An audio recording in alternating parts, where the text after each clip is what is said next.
Sword of Coming Chapter 1233.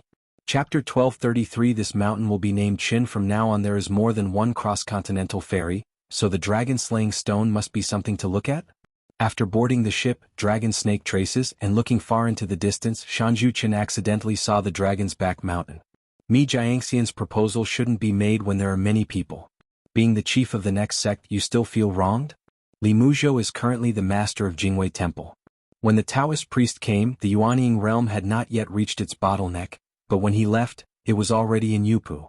Previously, in the study room of Taoist Master Xianhui, the gatekeeper of Luopa Mountain, Li Muzhou seemed to have been enlightened by a word, and his mood was enlightened. It was like a heavy rain washing away the dust, and it was like the clouds were clearing and the sun appeared. The momentum was like breaking bamboo. When Li Muzhou came out of the state of mental fasting and came back to his senses, he broke through the state, and there was no stagnation. The Taoist priest who felt refreshed still carefully checked his mind, and it turned out that there was nothing wrong with him.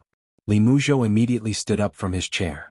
The thousands of words in his heart seemed to be a burden, so he had no choice but to give a very solemn speech.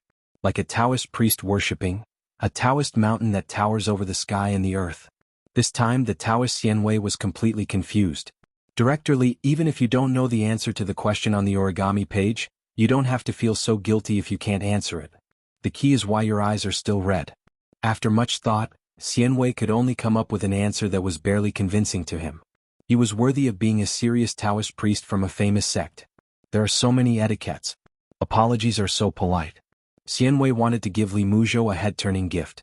After all, he was the gatekeeper of Luolu Mountain, and the new mountain master of Fragrant Mountain. He also accepted an apprentice. The burden on his shoulders was heavy. With more status he couldn't lack it. Got etiquette. Unexpectedly, the mountain master appeared in the study out of thin air, stretched out his hand to hold Xianhui's arm, and the intention was obvious, so that Xianhui did not have to return the favor. If he hadn't become the master of Jingwei Temple, Li Muzhou might have been the Taoist priest who wanted to stay the most because of the heavy workload. This Luo Mountain, strange or not, really made Li Muzhou feel too natural and friendly. At that time, Qin Pingan accompanied Li Muzhou out of the house. The rain outside had stopped. Li Muzhou even forgot to take away the oil paper umbrella. Xianhui took note of the incident, picked up the umbrella and ran to the door, calling out to Director Li, but Qin Pingan turned around and smiled. He said, "Just take it as a token of gratitude from Master Li, just accept it." Xianhui had no choice but to accept it. Li Muzhou was a little shy and explained to Shanju Qin in a low voice, "That umbrella is just an ordinary object."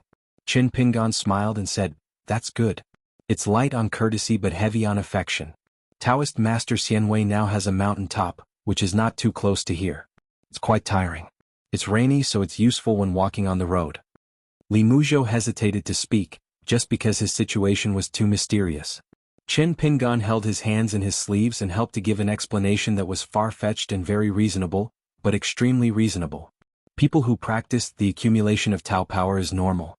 They stay up late at night and read the rooster crow without even realizing it. The world is white. Li Muzhou nodded and said with a smile, "In any case, Mr. Chen's Luo Mountain is really a blessed place for poor people. I will come here often whenever I have the opportunity. I hope Mr. Qin won't get tired of it if I have more times." Qin Pingan said, "Since it can become a blessed place for Taoist priest Li, it is naturally because the plants and trees here are closely related to the Taoist priest. The vegetation is like this, not to mention humans." Li Muzhou asked, "Where is the house?" Qin Pingan smiled and said, "Daozhang Li can show up now." Li Muzhou walked out of the house, bowed his head to Qin Pingan, and walked up the mountain alone. Qin Pingan walked towards the table. It turned out that Grandmaster Wen did not wait for Pei Qian, but instead waited for Bai Xian, who was waiting for him. He was encouraging Wen to sign a certain book carefully. "Don't you want to ask Pei Qian about boxing? Come with us, there are many people in strength and it is difficult for two fists to defeat four hands. With Brother Wen's full help, it will be easy to collect a Pei Qian in the future." When Qingqing was completely confused. He had no idea what was going on in the mind of this kid who drank wolfberry tea from a pot and invited him to join the gang as soon as they met. Seeing the middle-aged man in a green shirt and long coat, Wen carefully stood up with a strange expression on his face and his body tensed up. He cupped his fists and said, "Lingfei Palace," when carefully pays homage to Qin Jianxian. On top of Xuanhuan Mountain, the younger generation is frivolous and ignorant, and has offended many people. Qin Pingan smiled and said, "There's nothing you can't offend. To say the least, it's nothing to offend me. We're not a family anyway. It's a big deal. Outside of Luolu Mountain and Lingfei Palace, if you and I want to meet again, we can compete in the sky. It's still difficult. But have you still not guessed who that person is until now?" One carefully wondered, "Are you talking about the person who was drinking at the same table with Qin Jianxian?" Qin Pingan said, "Otherwise?" One carefully thought about Grandmaster Pei Qian now and almost had inner demons. He couldn't care about that arrogant bastard. If possible, he really wanted to give him a big mouth. Qin Pingan smiled and said, "One, think carefully, that sentence. If I am your master's grandmaster, Taoist master, I will be your grandmaster's master. Can anyone say it?" When Zhan carefully felt as if he was struck by 5 thunders and was dumbfounded. Is it really the portrait of the patriarch hanging at the highest point in the Dao Palace Patriarch Hall? The white jade Jinglu headmaster wearing a lotus crown. When Jingxin's face was filled with tears. Facing the direction of Hehuan Mountain, he knelt down 3 times and kowtowed 9 times. He broke down in tears and said in a trembling voice, "Lingfei Palace, when Jingxin, pay homage to the Supreme Patriarch and pay homage to Master Lu. Lu Chen's lineage respects teachers and has nothing to say. From the xianxia who dared to scold everyone except his master, to the Tianjun Chao Rong who was deceived by his master and delayed his promotion for a long time but never complained, to his disciple son Xianhuan, as well as Zhao Fiyang, who still recognized Lu Chen as his ancestor even though he was expelled from the sect, Qing Qian, the real man who was about to fight Zhao Fiyang because he violated Taoism. And of course the arrogant person in front of him." When carefully, Bai Xian asked from the bottom of his heart, "Master Chao, what's going on with this guy? Let me explain in advance, I didn't say anything. The conscience of heaven and earth just invited him to occupy a place on the hero spectrum." Qin Pingan explained, "It has nothing to do with you. He always wanted to meet someone but he didn't recognize him when he saw him. He missed it. It's hard to say whether there will be a chance to meet again in this life." Bai Xian nodded. In this way he can be regarded as a man of good temperament. For such a good man he deserves to be included in the hero spectrum. Qin Pingan stretched out his hand and said, "Take that booklet and take a look at it." Bai Xian's spirit was shaken and he said happily, "Master Chao, you also want to register your name?" "That's sure." Qin Pingan hit her with a chestnut, causing Bai Xian to hold his head in his hands and laugh angrily. "Do you know that when Pei Qian was your age, I had to go through my head several times before I could even say a word to her and make sense of it?" As expected of Bai Xian asked tentatively, "Master Chao, is it possible that once Pei Qian's boxing level reaches a high level, he will be less willing to use his brain?" Qin Pingan rubbed his eyebrows, stretched out his hand to hold Bai Xian's head, and said with a smile, "You are brave." After one stood up carefully, his expression returned to normal. Qin Pingan said, "If Master Wenxian is not in a hurry, just go and wait at Tiaoyu Mountain. Pei Qian will show up to have a sparring session or 2 with you in the near future." One carefully differentiated between the two and said, "I don't dare to say it's a discussion. I just want to ask Grandmaster Pei for some advice." Qin Pingan said, "Of course you are a martial arts genius, but you are not a pure martial artist." One was careful and silent. Qin Pingan smiled and said, "If you really want to learn boxing, it will be easy to go up the mountain, but not necessarily down the mountain." One said carefully, "Junior is already mentally prepared." Qin Pingan pointed in the direction of Tiaoyu Mountain. "Pei Qian is already waiting for you at the foot of the mountain." One carefully clasped his fists and said goodbye, and ran away with great momentum. A series of sounds like rolling thunder on the ground sounded on the road. Bai Xian praised, "How dare you challenge Pei Qian alone? It is indeed respectable and admirable. It is worthy of me to make an exception and write down his name first.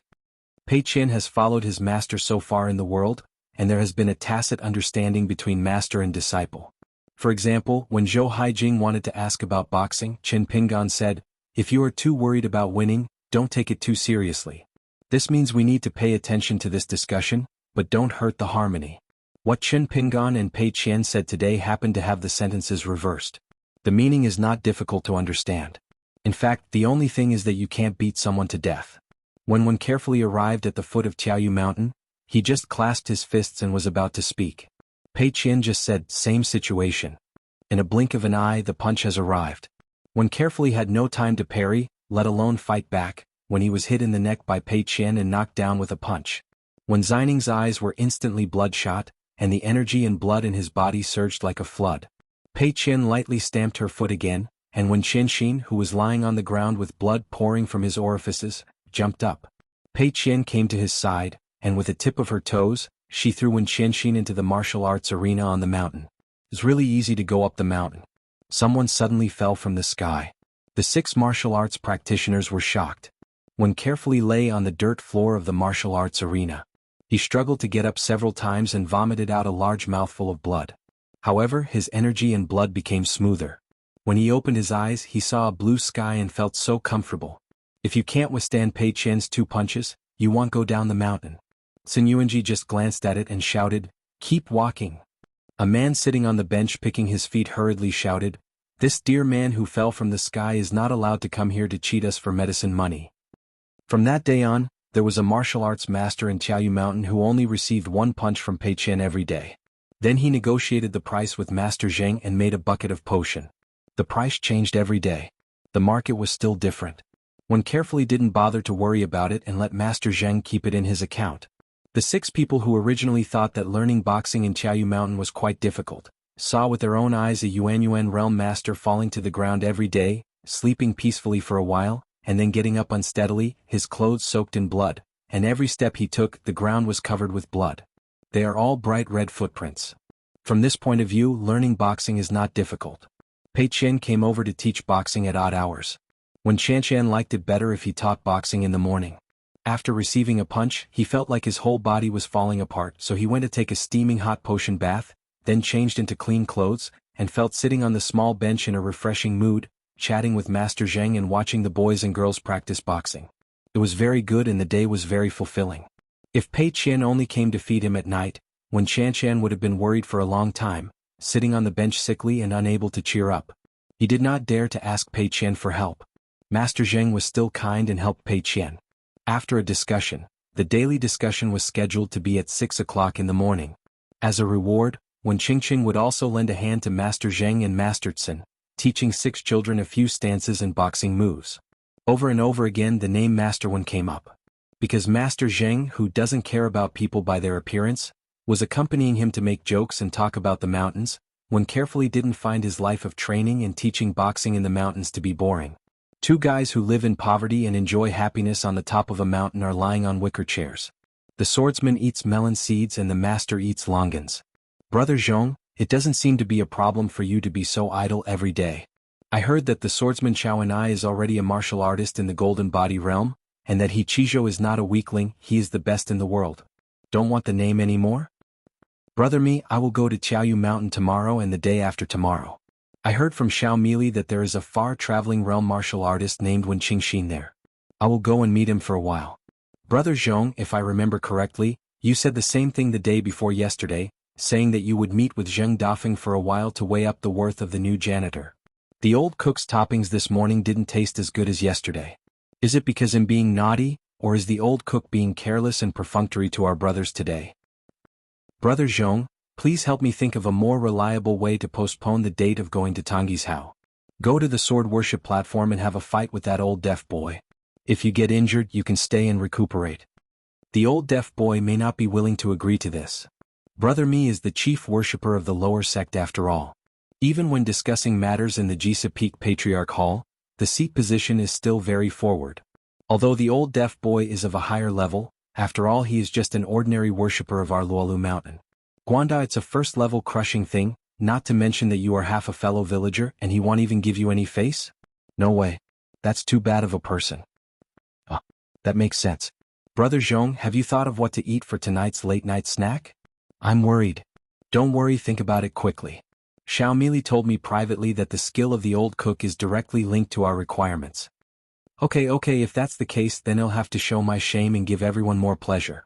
The number of Taoist priests who finally chose to stay in Luapa Mountain became 4 because of one more Liang Chaoguan who temporarily changed his mind.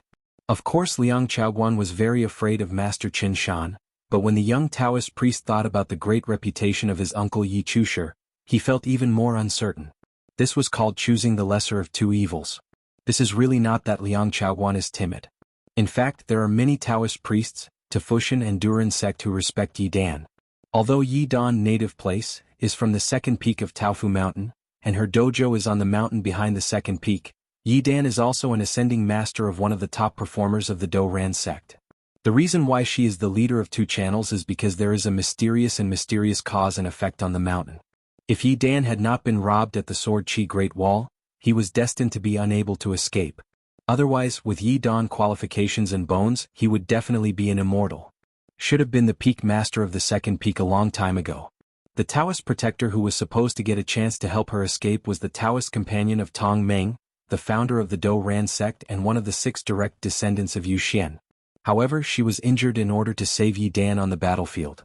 At the root of the Tao, she soon died, and her reincarnation in this life is the female crown wuxia who was brought back to the mountains by Yi Dan himself to renew their immortal relationship. Yi Dan felt guilty about the Do Ran sect, so she only kept the Taoist book of Er Ho Feng from the Jianghu genealogy. Then she transferred to the Do Ran sect with her own Taoist power and accumulated merits, and was gradually promoted to a high official in the Do Ran sect.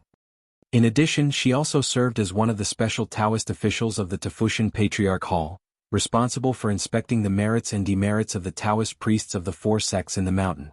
There are even some rumors that in the early years, Yu Xian had privately approached Yi Dan and asked her if she had the idea of serving as the Taofu priest of the Tafushan Patriarch Hall. She said no. It is rumored that Yi Dan's reason is that his moral character is too low to hold a big position. But in fact there is no such nonsense. Yi Dan and the Patriarch Yu Xian from the beginning to the end, she just said the word, no. There are only 6 Taoist embryos on Qiaoyu Mountain, and the preachers include the second seat of Luolu Mountain to worship Xiego, the man who was captured for a few days to worship Gantang, and the ones who moved here from Jiling Peak, the 4 high-spirited Taoist sects of the Middle-earth Divine Continent. 6 people went to the mountain to practice, and there were 6 masters who helped them preach. Aren't the 2 sides of learning and preaching equal to one-on-one? Generally speaking, the so-called direct descendants on the mountain are mostly the situation where one master leads several direct descendants. How can there be such special treatment that is rare and unimaginable, and is undreamed of in dreams? This made the 6 people who learned Taoism from Qiaoyu Mountain, all of them the girl in the mink hat who first came to Qiaoyu Mountain to be a master. She called herself Bai Jing, and she had beheaded several throne monsters. Anyone who dared to believe such a thing would be suspicious. Probably on the battlefield of the Great Sword Chi Wall, I threw a flying sword at a certain throne demon from a distance the day before yesterday, and yesterday I threw a spell at another throne demon from a distance. Is that considered cut down? Xiego doesn't have much patience when it comes to preaching. Often, whenever they ask a question, Xiego, who always likes to put second seat in his mouth, will stare at someone and look at each other, and the latter doesn't know what he is asking. Too mysterious or too superficial. Later, Xiego felt that their previous learning paths were too unsightly, so he randomly threw out several qi refining breathing techniques and cave transporting techniques, a total of 6 types, which happened to belong to 6 categories for them to practice well. Don't pick and choose, learn them all. She will test the results after a while, and first determine their general qualifications for learning different Taoist methods. Then she will make a decision on how to tailor the teachings to them and start a small teaching. The 6 people didn't know what was going on. No matter how good their qualifications were, and no matter how they were said to be monastic geniuses, they were still the outstanding ones in a certain country in Aquarius continent. Who knew the meaning of the Taoist name Bai Jing? Who knew that this girl in the mink hat was a well-deserved dragon among the Taoist priests, among the cranes on the ancient land? In any case, in the minds of the 6 of them, at least for the time being, Master Xia's Taoist attainments seemed to be inferior to that of the general worshipper, Gantang, who came later. Master Gan was able to answer all questions, and all doubts could be answered one by one. Helped to solve doubts, and the answers were extremely precise and targeted. The old deaf and mute child was eating Coptis chinensis, and occasionally looked cautiously at Senior Bai Jing in the distance. The latter smiled, nodded, and gave an encouraging or gratifying look. He was teaching well. It makes old deaf children worry about whether they who work part-time as part-time workers will become full-time workers. He comes from Taofu Mountain, his ancestral home, and is the first disciple of Yang Shenbao at Hebei Peak. He is Xiangtong and is in the Yuanying realm. In terms of seniority, he is Fu Lu Yuxuan's grandson. In fact, he is already too tall to be taller. Fixianging Libiu is a disciple of Tianjun Shuiji Sui. Bai Feng is the direct disciple of Meijin, the head of the Do Ran sect. There is also the first peak of Taofu Mountain and Liang Chaoguan. Among the 3 young golden elixir immortals, Liang Chaoguan was still a sword cultivator. When the elixir reached the 2nd level, he also gave birth to a natal flying sword. The sword rotated with the qi, and within the heaven and earth of Liang Chaoguan's body, an auspicious vision of Hui Shua Xianhuan appeared over and over again, which made the ancestral Taoist book, Xuanhuan 8-scene sword scripture, enshrined in the Patriarch Hall of Ho Feng ready to move, like paying homage, like congratulations. Master immediately helped to report this great news to the Patriarch Hall, so Liang Chaoguan was qualified to visit Yinmeng Cave. He and Hebifeng Xiangtong had always disliked each other. One thought that the other was enjoying the blessings of others. Every time he appeared, his eyes were above his eyebrows. One of them felt that the other party had grown up outside the Fulu Avenue because his cultivation aptitude was too mediocre, and he had become some kind of sword cultivator and had no future prospects. If it hadn't been for this trip to Luolu Mountain, since we hate each other, it would be better not to see each other. Taofu Mountain is a vast territory with more than 20 peaks, and there are more than 300 Taoist temples and palaces in the mountain. There are so many Taoist priests. You can imagine how many Taoist priests you will see at those 2 immortal ferry crossings today. If you want to see each other again, just I don't know if it's the year of the monkey or the month of the horse. I never thought that now they would have to get along day and night, seeing each other every day. Bai Xian got Guizujia's advice and went into seclusion without saying hello to anyone. It's called retreat, but it's just a matter of closing the door and sitting on the futon. Bai Xian only used a stick of incense to break through seclusion. When he came out of seclusion, he was already a Dragon Gate sword cultivator with full energy and swordsmanship. A natal flying sword hovers around Bai Xian, just like thousands of white clouds lingering around a majestic mountain. There is almost a sign that the clouds are carrying the mountain to the blue sky. Bai Xian dropped his sleeves and said the word "show," and the flying sword returned to the center of his eyebrows. When Bai Xian heard the commotion outside the house, he immediately became unhappy and looked down on whom. Do you feel that your retreat may not be successful and you need protection? Or do you feel that you have become a small Dragon Gate realm and you want to say a few words of congratulations to me? These are all stinky habits. We Luo cannot let you lead us into bad habits. Uncle Bai will not tolerate you being so vain and pretentious. As soon as I swallowed several kilograms of arsenic, I saw everyone scolding me when I left the house. As a result, Bai Xian turned around and saw Master Chao there, sitting on a bamboo chair in the corridor of his house. Bai Xian immediately rubbed his hands, squeezed out a bright smile on his face, and trotted to the man in blue shirt, long coat and cloth shoes, smoking a dry cigarette. In front of the guy, a man suddenly stood still and said, "Master Chao, there's no need to worry." Chen Pingan smiled and said, "This retreat has taken up a lot of time, and I spent half a stick of incense more than I expected. Next time I retreat, I will keep up the good work." Xiaomi Li sat aside, holding a golden pole and a green bamboo staff, and clapped silently with both hands. "It's awesome." Chen Pingan stood up, put the dry tobacco stick into his sleeve, waved the smoke and said with a smile, "Old deaf boy, we have enough manpower to help preach in Qiaoyu Mountain, so you don't have to worry about it. I'm the master of preaching. Too many, but it is easy for those who want to learn Taoism not to know where to start, and to bite off more than they can chew. Of course, if you are particularly interested in teaching, you can also go there and take a look. In short, this matter is not forced, it is all based on your personal hobbies." If the old deaf child is granted amnesty, his old face, which was originally wrinkled in pain, gradually becomes more relaxed. Never thought that Senior Bai Jing would look askance and want to run away. You are an ordinary worshipper with a low status and a big attitude. You still want to learn some swordsmanship from Xiaomo and me? Do you know how difficult it was to get a line or two of true biography in ancient times? How many enlightened demon Qigong masters back then were willing to serve as gatekeepers of caves and guardians of dojos for hundreds of years in order to learn Taoism from a certain enlightened man? The old deaf child knew that he was on a pirate ship, so he had to pretend to think and temporarily changed his words. "Mountain Master, I think it is best to do something from beginning to end. I want go to Qiaoyu Mountain every day so as not to hinder me. When other masters are teaching, it is not difficult to go over there occasionally and give a few pointers, and it should be so." Chen Pingan looked embarrassed and said thoughtfully, "You want delay Gantang self-cultivation, right?" The old deaf man glanced at the young Yin Guan.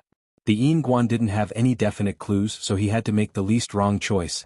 "No, since I have become the worshipper of Luopa Mountain, I have to do something within my ability." Just like a strict master who preaches, he asks his lazy disciple, "You are practicing so diligently and staying up late to complete your Taoist courses. Isn't it going to hurt your mind? Please pay more attention to your body." Chen Pingan nodded and said, "As long as it comes to your mind, it's enough to make do with the missionary work at Qiaoyu Mountain."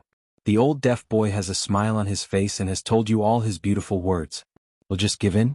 Isn't it just that we are not particular about it? This Lolu mountain is really not a place for an honest person to stay. It's really not a place for humans. As soon as the man named Chen left, the old deaf boy saw that Senior Beijing looked unhappy. The old deaf child felt distressed. Where did he say the wrong thing again? Before leaving the sword worship platform, Chen Pingan smiled from the bottom of his heart and said, "When Xiaomo returns to the mountain, you two will more or less take the time to teach Gontang Shi one or two excellent sword skills that are suitable for him." Xiego reluctantly said, "The old deaf boy is not worthy of being taught swordsmanship by Xiaomo himself. I can choose a good time to teach him two useless swordsmanship." This time it was the mountain master's turn to look askance at the second seat. Xiego had no choice but to explain sincerely, "Lord of the mountain, two monks have the same swordsmanship, and one kind of Taoism can be divided into three scholars. How can they be the same? My worthless ribs are Gantang's supreme treasure. Don't worry, he will definitely be grateful when the time comes. Damn it, if it were me, if I could help a few children preach casually for a few days and talk a lot of nonsense, I would be able to learn two things from someone, even if it's just a kind of superb swordsmanship that makes Beijing admire him. From this sword worship platform to Chaoyu Mountain, I have to walk there on my knees every day even if I crawl there. Lord of the mountain, I will tell you the truth. Extremely determined and will move forward without hesitation." Qin Pingan said helplessly, "I believe what you said before and it is indeed sincere. As for the last sentence, don't add any superfluous words. Xiaomo will occasionally talk to me about some past events. Your so-called desire to seek the truth, isn't it what you are saying now? The ancestor of Sawano Shio? Kill a few, get a few secret books, learn them and then block the next group of people. If you hear the instructions that are pleasant to your ears, you will accept them all."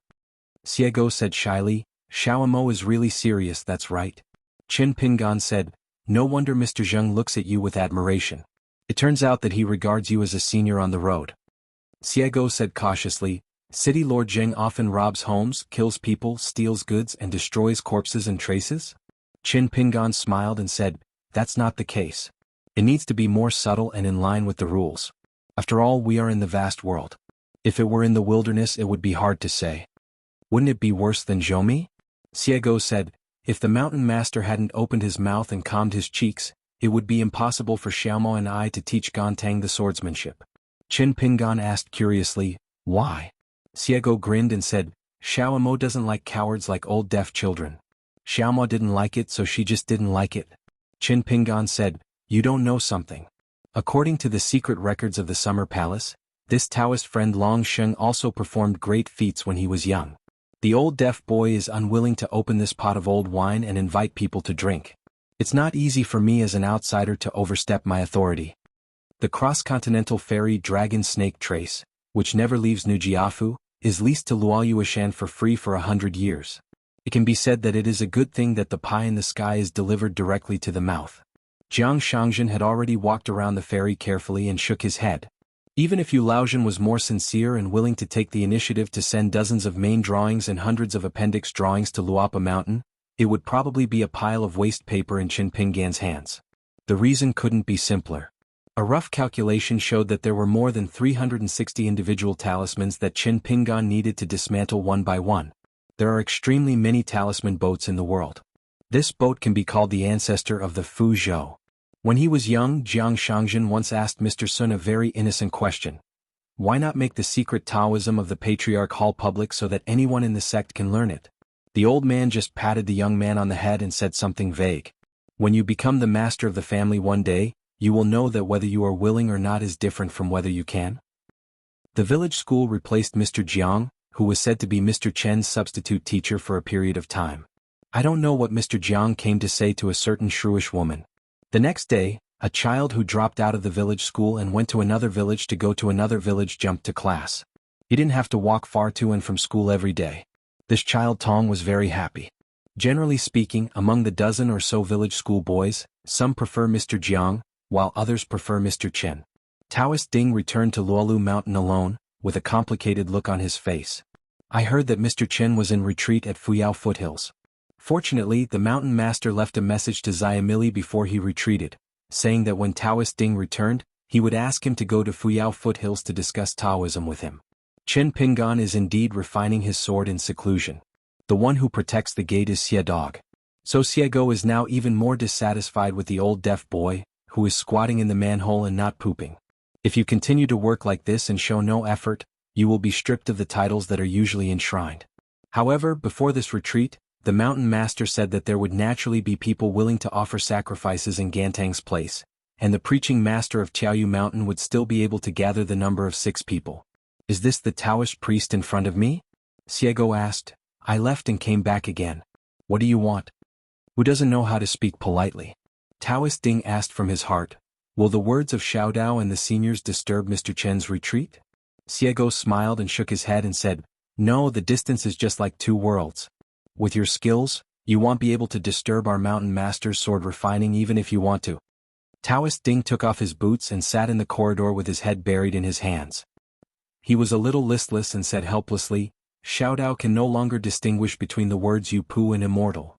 It was on the way to Shui Tianjin's talisman boat that he reviewed the situation with the Taoist priests. Taoist Ding suddenly woke up and realized that he was in the immortal realm. Where is Yu Pu, who is so careful that the sun and moon burn his life? Xiego suddenly said, It seems that our mountain master is quite impressed with you and is willing to polish your calf-nosed Taoist priest. Seeing that you are not sensible and you are not enlightened, I have to find an excuse to let you return to the mountain. It is a good thing. Don't be miserable. With a face. The implication behind Xiego's words is very simple.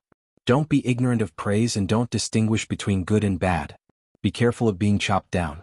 In the house, Master Qin Shanshan was practicing his sword the day before yesterday and was tricked for the second time. Last time, a shocking groove was created on the neck. What is amazing is not that the injury is exaggerated, but that the 14 realms behind the scenes hiding in the shadows are able to ignore the Luolu Mountain protective formation and the numerous restrictions at Fuyao Foot, without revealing any clues. Just let a martial artist who was on the first level of the realm of realms suffer such an injury. The second time he struck cruelly, he directly opened a wound on the back of Qin Pingan, who was immersed in refining the sword, with bones visible. This made Xiego, who was responsible for guarding the gate, gnashed his teeth in anger. Fortunately, Qin Pingan gave up refining the sword again, but the old was still there and he was not at all decadent. He opened the door, sat in the corridor and chatted with Xiego for a while. Fortunately, Qin Pingan had a caged bird. Otherwise, the consequences of retreating halfway would be serious. It can range from the spiritual energy of heaven and earth leaking out, to the severe consequences, a whole body of Tao Qi can be wiped out or dozens of years of Taoism can be damaged. Let's just talk about the dispersion of spiritual energy. Since ancient times, it is easy to release but difficult to recover. Every spell and magical power used is indeed throwing money out of the piggy bank.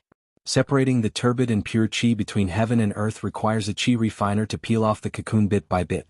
For those with high realms, it is naturally relatively easy. However, for lower-level Qi refiners, this task alone will take countless hours. If there is no family education or guidance from a master, no magical treasures and spiritual weapons passed down by the master, and neither the location of the immortal ashram nor the harmony of people, of course you will hit the wall everywhere and practice will not go smoothly. Taking a side road, they only talk about cultivating one natal thing, and monks in the genealogy have ready-made cultivation procedures. Where can Shanzi Yeshio go to hear the Tao? If there is a teacher who teaches from teacher to teacher, that is called true transmission. If there is no guide, you will be confused for thousands of miles, and you will waste your time beating the wall. That is not the most terrifying thing. I am afraid that your practice will go astray and lead to a road of no return. Dead road. Refining and destroying a candidate natal object may be something that the genealogy cultivator can bear, but there is still something to replace it. For the wild dog-eating Yamazawa Yeshio, it may be the tragic end of the road being cut off. Therefore, Zangzata Dojo will set up at least one mountain protecting formation. Different Dharma lineages, and each peak also has its own formation, layer by layer blessing, in order to hide the wind and water, gather the spiritual energy, and invisibly remove the filth in the world. Evil spirit. You must know that the operation of all large formations requires fairy money. This expenditure, if multiplied by the number of years, will be a large amount. This raises another crucial question, about whether the mountain protecting formation can absorb the spiritual energy of the surrounding heaven and earth. If the answer is to absorb it, then how big is the surrounding? Almost all sects in history have different choices. Are destined to be unable to avoid this issue that should not be made public. Generally speaking, Two sects are more than thousands of miles apart? They are afraid of collision, just like rivers competing for water channels. Luo Lushan's choice was extremely conservative, just to seal the spiritual energy of heaven and earth without leaking, and not to use a large formation to swallow mountains and rivers with anger. The Longquan sword sect, which was also on the border of Chuzhou, did the same thing. But even so, because the geographical location of the two sects was too close, as the saying goes, one mountain cannot tolerate two tigers, the Longquan sword sect was still forced to move out, and in the outside world it seemed that Ruan Qiong, the chief minister of the Dali royal family, had to take the initiative to make way for the young hermit official of the Great Wall of Sword Qi and had to avoid his edge. The Tiger King Wei Bo personally helped move the mountain, and the Song family of Dali, who was in the middle of the adjustment, also gave Ruan Qiong a compensation and allocated a large piece of land on the boundary of the old Beiwa mountain of Dali to the Longquan sword sect. In the eyes of other monks in Aquarius continent, all this is reasonable. There are even many rumors about people with noses and eyes. It is said that Master Qin Shanzhu, who met the dragon by chance, actually tried to find a place in the blacksmith shop when he was young, but was rejected by those with eyes above his head. Ruan Qiong looked down on him in every possible way, thinking that the poor boy had no qualifications for cultivation, and was unwilling to accept Qin Pingan as his disciple. The latter was disheartened and worked as a handyman for a few days, so Ruan Qiong simply drove him away. I don't know when Aquarius Island began to secretly spread a few sayings, don't be too Ruan Qiong when accepting disciples. Chief Ruan is a good judge of people, let out the big leakage Ruan Jianxian. These humorous sayings were all told by Lu Xianyang to Qin Pingan personally. At that time, Qin Pingan held it in for a long time and asked Master Ruan what he thought after hearing these remarks. Lu Xianyang thought about it carefully and said that blacksmith Ruan's face was expressionless and his heart was calm. Explain? How can Qin Pingan explain this kind of thing? Should I explain it to Master Ruan, or to those in Aquarius continent who spread the news? Don't let me meet you talkative people in person, be careful. Taoist Ding asked cautiously, Senior, is your Taoist age very long? Xiego twitched his lips. I slept for a long time and missed many things. I can't be considered a real Taoist. Why, if you are older and have a higher level than you will feel a little happier. Already? Taoist Ding shook his head and said, Xiao Dao would not think like this. Cultivation is my own business. Xiego followed the little Taoist priest's words and said, what a Taoist priest sees in his eyes is too focused on the things in front of him and the things at hand. What he sees in his heart is at most his own future, and he doesn't think too much about things other than the human body. The great way of heaven and earth, at least in my opinion, cannot be called a Taoist priest. It doesn't mean that you have to be a kind and good person, and that you have to crawl around in the world of mortals and walk again and again. It's just that now you Taoists and Taoists have gone to various families and sections. The ancestors, coupled with the Taoist classics that can be easily turned over, all require their disciples and grandchildren to accumulate external skills. Some Taoist priests also propose something like 803,000 merits and virtues. There are thousands of Taoist traditions, each with its own merits. The one and the other waxes and wanes, honor and disgrace rise and fall, but since everyone looks at one thing this way and holds the same view, it is naturally because this thing is profitable. Do you understand what I really mean? Taoist Ding nodded and said, Senior, I understand what I mean. Xiego sneered, don't pretend to understand that you don't understand, just pretend to be like me. Taoist Ding said, how dare you? Xiego said casually, the reason why I am willing to talk to you a little more about Xiantian is that I feel that you are more similar to those Taoist priests in the past, but it is only relative. In those days they regarded Taoism as more important than life. They endured humiliation and worked tirelessly. You can't imagine what it's like here. If you could hear one or two sentences from a senior Taoist, some people would fall to the ground. I couldn't afford it, I cried bitterly and I didn't hide it. I not only worshipped the grace of the Master's preaching, but also worshipped the virtue of heaven and earth's upbringing. I also worshipped my Taoist heart and I never felt guilty about the path behind me. You are not good enough. You are not pure enough. You don't really cry when you cry, you don't really laugh when you smile. You have all kinds of worries and thousands of calculations. You act like you are doing business with someone without knowing it. When Taoist Ding heard this, his expression was full of energy, his mind was swaying, and he yearned for it. Xiego glanced at the little Taoist priest. He was indeed a man of great talent. Taoist Ding thought seriously for a moment and seemed to have some enlightenment. He raised his arm, extended a palm forward, raised it up and then shook it gently. If there are sages who can be called moral people in the future, they can divide the heaven and the earth into yin and yang. For the time being, we forcefully name them as good and evil. The road is rugged and difficult to prove and difficult to obtain. Those who practice the good path may die young, and there are also those who practice the evil path who can climb high. This is the most deceptive method and deceives future generations of Taoists. However, those who are willing to count will know that many people succeed in the former, and many fail in the latter. Those who are new to Taoism and have fledgling years dare to say that they will definitely reach the top. Therefore, for the sake of caution, you need to follow the path of the former. Over time you will be the first on the road. Those who hear the Tao will invisibly become the guardians of the disciples behind them. No matter how different the legal system is established on the Tao, and if there is another door set up by the roadside, the Tao will be bigger and wider, and there will be many people who are traveling together on the same Tao. Going to the top of the mountain and ascending to the sky with great force, the Taoist refining a certain old site with a pure Taoist heart. 100 people can't do it, but what about 1,000 people? 1,000 people are not enough, but 10,000 people are of the same mind. Our Taoist priests can really do this, unite as one, and tens of thousands of years later the number of people, the momentum and the Tao lineage are as good as those of the battle to reach the sky 10,000 years ago. It can be broken and refined, turned into a city, or the ruins of the heavenly court can be overturned. Is it an extravagant hope? Why should the founders of the 3 religions worry about it for 10,000 years? Why bother? Disappear? Xiego said with a straight face and nodded slightly. It's okay for little Taoist priests. I haven't thought about it so much or so far. He has a much better mind than Yuan Jutsai. No wonder the mountain owner favors him.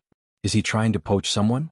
Yes, the calf's nose can be worshipped like a mountain of poverty, which is more than enough.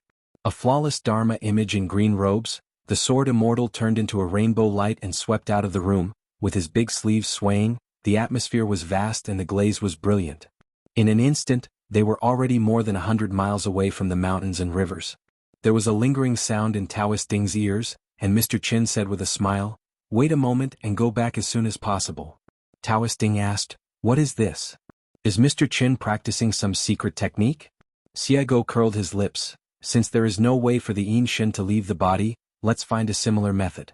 A living person cannot be suffocated to death. Taoist Ding sincerely praised, "If you are surrounded by thousands of mountains and find your own path, you are talking about people like Mr. Chen."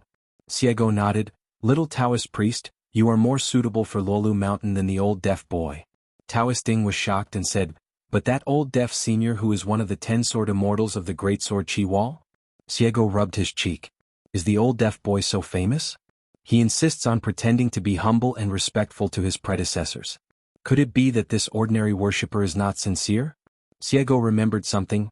"Why do our mountain masters insisting that you don't ask for Yu Shen's advice? Is it because you have something unspeakable and painful that you can't ask for Yu Shen's advice?" Taoist Ding hesitated for a while, but chose to speak sincerely about the matter. "I like to do everything without asking for help. Of course it is difficult to do so, so I settled for the next best thing. At the beginning of my practice I set a framework for myself. For example, if I am blocked from climbing high in the future, I only pray to Yuhua Mountain once, and this time I used it before forming the elixir. I borrowed more than 200,000 talismans from Luqing to the Taoist temple of Taijian Blessed Land. I also allowed myself to pray to Patriarch Yu once in my life to break through the nascent soul realm. Bottleneck, since I can bypass my inner demons, I think I will use this opportunity before I retreat to enlightenment and ascend." Xiego said, "That's very good. It's not about saving face. It's not about asking for anything. It's just about being cautious. In this case, our mountain master, the dog, is meddling in other people's business with rats." Taoist Ding shook his head and said, "Senior misunderstood Mr. Chen, but in fact Mr. Chen's intention was deeper. Regarding my 200 years of monastic life, he was very positive and praised me a lot. However, Mr. Chen also had a comment that hit the nail on the head. It made me sweat profusely on the spot, which will benefit me for a lifetime." Xiego would not be polite to him. "Tell me that comment and listen to it." Taoist Ding took a deep breath and said slowly, "Mr. Chen said that I have never been truly desperate, and have never truly come to a dead end where it is useless to pray for heaven, earth, others or myself. So he asked me to think carefully and one day be there. What should I do, what will I think, and look back on what the path was like when I was born." Xiego rubbed his mink hat and said, "You are not stupid. Do you have the answer right now?" Daosher Ding said, "There is no answer yet. But now I have several fresh ideas, and I will use multiple positive and negative arguments to verify the final argument. Xiego smiled and said, for example? Taoist Ding smiled and said, for example, the long river of time can flow back. When Patriarchy was filling the golden peak in Taofu Mountain, I would pack up my clothes and live outside Patriarchy's door, not to mention asking once. I would ask at least one question every day. Another example is when Patriarchy was filling in the golden peak. Beyond the stars, when I return to Xuanhuan Mountain, I will definitely carry a stack of amulets with me. When I go to the sky, I can not only ask for advice from my ancestor, but also overlook the human world among the bright stars, killing two birds with one stone. Xiego nodded and said, you have finally figured it out. It turns out that what our mountain master calls begging and the begging in your heart are not the same concept at all. Taoist Ding nodded vigorously and said in a deep voice, that's true. While Taoist Ding was stuck on asking for help, Mr. Chen was teaching me asking for help. Mr. Chen taught me asking for help when he taught me asking for help. One thing. In my mind, preaching in the mountains has a high degree of truth in saving people. Teaching people how to fish is not as good as teaching them how to fish. That's it. Xiego whispered, is there a possibility? I'm just saying it's possible. In fact, our mountain master hasn't thought so much about it? Taoist Ding said resolutely, absolutely impossible. Xiego is surprised. You are a Taoist priest from Luolu Mountain, so you are just facing Qin Pingon like this? Seeing the playful look on the senior's face, Taoist Ding looked confused and tentatively said, no way? Xiego looked embarrassed, put on his airs and lectured, the little Taoist priest is uneasy, how can he dare to preach outside the Taoist teachings? Our mountain master's good intentions in preaching to you have been greatly compromised. Taoist Ding smiled knowingly, put his hands in his sleeves, shrank his neck and basked in the warm sun. Luolu Mountain is such a wonderful place. Unknowingly, it captured people's hearts. Xiego laughed and said, it is not difficult to rebel, and leave Xuanhuan Mountain. I will take a trip to Tianwai to see Yu Xian while I don't have to protect the mountain master. I will help you say a few good words and allow you to stay. Just practice Taoism in Luapa Mountain. For decades or hundreds of years, wait until one day you reach the Ascension Realm, then return to Xuanhuan Mountain. Then you can resume your Taoist priesthood and remain a guest in Luapa Mountain. Yu Xian's Taofu Mountain, it's like picking up an Ascension Realm in vain, and it's a big mistake. Taoist Ding said with a bitter look on his face, how can it be trivial to remove someone from the family tree of the Patriarch's Hall? Seniors are just joking. You should never do such a thing. Taoist Ding really couldn't do such things as deviant. My body is disciplined and my heart is free. This is the path Taoist Ding wants to walk. Xiego said lazily, 200-year-old Earth immortals were rare in our time. The little Taoist priest can stay here for a few more days and try to get acquainted with my Xiaoma. He and Luo Bao have a very good relationship with the master of Bixiao Cave in Tan. In the future, when you achieve enlightenment and ascend, and have the ability to travel to the lower reaches of Qingming world, you only need to say that you are a Taoist friend of my Xiaoma. But you can't say that the master of Bixiao Cave is too narrow-minded. Xiao, it's easy to hear this opening statement and he will silence you with his sleeves. If you change your words and say that you are half a junior of Xiao Mo, the master of Bixiao Cave may be willing to chat with you for a few words about Taoism. Taoist Ding has roughly guessed the true Taoist age of this girl in the mink hat. No wonder you can go to heaven if you want to go to heaven, and you can see your ancestor if you want to. No matter what you talk about, there are no taboos. When talking about the old temple master of Donghai Taoist Temple, you can also talk about it so lightly. Taoist Ding couldn't help but asked out of curiosity, Senior's Taoist companion, is he a chi refiner of the same generation as him? Xiego grinned and said, the top 10 heroes in the ancient world plus 4 candidates total 14. Xiaomo and I have learned about half of them. This was the first time that Taoist Ding had heard about the top 10 rich men in the world. Even though it was the first time he heard about this, when ancient and world were combined, Taoist Ding knew the importance of the weight. He really couldn't imagine the realm of those 14 people. Taoist Ding asked from his heart, Senior, can you tell me who they are? Xiego waved his hand, I can say it but you can't listen. Taoist Ding then asked in a roundabout way, dare I ask if the boss swordsman is one of the 10 giants in the ancient world? Xiego shook his head, Qin Qingdu was just one of the candidates at the time. He didn't practice swords fast enough. He has that kind of rare skill and has accumulated a lot of experience. Every step he takes is sure. Taoist Ding asked again, where is the Lixing?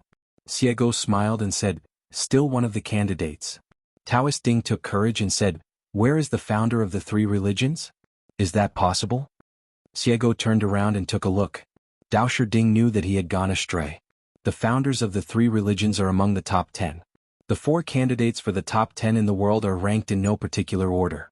Sword cultivator Qin Qingdu, the boss of the Sword Qi Great Wall. The young master was a guest, and later the ceremonial sage Haoran created writing and had unparalleled understanding of heaven and earth. Bai Zhe was originally the most promising person to become the co-leader of the demon clan in the world. Mr. Fu Zonglis Sanshan Jiuho, his dojo was in Mount Tai, one of the 5 ancient mountains. Bai Jing once saw with his own eyes the detailed situation of Mr. Sanshan Jiuho preaching in the world. As for Qin Qingdu, at that time he was still a young man with thick eyebrows and big eyes and a Chinese character face. He was not handsome. In terms of appearance alone, compared to the old blind man's temple, he was probably hundreds of times inferior to Qin Pingan. When the battle to reach the sky was over, the master of Bixiao Cave, who stayed in Luobaotan and refused to contribute, relied on his Taoism and imitated that of Naji Temple, forcibly encircling a large piece of land in the human world, taking it as his own, and practicing a Taoist temple seems to be named Kaizhou. Then name a place in a state Guandao Temple? As a result, Daozu was offended. Xiego Xiao asked, "It is said that Yu Xian monopolizes the word talisman. Why did Hadao go to the outside world? Yu Xian's disciple and grandson, haven't you ever thought about the reason?" Taoist Ding nodded and said, "I've thought about it, but I haven't figured it out yet." Xiego said, "What's not clear about this?" "Naturally, there are Taoist priests occupying the road." Taoist Ding pointed at the sky and said, "What this junior is confused about is that since the senior has such a high level of Taoism and succeeded in joining the Tao early, why didn't he just go to the sky to refine the stars and make a talisman? He did this. You juniors and backwards have no way to go. How can you talk about the unstoppable road? You will be trapped in a jar for 10,000 years and you won't be able to breathe at all." Xiego smiled and said, "I will blame you to death." In fact, it was not only Yu Xian who was able to make great progress with this unique approach, but Wei Shi, the AI Aizhou, also benefited from the initiative of Mr. Sanshan Jiuho to give way, and had a chance to reach the 14th realm of Hadao. It is a pity that Wei Shi, who calls himself the master of 37 peaks, is not up to par, has poor moral ability and has a poor chess move. After hearing Xiego's explanation, Taoist Ding suddenly realized that there really are Taoist priests who are willing to take the initiative to make way for future generations. There is one more expert in my heart. Taoist Ding stood up, walked down the steps, met Tianji and paid a distant salute to the senior Fulu who still had no name or Taoist name. Xiego thought of something again and was so happy. The more she thought about it, the more fun she felt. She couldn't help but laugh out loud. She lay in the corridor, dangling her legs. Xiaomo, go home quickly." Taoist Ding asked, "Senior, may I ask where the dojo is located?" Now that he has made up his mind to stay here for more time, Taoist Ding wants to have more contact with this senior. Even if he doesn't ask for Dharma, it would be good to ask more about the almanac of thousands of years ago. Xiego rolled his eyes and said, "Without a serious dojo, our Luapa mountain has never held an official peak opening ceremony. Since Xiaoma doesn't have his own mountain top, I will marry a chicken, follow a chicken, marry a dog, follow a dog. Of course there will be no. Maybe the first person to receive this honor is the Taoist Xianwei who is guarding the gate at the foot of the mountain. After that, those in the nascent soul realm will follow suit. We, the mountain masters, are determined." Taoist Ding was speechless.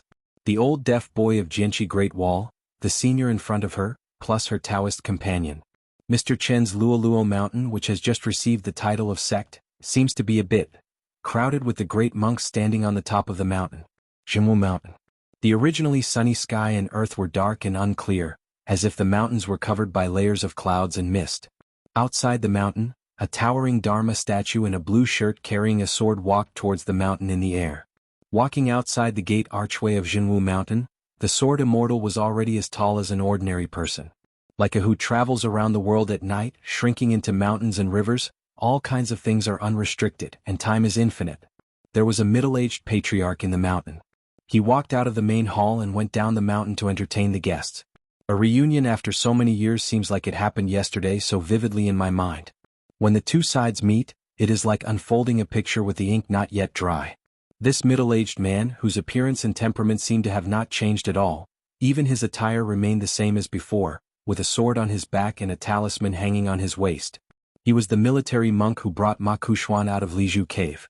He was Ma Kexuan's nominal preacher and secret protector. Both parties had the status of master and disciple. As if he were in a time scroll, revisiting his old place hand in hand, the man looked around and said with a smile, "It's so lifelike that it's hard to distinguish between true and false." A boy with straw sandals who had a hard time surviving back then, with such good means. Now I have already asked Xianxian of Xingyang Mountain, so I can say a few more words. There was no sign of turning a big deal into a trivial matter. Instead, he took the initiative to reveal the wedge of the conversation back then, without Qin Pingan needing to remind him. In the scroll, the location is the immortal tomb outside the town. The man explained his reasoning to the young man. "You are not qualified to bargain. If you agree, just nod. If you don't agree, just keep silent. If you feel it's unfair and unwilling, and if you are lucky enough to escape from the old ape, then you can go to Jianghu Mountain when you leave the town. Come to me and ask for what you think is justice." There was no look of resentment on the young man's face, his eyes were bright and he just replied, "If I have a chance, I will." As an outsider, Ma Kexuan obviously wanted to say something at that time, but the man said something back. A dead person is not qualified to speak harshly to a living person. At this moment, Qin Pingan's eyes were more on Ning Yao, and the mud-legged boy holding a short knife. In his opinion, he and Ning Yao were a perfect match. Slowly retracting his gaze, Qin Pingan let all the characters in the scroll temporarily leave the scene. With his hands in his sleeves, they spread out over the tombs of the gods that had not been converted into temples by the Great Li dynasty. He smiled and said, "Senior's words back then, intuitively I can hear them. He didn't mean any harm to me. But to be honest, I didn't understand this principle at first. During the subsequent trips, I thought about it over and over again and chewed it, and it left a lot of aftertaste." The man walked aside and said frankly and honestly, "At most, I have no hostility towards you. But I can't say that I have any goodwill. I was just afraid that you were young, especially with the woman you like watching, and you would be a passionate person easily. The superiors acted impulsively, and missed their way before they really grew up. They stumbled here, which led to a deeper grudge between you and me. A certain ancestor of Jianghu Mountain made things difficult for a junior in his own territory. This kind of thing would not be spread out. Not nice." He did notice very early on that Qin Pingan had a fighting spirit. Qin Pingan thought to himself and said, "Senior is a military master who has cultivated his mind and strength. Therefore he is in the mountains and looks outside the mountains. The gods in the above 5 realms also have no ill intentions towards the mortal Qin Pingan. Unless he is on the battlefield, only then would I be hostile to anyone. The immortal tomb where I fought with Ma Kexuan was not the battlefield of my predecessors, so there was no murderous intention, let alone the slightest intention to kill. I didn't even hesitate. If I hadn't defeated Ma Kexuan, but Ma Kexuan is better than me. If he wants to kill me again, Senior will stop him." The man nodded, "I will stop you from killing him, and I will also stop him from killing you. I am partial to Ma Kexuan because of my status as a mountain sect. At the same time, I will not be too partial to him. It is due to my personal personality and I am not allowed to do so. Do what is necessary." At this point, the man's expression became strange. He came with a strong momentum and brought up the old things again. Could it be that this is not an attack on the enemy? He couldn't be here to thank me, right? Qin Pingan was still talking to himself, but I don't know if the seniors are aware of it. Huan Shu still harbors an invisible malice without knowing it. It was the first time that Qin Pingan called him by his first name. The man suppressed his smile and said, "I would like to hear the details and help me solve my doubts. I don't know the true face of heaven and earth just because I am in the world of mortals." Looking at his posture, does Qin Jianxian want to be polite first and then attack? Huan Shu found that Qin Pingan just looked at him with a smile, hinting to himself that since the answer to the mystery lies with him, he is the one who can answer the bell? Qin Pingan's thoughts suddenly changed. Huan Shu had a high seniority in Jianghu Mountain. It was said that he was the younger brother of the contemporary mountain master Yueding. However, apart from Huan Shu's experience in Jianghu Mountain, Huan Shu's origins were the same. The regiment was so foggy that there was no record even of the Deli intelligence, only a concise comment that this person came from the ancestral family of the Central and Eastern military dynasty. Because he has a good senior brother and also met the first ancestor of the military strategist again, Jianghu Mountain has a spare time. More than just wandering thousands of miles, Qin Pingan chose to imprison the gods by forgetting key words and personnel. Sex is often something that is temporarily remembered after seeing or hearing something as a key word that opens a certain key to the door. So what I am thinking about at the moment is the Sui Chu Gong Wu Shuangjiang, and then extending all the way there are still Aizhou Weishi whom Wu Shuangjiang had tidied up once. These thoughts were like catching a series of fish, and the branches were overgrown, and the fire started a prairie fire. They were completely involuntary and Qin Pingan could only think of them, and they had to start them all again one by one. Self-destruction thoughts. Huan Shu suddenly said, "Yes. That's it." There are indeed 3 types of malicious words from people. The first type, such as the bad words in the market, is the most obvious. The second type is more subtle and does not need to be used in words at all. The content and wording are focused on, but it is a kind of class overlooking and scorning the lower and lower classes. Qin Shan's previous evaluation was to be polite. I, a real military monk from Wushan, have nothing to do with Chen Pingxiang. When Ping'an said those words he was in this situation. The last one is indeed hidden and difficult to realize, because it already comes from the one-sided world that Huan Shu lives in, and the invisible malice towards Qin Pingan's one-sided world. At this point, both sides I believe that words are no longer needed, no one needs to speak, there is a world of difference, good and evil are self-evident. From the speaker, from the class of the speaker, from the whole world. The man kept mumbling to himself, falling into a mysterious state of asking himself, does the Tao belong to me? Does the Tao belong to you? The road lies in the pure blue sky, among the muddy lusts. Unknowingly, by the time Huan Shu came to his senses, Qin Pingan had already removed the formation, and the 2 of them were standing at the gate of the mountain. Qin Pingan waited until Huan Shu escaped from that realm, then turned around and left. Qin Pingan could even tell the difference between Ma Kuxuan and Ma Lanhua. How could he not be able to distinguish between him and Ma Kuxuan, or between Ma Kuxuan and Zhenwuxian and the evangelist Huan Shu? What's more, Ma Kuxuan also took the initiative to leave the Jianghu mountain genealogy before going down the mountain. Even an awkward person like Ma Kuxuan, who always likes to without wiping his buttocks, is willing to act in such an abnormal way. This shows that Ma Kuxuan has deep feelings for this sect. Men in fact have feelings for his master Huan Shu. Huan Shu asked, have you finished speaking the truth of Shanzhu Qin? Are you leaving? Otherwise. Huan Shu didn't talk much back then, just a few words, a total of 84 words. Qin Pingan asked back, I am now in a higher realm than you and my fists are harder than yours. I just want to say a few more words so that you have to patiently listen to me finish the total of 264 words. I have to take a step back and say, if you don't think this way, think otherwise. If you want to settle old scores without mercy, what kind of justice do you really want to ask for? How can Huan Shu of Jianghu Mountain give Qin Pingan? In this case, after reminiscing about the past, come here with a satisfied heart and return with a satisfied mood. Unexpectedly, Huan Shu said, don't leave in a hurry. The mountain master has been waiting for you to climb the mountain as a guest for more than a day or 2. Qin Pingan smiled half-heartedly, don't you want to have a dogfighting session behind closed doors, right? Huan Shu laughed dumbly, shook his head, and explained without any hesitation, my nephew of the mountain master wants to discuss a scandalous matter with the mountain master Qin. Now it was Qin Pingan's turn to be surprised. Are you Huan Shu so senior? Especially the person whose true body statue is qualified to worship in the east and west of the ancestral home of the Tubing family and enjoy incense? No wonder it was this person who went to Lizhu Cave Heaven to take away the tokens of military strategists from the 3 religions and 1 family, and not the current mountain master of Jianghu Mountain or Fengxue Temple. Huan Shu said with a smile, what kind of temperament does Ma Kuxuan have? You and he are from the same hometown but you still don't know? If his seniority in the mountains were higher, he would be in trouble. Although Aquarius continent is the smallest of the 9 continents, it is the only big continent where 2 military ancestral courts stand at the same time. The mountain master of Fengxue Temple is a swordsman who likes to wield swords.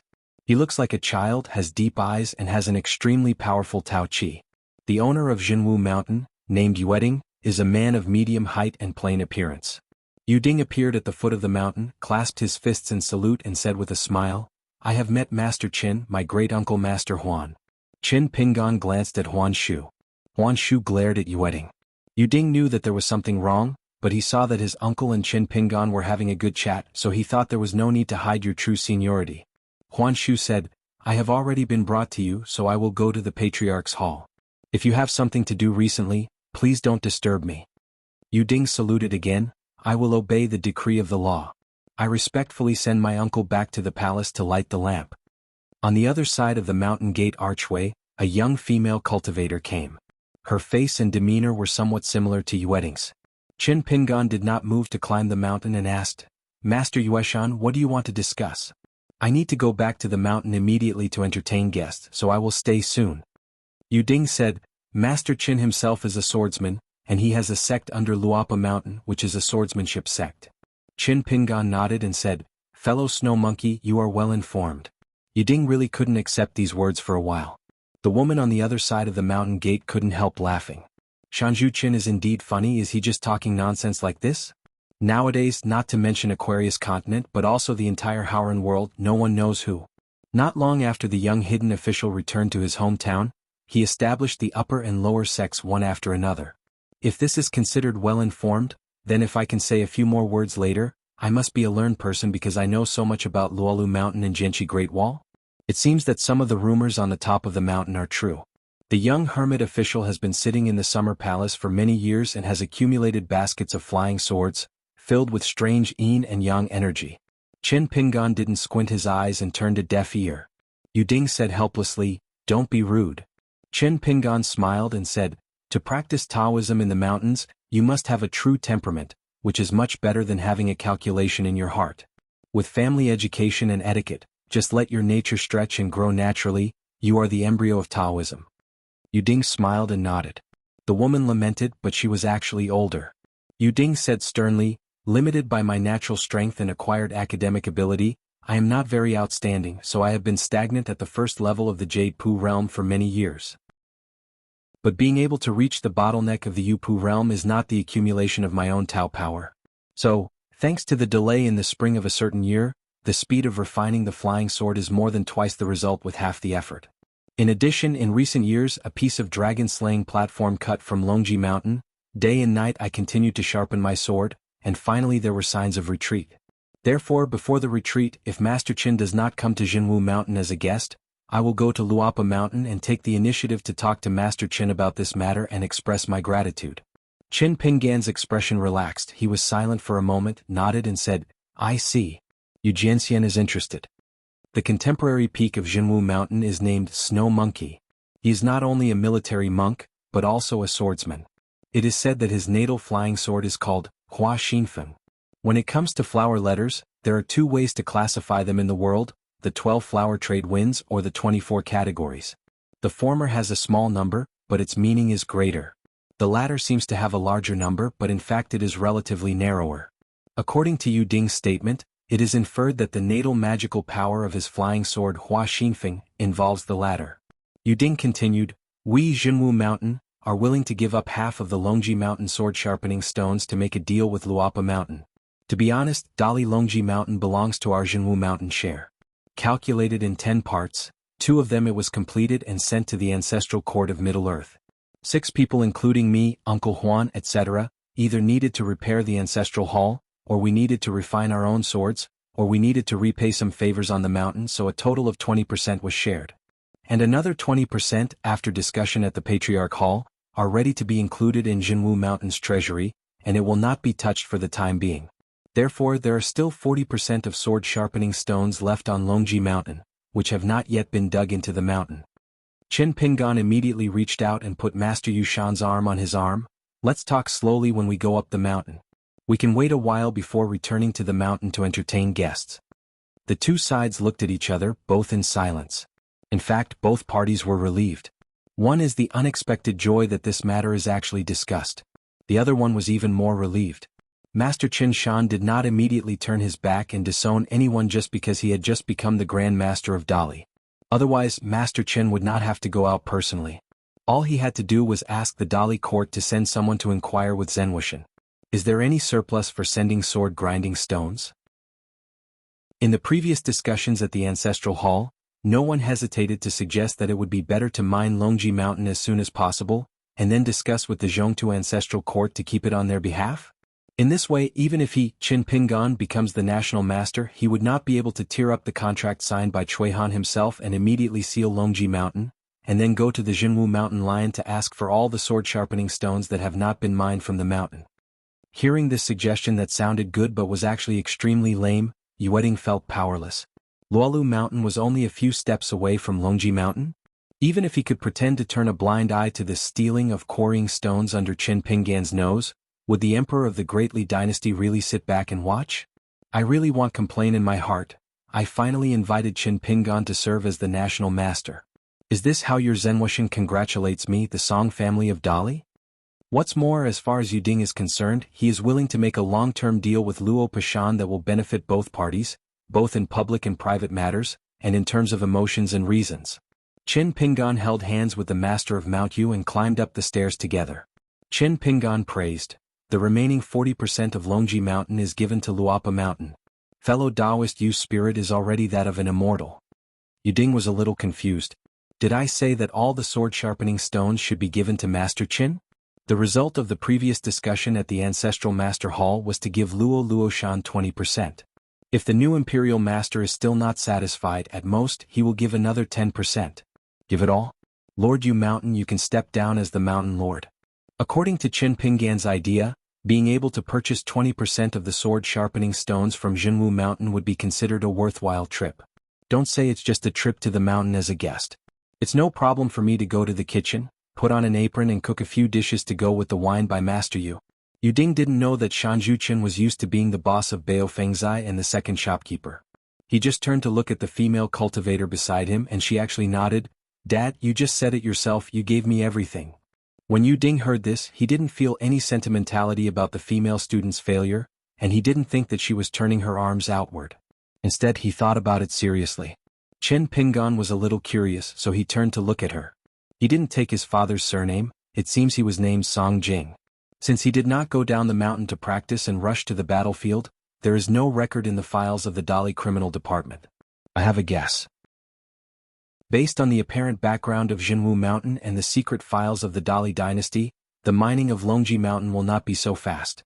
Now only 40% of the sword-sharpening stones are left. There must be experts to help. Help cut the dragon-slaying platform. She smiled and said, Xuanhuan, I am also a sword cultivator. I secretly went to the Sword Qi Great Wall. But before I went, I swore in the Patriarch Hall not to pass the sword, so my trip was in vain. Qin Pingan nodded and asked with a smile, I would like to ask, is it a single-character flying sword? She said with surprise on her face, You can guess all this, Xuanhuan is really a god. Every single-character flying sword in the Great Wall of Sword Qi, as long as there is one holder of this kind of flying sword, it will be a top priority in the files of the Summer Palace. The Great Wall of Sword Qi will definitely arrange 2 or even more. As guardian. Just like Yueting's natal flying sword Flower Trade Wind. If it is not the 24th but the 12 Flower Trade Winds, then Yueting's swordsmanship achievements can be even higher. In the same way, if it is Yueting's natal flying sword, is it the legendary single-character flying sword, such as Flower? The avenue is wide as you can imagine. However, the number of such single-character flying swords in history is too rare. Even in the Great Wall of Sword Qi, only 14 have been recorded in the past 10,000 years. Fijian's real name has a large number of characters, which does not necessarily mean it has a low grade. For example, Qin Pingan's Caged Bird and The Moon in the Well, as well as Lu Jinglong's Fijian's Tentative Rules, are both very high. But as long as it is a single-character flying sword, it must be of extremely high quality. Because this allows sword cultivators to do no hard work in refining energy, cross any barriers and practice Taoism, it is equivalent to possessing a natal character of a Confucian sage. Yuding smiled and said, Her name was given by Grandmaster Jiang with help. The pride of my parents is beyond words. Song Jing asked, Can you guess which word it is? Qin Pingan said calmly, How can you guess this? Song Jing had a small regret. Qin Pingan had already turned to talk to her father about business. Jing is the name of an ancient star. Since it was Taigong Jiang of the martial arts temple who personally bestowed the name, it naturally has a profound meaning. Since ancient times, military strategists have attached great importance to changes in celestial phenomena. It is recorded in the Yu Ling chapter of the Book of Rites that in the month of Jichuan, the sun is in the arc of Qihun. There is a cloud in the Qianguan astrology book that the arc 9 star is in the southeast of the wolf, and the bow of the sky is used to cut down the rebels in Huaiyuan. In addition, the sage's interpretation of the word has annotations, and the arc is the reason why the banner is spread. So what else do you need to guess about the name of Song Jing's flying sword? It's just the word arc. Then she used her natal flying sword to cut the dragon-slaying platform, which could not only help Xianhu Mountain quarry stones faster, but also be the most effective sword refining method. No wonder she dared to express her opinion on such a major sect matter, and Yuding didn't think so. She's messing around. Slowly climbing up the main Shinto road of Jianghu Mountain, the top of the mountain made 3 demands. One was to choose an auspicious day for Jianghu Mountain to formally conclude an alliance with Luolu Mountain and the Qingping Sword Sect. Second, the sword cultivators and warriors of Jianghu Mountain can go to the 2 sects to practice and vice versa. As for the number of people, if the discussion cannot be done today, we can discuss it in detail later.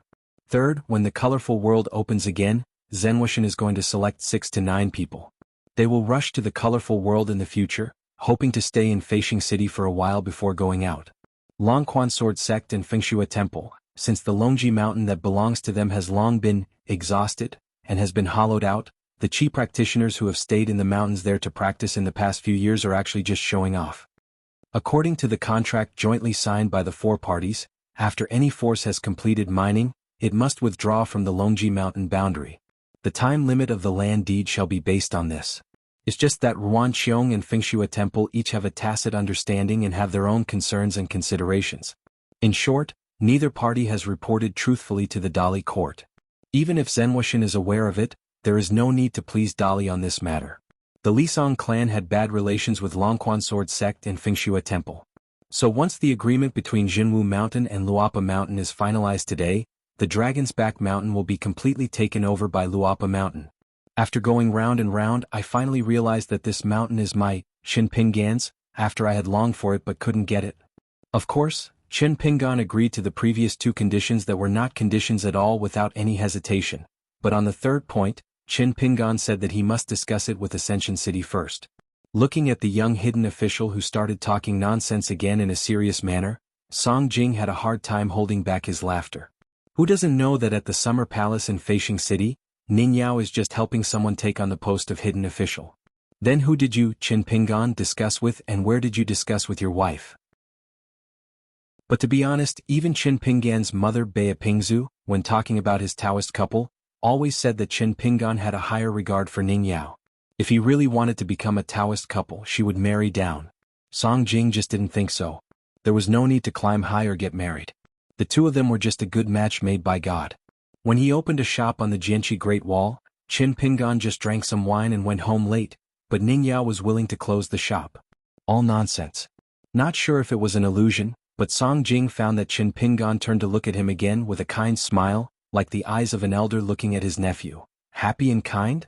Yu Ding speeded up his pace intentionally or unintentionally, and just stood between the 2 of them. Master Qinshan, let's talk business, let's talk business.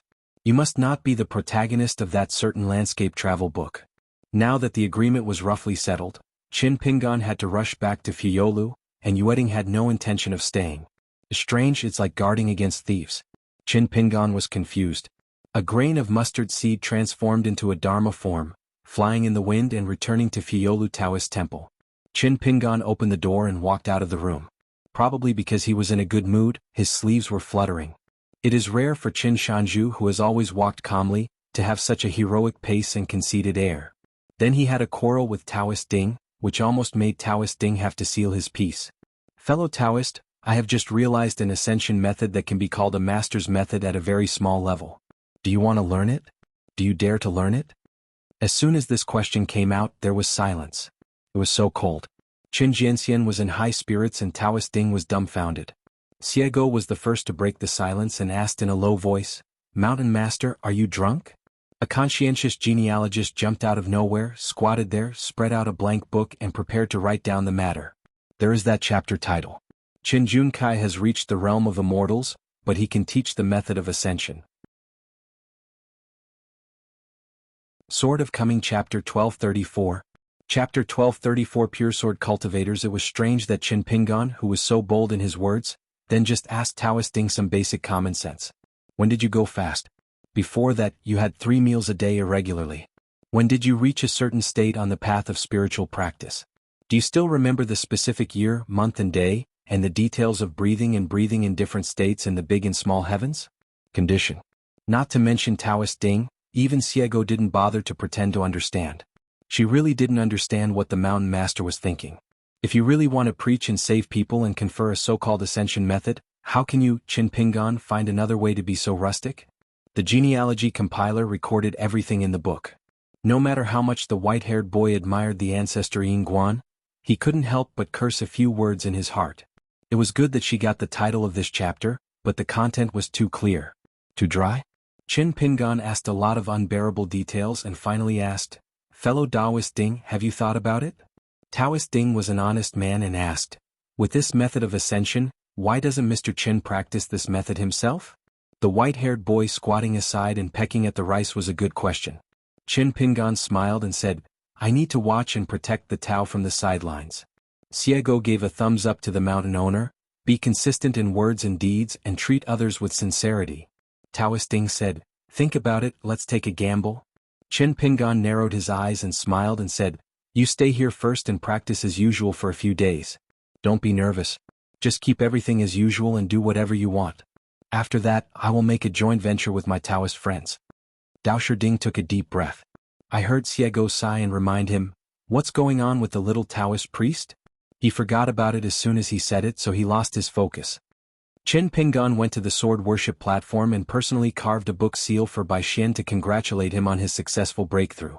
The seal is "Floating clouds take the mountains to the blue sky," and the name of the boy's flying sword is Yunyu. Qin Pingan said, "Over there in Jianghu Mountain, I met a sword cultivator with a single character flying sword." The old deaf boy smiled and said, "It's rare, it's really rare." Bai Xian asked curiously, "Master Chow, single character flying sword? What does it mean?" The old deaf man explained, "For example, the titles of kings are also divided into levels, and most of them are two-character titles. For example, Song Mu, the king of Luo who accompanied the capital of Dali, is the so-called one-character king in the romance novel, which is better than the two-character title. Ziwang is more valuable." Bai Xian asked doubtfully, "Doesn't Xuanhuan have a natal flying sword? Its name is 4 characters. Isn't it also very strong and unreasonable?" The old deaf boy laughed and said, "Let's talk about common sense first and then special cases. For example, the old deaf child once saw a single character flying sword."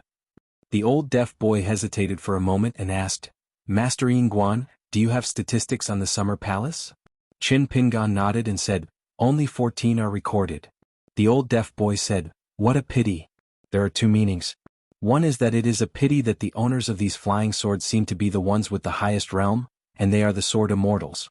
No one can successfully reach the ascension realm. The second is some natal flying swords with single character flying sword qualifications. Their owners died too early in the battle, fell too quickly, or had no time to improve their ranks, or had no time to break certain restrictions, and were unable to have magical powers.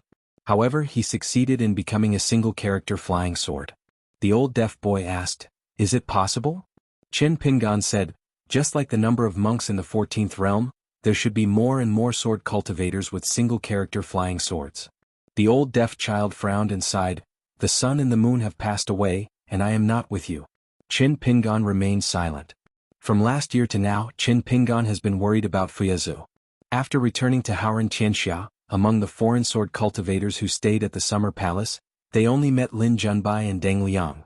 There was Xiao Mo beside him. After he was completely relieved about Xiao Mo, Xiego came. After he was also relieved about Xiego, Xiao Mo went to Qingming Tianxia. He needed to retreat again, so Xiego helped to protect him. Xiego seemed to have noticed the mountain owner's worry and said with a smile, "I've sneaked over to Fuyao Island before and it's not a big deal. If you are really worried, just ask Gontang to go there and keep an eye on it. Well, he is idle anyway." What? The old deaf child's heart tightened. Going to work again? A pair of old eyes that have seen the old mountains and rivers, but cannot see the shocking new mountains and rivers, cannot hear the words that the city is springy and the trees are deep, the old people are easily heartbroken. In the vast world, after a battle is won, the most tragic battle is actually in Fuyazu. Of course, it was also very tragic on the Aquarius continent, but the Song family of Dali at least preserved half of the continent's mountains and rivers. Tongyishao. Apart from a handful of sects on the mountain, how many battles have been fought at the foot of the mountain? Therefore, on the territory of Fuyao continent, various places have restored their country one after another, and they are all using brand new reformed year names. It has only been 3 years since the Jinpu dynasty was restored to Zhua. At the end of winter last year at the Jinqi ferry built in Luanjiaden, at night, sword lights suddenly appeared in the Xinjia Inn at the ferry, all heading towards Chuanjiao. Rush to the mountain. Streams of bright sword light cut through the night sky, dragging streaks of fireflies in the sky, which attracted everyone's attention along the way. Just the famous sword immortals who were recognized at a glance include xuanhuan from Azu, Songpin from Jinjiazu, Yu from Luxiazu, Puha, and Situ Jiu. In addition, there are several famous nascent Soul Realm old swordsmen, who are now well-deserved big shots in the 3 northwest continents of Hauran where many great monks have died. And beside these sword immortals, there are also a group of young people who are skilled in handling swords. They are so young that they are dazzling. Apart from sword cultivators, I'm afraid there won't be another type of chi practitioner in the world who can make others feel that the word young has such weight. The purpose of this meeting was not to make money, nor to wade into troubled waters, but to prevent someone from using secret methods to destroy the mineral veins, which would affect the entire Fuyao continent veins and cause dozens of nearby countries to instantly. Lu Shen. Situ Jiu asked, is it really possible that that vein of temporarily unknown material could become a brand new kind of fairy money?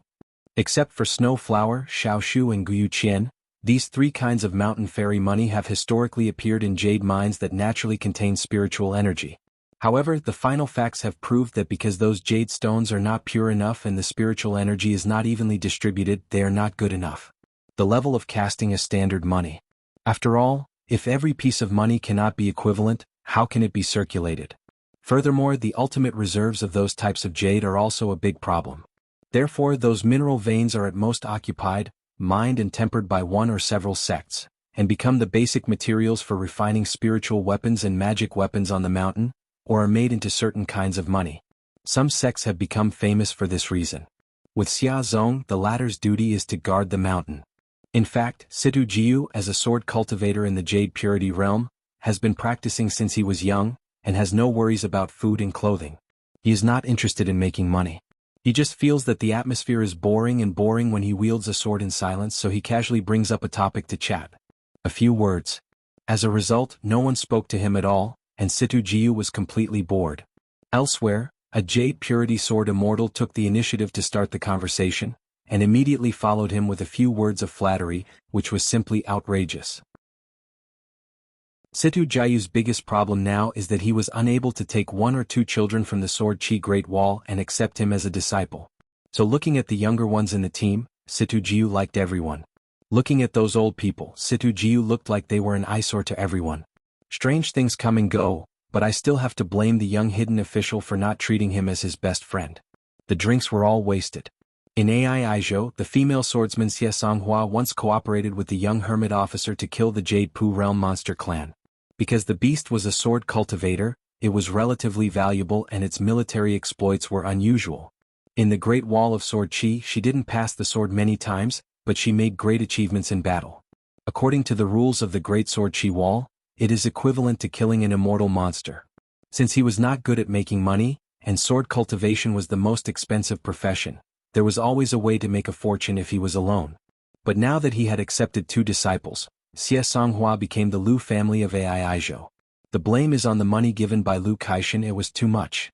Situ Jiu held it in for a long time and finally couldn't help but said, Xie Songhua, why are you willing to be worshipped by others? It's hard to learn from Yu. Yu had a lot of offerings and the title of guest minister, and he just collected money every year. If he doesn't do his job properly, it's no wonder he's not good at swordsmanship. Xie Songhua said angrily, I didn't even ask Lu Kaishan if he would take a concubine. I'm already brave enough. Yu said helplessly, what are you doing with me? Situ Jiu sneered and said, based on the merits of the battle, you have to wield the sword under my feet. Yu laughed. Puhi purred, the 2 chickens are pecking each other. Xie Songhua laughed and said, 3 chickens in 1 cage. Puhi thought in vain, not daring to say anything. He and Situ Jiu had exactly the same experience. They were brothers in need. One was a genealogy monk who was even more of a wild cultivator than a wild cultivator, and the other was once the patriarch of the divine continent sects Zidu Shenfu in Middle-earth. Due to an accident he lost his life. According to his genealogical identity, he became a wild cultivator. They all felt that they wanted to learn the swordsmanship of Jianxi Great Wall, and then they all stayed at Jianxi Great Wall based on their ability. They all killed monsters in foreign lands and made meritorious deeds, and they were all related to each other in the Summer Palace. They were considered to have helped Yin Guan, a lineage of sword cultivators. Now that they have returned to Hauran Xianxia, everyone is sarcastic towards you, feeling that you is not worthy of being named as a memorial to the Luoluo mountain, Song Pin, who doesn't like to talk, is holding his sword in the sky. The sky wind blows the green hair on his temples, fluttering like a goddess. Song Pin, a female swordsman from Jinjiazu, and Puha from Luxiazu, these two neighbor swordsmen, both appeared in Chunfan's High of Hanging Mountain. Before that, they actually had no interaction with the young hermit official. As for the foreign female sword cultivators who appeared on the Great Wall of Sword Qi, their sword-playing styles were almost modeled after the same model. Be it Xie Songhua, Song Pin, or Li Kai, they were extremely decisive and ruthless on the battlefield. Before going to the Sword Qi Great Wall, Situ Jiu was a wild cultivator between Jingjia continent and Liuxia continent. On the contrary, he was the only one among the Howran sword immortals back then who was a regular patron of a wine shop in the Sword Qi Great Wall. He liked to squat on the streets. While drinking, eat a bowl of xianxia noodles. In terms of accumulated military exploits, Situ Jiu was actually only slightly inferior to Song Pin and not inferior to Pu He at all. However, he only lost to Pu He and was scolded by Pu Lauer for fishing. Situ Jiu didn't even know how to talk back. Damn it, Yingguan wasn't there. Otherwise, Qin Pingan had no reason not to favor him because of his personal friendship with the young Yingguan. Although everyone was a bartender, but aren't there different levels of wine trays? Situ Jiu and the Longbeard immortal lord of De Longqiu of the Middle-earth sect, and Situ Mingjing, who went to Xiao Longqiu of Tongye continent to be some kind of mountain master, must be half-relatives. I received a secret letter not long ago. In the letter, Situ Mingjing roughly told the incident of Xiao Longqiu. Speaking of the young hermit official, Situ Mingjing gave a high evaluation. There is no false reputation under the reputation. This mineral vein, which is said to be able to be made into the fourth kind of fairy money on the mountain, and then attract the covetousness of all forces, is located very deep underground, like a maze. At the entrance, there was once a dojo of a small mountaintop fairy mansion. This small sect has long been in existence. Died during the war, there were several genealogical monks who claimed to be direct descendants of the Patriarch Hall. They had been complaining to the Jinpu dynasty for the past 2 years. However, the Ministry of Punishments teamed up with the Academy to investigate carefully and found that they were just a few swindlers. Went to jail. The earliest discovery of this mineral vein was due to the sudden changes in the weather in the world. A monk who had some experience in the art of looking at the air accidentally bumped into the Xuanjiao mountain, which was originally unknown. He saw a purple thing at the entrance of the cave. The blue color was swirling around and condensed like a huge Ganoderma lucidum. He felt that there might be a priceless treasure about to appear, so he plucked up the courage to go into the cave to find out. As a result, he went deeper and deeper, and finally he saw a scene at the end of the road. This Sevuing Realm Qi practitioner was stunned. In the vast, extremely empty cave, there was a dark earth vein made of unknown jade and stone, like a black dragon crawling on the ground, and its body was inextricably linked to the cave. The stone walls are connected together as if they are imprisoned by the mountain, so it is impossible to imagine how long this mountain range is. The old monk tried all his methods and means, but he couldn't chop, smash, or figure out anything from the black dragon body. He consumed a lot of spiritual energy and talismans in vain, and jumped in a hurry. He really thought he was sitting on a treasure mountain, but he was empty-handed. What's the end of return? The old monk thought about it, but he didn't dare or didn't want to leak the news, so he had to leave and found a few trustworthy good friends on the mountain. They came here together to get the treasure. Unexpectedly, the Dragon Gate Realm Sword cultivator used the flying sword. Worked hard and only managed to cut off a piece of black jade, the size of a palm, which was not enough to temper and repair the flying sword. The allies who came in high spirits were helpless one by one, just staring at each other with big eyes and small eyes. No one is willing to give up, but no one can think of a perfect solution. In the end, they came up with a solution that was not a solution. The brothers should stop forming an alliance and just establish a sect here. They must guard this inexhaustible treasure. It can be said that this is the foundation of a future sect, and you can even think about it even bigger. How did the Liu family in Azu become successful? Isn't it because of the snowy money vein? It's a pity that there is no airtight wall in the world. A Xinjia ferry was soon built outside the entrance of Xuanjiao Mountain. There were many shops and it was noisy. Everything was sold in the market, not to mention restaurants and brothels. As for all kinds of miraculous elixirs, robes, weapons, and rare antiques, there are countless of them. There are even wedding shops that sell coffins. There are people who come here to inquire about information and seek money for their respective forces behind the scenes, as well as those who simply go out to relax and enjoy the mountains and rivers, and those who want to fish in troubled waters and make a profit if they have dates or not. The Jianghu dynasty, which had just restored the country a few years ago, temporarily opened up a relatively stable underground passage, which was just enough to allow two ferries to go back and forth at the same time. The winding journey was more than 100 miles long, and it took a lot of manpower and material resources. The national treasury savings were half empty, but the Ministry of Revenue was surprised to find that with a ferry, they could quickly recover their money. Nowadays, inside and outside, the 3 religions and 9 streams are mixed together, and many conflicts have occurred overtly and covertly. Among them, 7 or 8 conflicts have resulted in human lives, not to mention those who were secretly destroyed and disappeared. It was Jianghu who had just returned to the country. The dynasty couldn't control it at all. During this period, it initially wanted to establish its authority and kill the chickens to scare the monkeys, so it took the lives of several members of the royal family. They didn't know how they died and their bodies were not found. As for the fights among the Qi practitioners, the emperor's choice of fighting, the emperor's choking, the amaranth, the clumsy bald fold, the escort, the rush, the cricket, the mace, the tactic, the snipe, the tomb, the snipe, the tomb, the snipe, the tomb, chewing bushes? Just talking about the local monks in Fuyao continent, there are as many as 7 or 8 allied forces, large and small, stationed in the cave-in areas as big as towns. As for these temporary gangs on the surface, whether there is support from the other continent sects behind them, God knows. We only talk about the rich and powerful Lu family of Aizhou, but there is almost no mention of the Qinggong mountain of Luxiazu and the Tianyu cave. How can we not get involved? Are you really just watching from afar? The problem is that the Chinese Confucian temple has a delicate attitude towards this matter. Although the Confucian temple has always adhered to the purpose of not competing with the monks for profit, if the Confucian temple really wanted to appoint a college chief, he would just say that all this vein belongs to the Confucian temple. But it saves trouble, everyone has given up on that idea. If you say that the Confucian temple acted like this, it would definitely attract complaints, but at most it would be something that you dare not dare to say. If you want to fight against the barbaric world, the Confucian temple must be short of money. It is reasonable to take it from the world and use it for the world. Moreover, the Confucian temple now acts vigorously and resolutely, which is very different from before. It has set rules. Anyone who dares to violate the ban must go to the local academy in Izhou to read the books of sages. In the words of Wen Yu, who is now the deputy director of Tonggishao Tianmu Academy, he said, "It's not too late to catch up on the truth and study. If the Qi practitioners have committed more serious crimes, they can go directly to Gongda.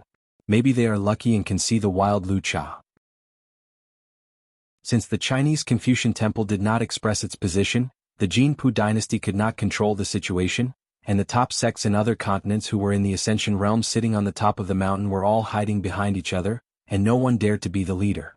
This makes this place look more and more treacherous, with undercurrents surging. Xuanhuan was neatly dressed and carried a bamboo box on her back. Her 2 disciples, Juxing and Xiaomu, were 2 children in the past and are now teenagers. One carries a bamboo box on his back and the other holds a hiking pole. Although her hometown is Aizu, she has a very bad impression of Aizu, and her impression of Lu Kaishan, who is the best in the world in making money, was even more average in her early years. Wandering, living in clouds and water, after forming a pill, he traveled more in Jinjiazu and Luxiazu. In the early years she had fought against Situjiu. There was a small misunderstanding, but at that time the 2 wild cultivators had concealed their identities and suppressed their realm, so neither of them made a killing blow to the other. Later, when we went to the Great Wall of Jianxi, we happened to chat about old things while drinking at the same table, and after checking accounts, we realized that it was the other person. And now there is a rumor that Xuanhuan is very likely to reach the immortal realm in just a few decades. Therefore, she unexpectedly agreed to become a worshipper of the Lu family in Aizhou, which caused quite a stir. Because an old man of high seniority in the Aizhou Lu family ancestral hall had invited Xuanhuan to be a guest many times, even if it was just a guest by name. As a result, the impatient Xuanhuan replied directly, saying, "Thank you very much, Songhua. I'm tired of living, old man, you are asking for a sword." But in the end, Xuanhuan actually served as a registered worshipper, and she was not even a guest. Now Xuanhua's 2 direct disciples, Juxing and Xiaomu, before they reached the upper 5 realms, all expenses from the natural materials and earthly treasures required for sword refining, additional natal items, to food, clothing, housing and transportation, Aizhou Lu family all rounded. When the outside world heard about this, they couldn't help but sigh with sincerity. A little money in the mountains is nothing, but if you have money like the Aizhou Lu family, anything really matters. In a huge underground cave temporarily named Feng Shui Cave, there is a private house located at the highest point, which is carved out of the wall, with pavilions and attics suspended in the air. And along the underground river, mansions stretched on both sides, lights were like daylight, orioles were singing and swallows were dancing, and there was a buzz of people all day long, like a flaming dragon. In this high-hanging mansion, in a plainly decorated waiting room, 3 young sword cultivators had been waiting here for a long time, chatting while waiting for someone. They are 3 young Jindan sword cultivators, almost all in their early 30s, not even in their 30s. The 3 people are Song Gaoyuan, Scrofulariaceae and Chao Gun. They are all top-notch Taoist geniuses, and deserve to be the heroes of the mountain. His realm, appearance, demeanor, intelligence and life experience are all top-notch. Especially Chao Gun, whose appearance is particularly outstanding. He wears a purple gold crown, a green robe and a white jade flute at his waist. He is a handsome young man. They did not rush to the door of the house early to greet him. At this moment they just stood up and clasped their fists without any red tape. Even though I met all the senior sword cultivators at this moment, there were no polite words from those who had met such and such a sword immortal. This scene really made the old people who had never been to the Great Wall of Sword Chi feel very sad and sigh in their hearts. They were worthy of the young people who had been to the Great Wall of Sword Chi. But even swordsmen like Pu He and Situ Jiu, who were known to have bad tempers, didn't think there was anything wrong. Previously at the Jinchi Ferry Inn, this group of swordsmen who were familiar with each other were cursing and trying to undermine each other. Now, they all behaved as if they were participating in the discussion of the Patriarch Hall. Especially Pu Lauer, who is recognized in the mountains as, "Any kid who doesn't follow the rules and lacks etiquette on my side, I will teach you how to be a good person for your parents and masters." At this moment he was not careless but looked solemn. Just before he crossed the threshold, he saw a few junior sword cultivators in the room who were at the Golden Core realm. The old man took the initiative to clasp his fists. Song Gaoyuan was born in Fuyazi Lujiao Palace. As long as he reaches the upper 5 realms in the future, he will be the unsuspecting candidate for the palace master. Firstly, Song Gaoyuan was born as an immortal in the mountains. His parents were Taoist couples, and they were both direct descendants of the current master of the Lujiao Palace. Furthermore, the highly respected patriarch Rongguan had always regarded Song Gaoyuan most highly. Scrofulariaceae comes from the Jinjiazu ethereal sect, and the master's ancestral mountain is Epiphyllum Peak. Every time after the rain, it has the reputation of the dragon emerges from the cave, the clouds are yellow, the sky is purple. The master Yuan Qingyao in the immortal realm has an immortal weapon rank. The blue-purple book is called Collection of Heroes of Hiyue. The ancestor died in battle. He was the first local immortal in Fuyao continent to die in battle. Inyue Creek is at the foot of Baiyue Mountain and Sweeping Flower Pavilion is on Lianri Peak. The 2 mountains are adjacent to each other. They were once the sacred places in the hearts of monks who were born as monsters in a continent. It is also the one in the Howran world that has the most guests and demon monks in the sect's ancestral hall, except for the Iron Tree Mountain in the Middle Earth. In that tragic war that swept across the continent, these genealogy monks who were from the local demon clan in Fuyao continent followed Yuan Qingyao to the battlefield, and most of them died in the battle. These 2 top sects were both destroyed in the war and are now being rebuilt. Chao Gun was born in the Fangsuan sect of Liuxia continent and was famous for his expertise in refining Fangsuan items. However, the requirements for accepting disciples were high and the number of monks with genealogies was very small. There is a dry stone standing on the top of the mountain higher than the other peaks. On the dry stone cliff, there are 2 big characters in the seal carved by Bai Yi, which are said to be written by Bai Yi himself, mending the sky. The founding master opened a study here, Changxing Zhai, which became the private monastery of successive sect masters and was passed down from generation to generation. The previous sect leader was the second person on the mountain in Liuxia continent after Jing Hao, the Taibao of the Qing Palace, and even ahead of the Tianyu Cave master. The reason why he took office was that this old sect master was one of the very few great monks who took the initiative to rush to the battlefield of Jinjiazu. Not long after returning to the sect, he announced that he was in seclusion, but in fact he was separated from the world. Now that the Fang Siyuan sect is preparing to establish the next sect in Fuyao continent, it is said that Chao Gun, who is only in the Jindan realm, hopes to obtain permission from the Chinese Confucian Temple to serve as the leader of the next sect by virtue of his military exploits accumulated in a foreign land. But these are not reasons. There is only one real reason. These three young people who returned to their hometown in the world were from the lineage of hidden officials who stayed at the summer palace on the Great Wall of Sword Qi. And as a sword cultivator of Xuanhuan lineage, he went to the battlefield. Among this group of sword cultivators, excluding those young girls who are disciples, there are actually differences between them. For example, xuanhuan, who is recognized as having the greatest military exploits among them, and who once personally killed a Yupu realm sword cultivator monster, may not necessarily value the accumulation of military exploits. Song Pin is not as good as himself.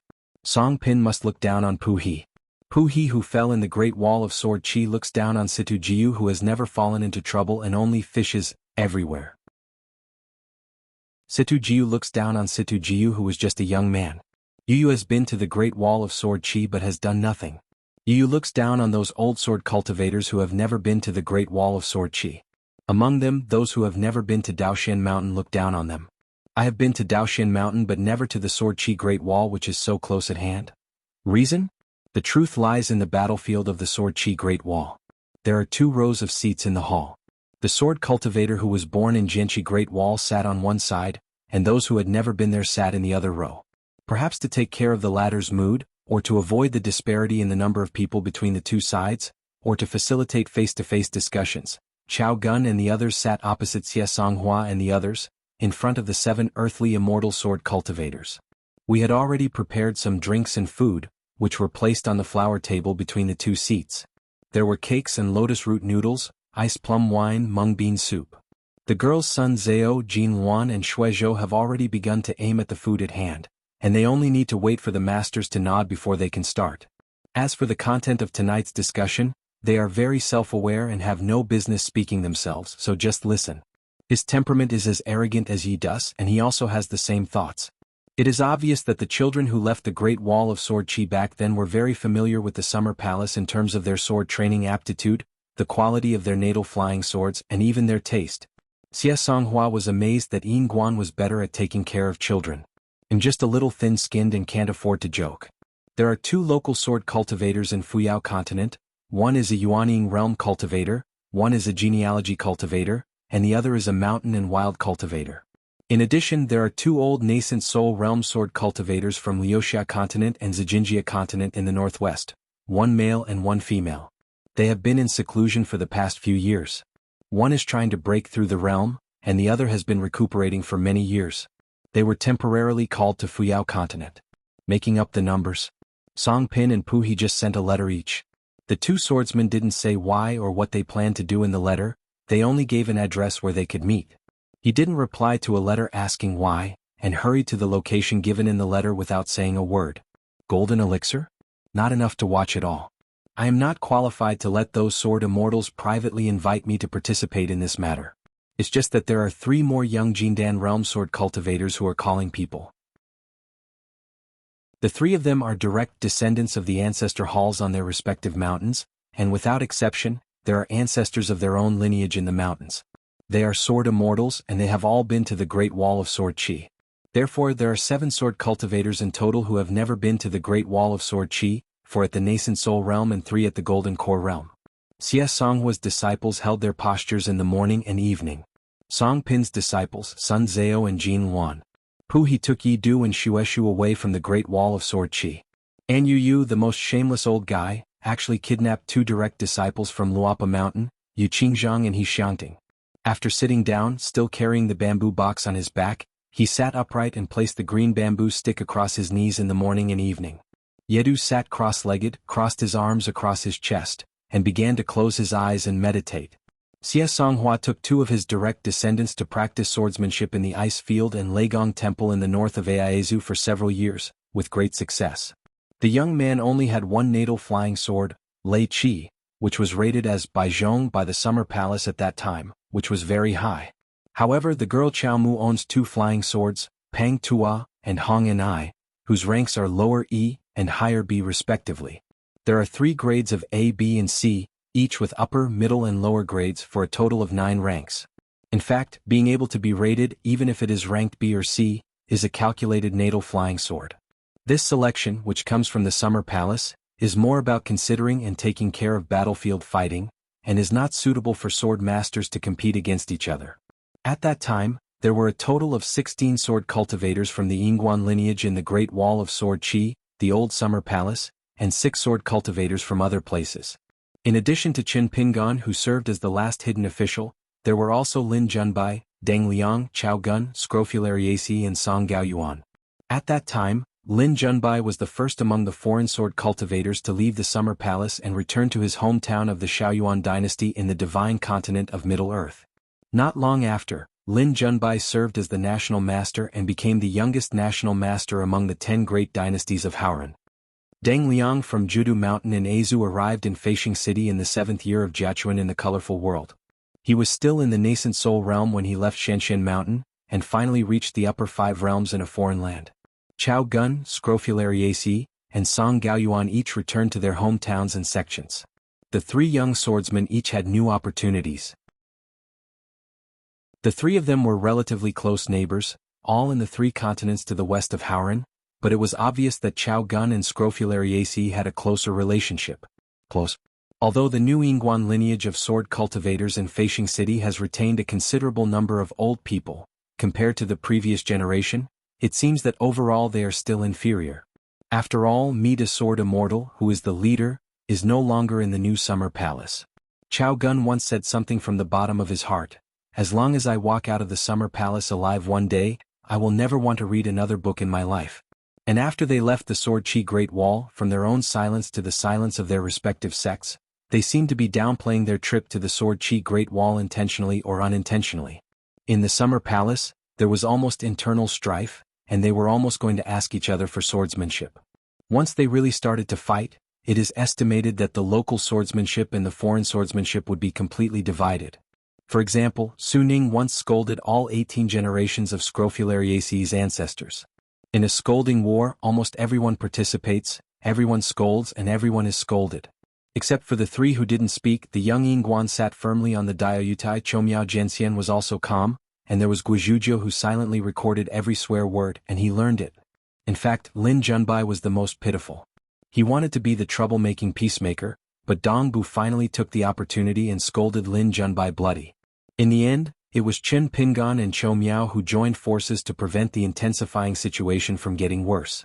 In the past, he lived in a palace as a summer resort and was a hidden official. All sword cultivators have been to the battlefield many times. Everyone was wounded, but only one died. The sword cultivates the sorrowful seedlings. This local sword cultivator has a high realm, good qualifications, has an overall view, has a stable temperament, is thoughtful, and almost never gets angry. Chou Miao has too many advantages. Even Lin Junbai, who is arrogant, is willing to admit that Chou Miao Jianxian is the best candidate to succeed Yingguan, and he is indeed inferior to Chou Miao. The first words Chao Gun said today were scary. "We must assume that there is a great Ascension Realm monster hidden here." Scrofulariaci added, "It has the strength of the great demon of the wild old throne." The 3 Chao Guns now look like handsome young men, but Chao Gun is a little special. His words have a strong local accent, soft, and he often speaks in dialects, chewing them up. Hey, that's so cool. This was always a topic in the Summer Palace back then. Dong Bu and Guizhuzhou especially liked to imitate Chao Gun in speaking. Chao Gun had fair skin and a tender face, and he was often teased by them until his face turned red. It's no wonder that when Lord Yingguan suggested that when they went out to fight in the city to be careful, it was best for women to disguise themselves as men. As for men, the same applies. At that time, Lord Yingguan's eyes were mainly on Lin Junbai and Chao Gun. Hearing that they might need to face a big demon with the same killing power as the old throne, Song hired a few people. Of course it was nothing. The faces of the young Jindan sword cultivators behind Chao Gun inevitably changed slightly, but they soon returned to normal, with firm eyes. One of the women even had a fiery look in her eyes. She looked like she was a master who was not afraid of trouble and preferred to cause trouble. It is estimated that the master of her sect was worried. Song Gaoyuan said, "There is a high probability that this will not be the case. If there is a great Ascension Realm demon, the Confucian Temple will definitely not sit idly by. The greater possibility is that there is an Immortal Realm demon clan who is good at disguise and concealing qi, and is proficient in formations. You will always be patient. If you don't send it, you want to make waves here and take the opportunity to plan something big. I'll give you a random example. At least some aspects of setting up and launching the formation require certain unknown prerequisites." Chao Gun said with a smile, For example, if this vein is a fishing rod, then we are the bait and hook, and that big fish, whose hiding place is unknown for the time being, may not bite the hook and just eat the bait. So, I hope everyone here is prepared for the worst. Scrophulariaceae stood up, took out 3 scrolls from his sleeves and threw them high. 3 situation maps were hung side by side in the lobby. Each map was densely packed with marks and text annotations. Before you guys arrived, the 3 of us had a rough look inside and outside Xianxia Mountain. We had roughly checked the dragon veins outside, the internal structure, and the distribution of all the forces. But it was in a hurry, so it was really rough. Regarding the hidden backing of those superficial forces, the extended context diagram, their intersection, and whether there is any possibility of connection with each other, the situation diagram has clear records for reference only. At the same time, we hope that you will not be misled by us, but all the above you need to pay extra attention to the content written in red text. It must be correct. The best result is that there is no plan by the wild demon tribe here. Our trip to Xianxia Mountain is really just a trip. But it is unlikely. In a compromise, this monster does exist, but it doesn't have the courage and strength to fight to the death. It can only hide in the dark and disrupt the situation. Then what we have to do is even simpler: cast the net. Next, no one should be idle, go out more, try to hide your identity, and don't worry about whether it will alert the snake. The more carefully arranged the formation, the more likely it will be. It's about being interconnected. We are like fish hitting a net. If we pull too much, we may find clues. If we assume that people from the Confucian Temple also send people to keep an eye on this place, the number of people will definitely not be too many, not to mention that it may not be useful if there are too many. No matter how cheap they are in doing things, they are still not unruly enough. So we need to help check for leaks and fill in the gaps. If we were the planners of Jiazi account, we would definitely let 1 or several chi practitioners who are smart enough. If they stay here, generally speaking, they will be given amulets. If they are left here by the barbaric world, they will definitely pay special attention to the sages and gentlemen of the Confucian Temple. If they have the slightest suspicion, they will deliberately and carefully avoid them. The 3 of us all used a secret amulet made by Yuhua Mountain. Our real bodies are not actually here. We have all changed our identities and are hidden somewhere outside. Our realm is not high, so we can only rely on hard work to make up for our shortcomings. Speaking of this, Chao Gun looked at Situ Jiu. He had been to the 5 foreign realms of the Sword Chi Great Wall. Their natal flying swords and their respective magical powers would be secretly recorded in the Summer Palace. Situ Jiu laughed from the bottom of his heart and said, Song Pin, Pu He, I, each have secretly sacrificed a flying sword of their own and cooperated with each other. Until this moment, we can definitely use our spiritual consciousness to explore this place, or use palm observation. There are a total of 6 chi practitioners with mountain and river skills. 4 of them can be picked out immediately. The other 2 are hidden deeper, but the range is small and easy to find. Assuming they are wild beasts, you have to try to know whether it can be killed by us instantly. As he spoke, Situ Jiu reached out and pointed at one of the situation diagrams and circled 6 places. Xuanhuan chuckled. As long as she finds her accurate whereabouts, killing an immortal is not easy, but it is not that difficult. To say the least, as long as she was injured by her full blow and passed the sword, it would not be an easy task to escape from Song Pin's men. Chao Gun said calmly, there are at least 7 places. Song Gaoyuan rubbed his eyebrows. It seems that the effect of the 3-sword immortals flying sword combination is still lower than expected. Situ Jiu's natal flying sword is called Water Vein. When it transforms into a void, it can follow the spiritual energy between heaven and earth and circulate quietly. The thicker the spiritual energy, the more condensed the flying sword is.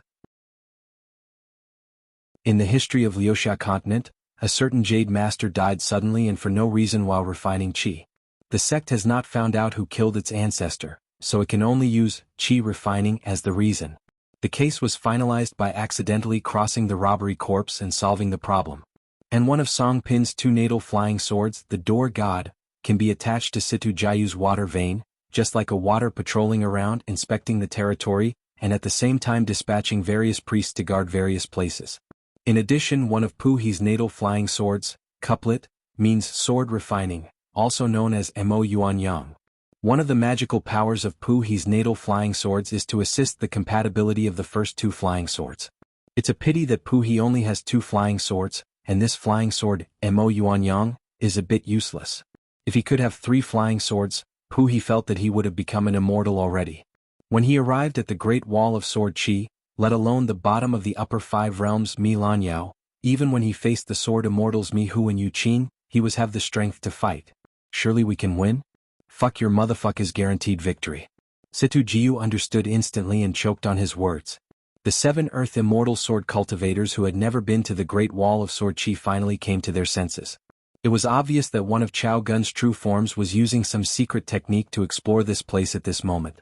Scrofulariaci smiled and said, "Take your time. It may not be that it cannot be found out. It is possible that the other party was cautious enough and did not take action at all." Song Pin said, "Use the stupidest elimination method, don't keep these 6. Her face is very cool, her makeup is very attractive, and she has more hair accessories. She and Xie Songhua, who is accustomed to wearing a bare face, are 2 extremes. As a secular woman, your beauty will captivate the whole country. If you wear gold and silver, which is cumbersome, it will only be more than enough." However, it was piled up by Song Pin and she looks good. Puhi chuckled and said, "Okay, this is a good idea. I'll do it. I have a good reputation and I don't miss a few innocuous grievances on the mountain." One of the direct disciples of the old sword cultivator, Young Yidu, said from his heart, "Old Pu, I heard that the Confucian temple is now strictly controlled. If you kill all of them here, the genealogy will not be preserved. Let's go down the mountain this time even if we can't go back. Are you ready? Have you thought of a place to stay? Don't be too careless when doing things. I have an idea. If you don't leave me here, you will have a place to stay. For us master and disciple, we might as well go to Luapa Mountain to seek refuge with Mr. Yingguan." The girl Sesha nodded and agreed, Okay, but it's best for you, master, to do things for each one. Nodu and I will keep the sect's genealogy and prepare it with both hands, lest the sect doesn't keep it and Lord Yingguan doesn't accept it. But I really have to beg on the roadside." Scrofulariaci had no choice but to explain, "Pu-he, when Song Pin said don't keep it, he didn't mean to send them on their way." Song Gaoyuan said, "Don't rush to throw them out now, we will observe them secretly for a few days." Scrofulariaci nodded, "They are already in the star position." Scrofulariaci's natal flying sword is called 3 Tans. According to the ranking of summer palaces, it is a well-deserved top 1. His flying sword is both offensive and defensive, and it also has huge growth potential. This is the key to what swordsmen dream of most. According to the Daomen Zhijiao ritual, there are 9 ways to build an altar, divided into 3 types: upper, middle and lower. Before Scrofulariaci went to the Sword Chi Great Wall, she had already created the 3 lower altars step by step. From low to high, they were the Disaster Altar with 81 stars and the Blessing Altar with 120 stars. And the Longevity Altar with star position 240. After returning to his hometown and obtaining the relics of his ancestor, Hiyuing Lingji, Scrofulariaci retreated and came out again. The natal flying sword became even more magnificent, and the 3 altars were reborn from high to low: Huang Luyensho Altar, Zhenqing Altar and Chu Evil Altar.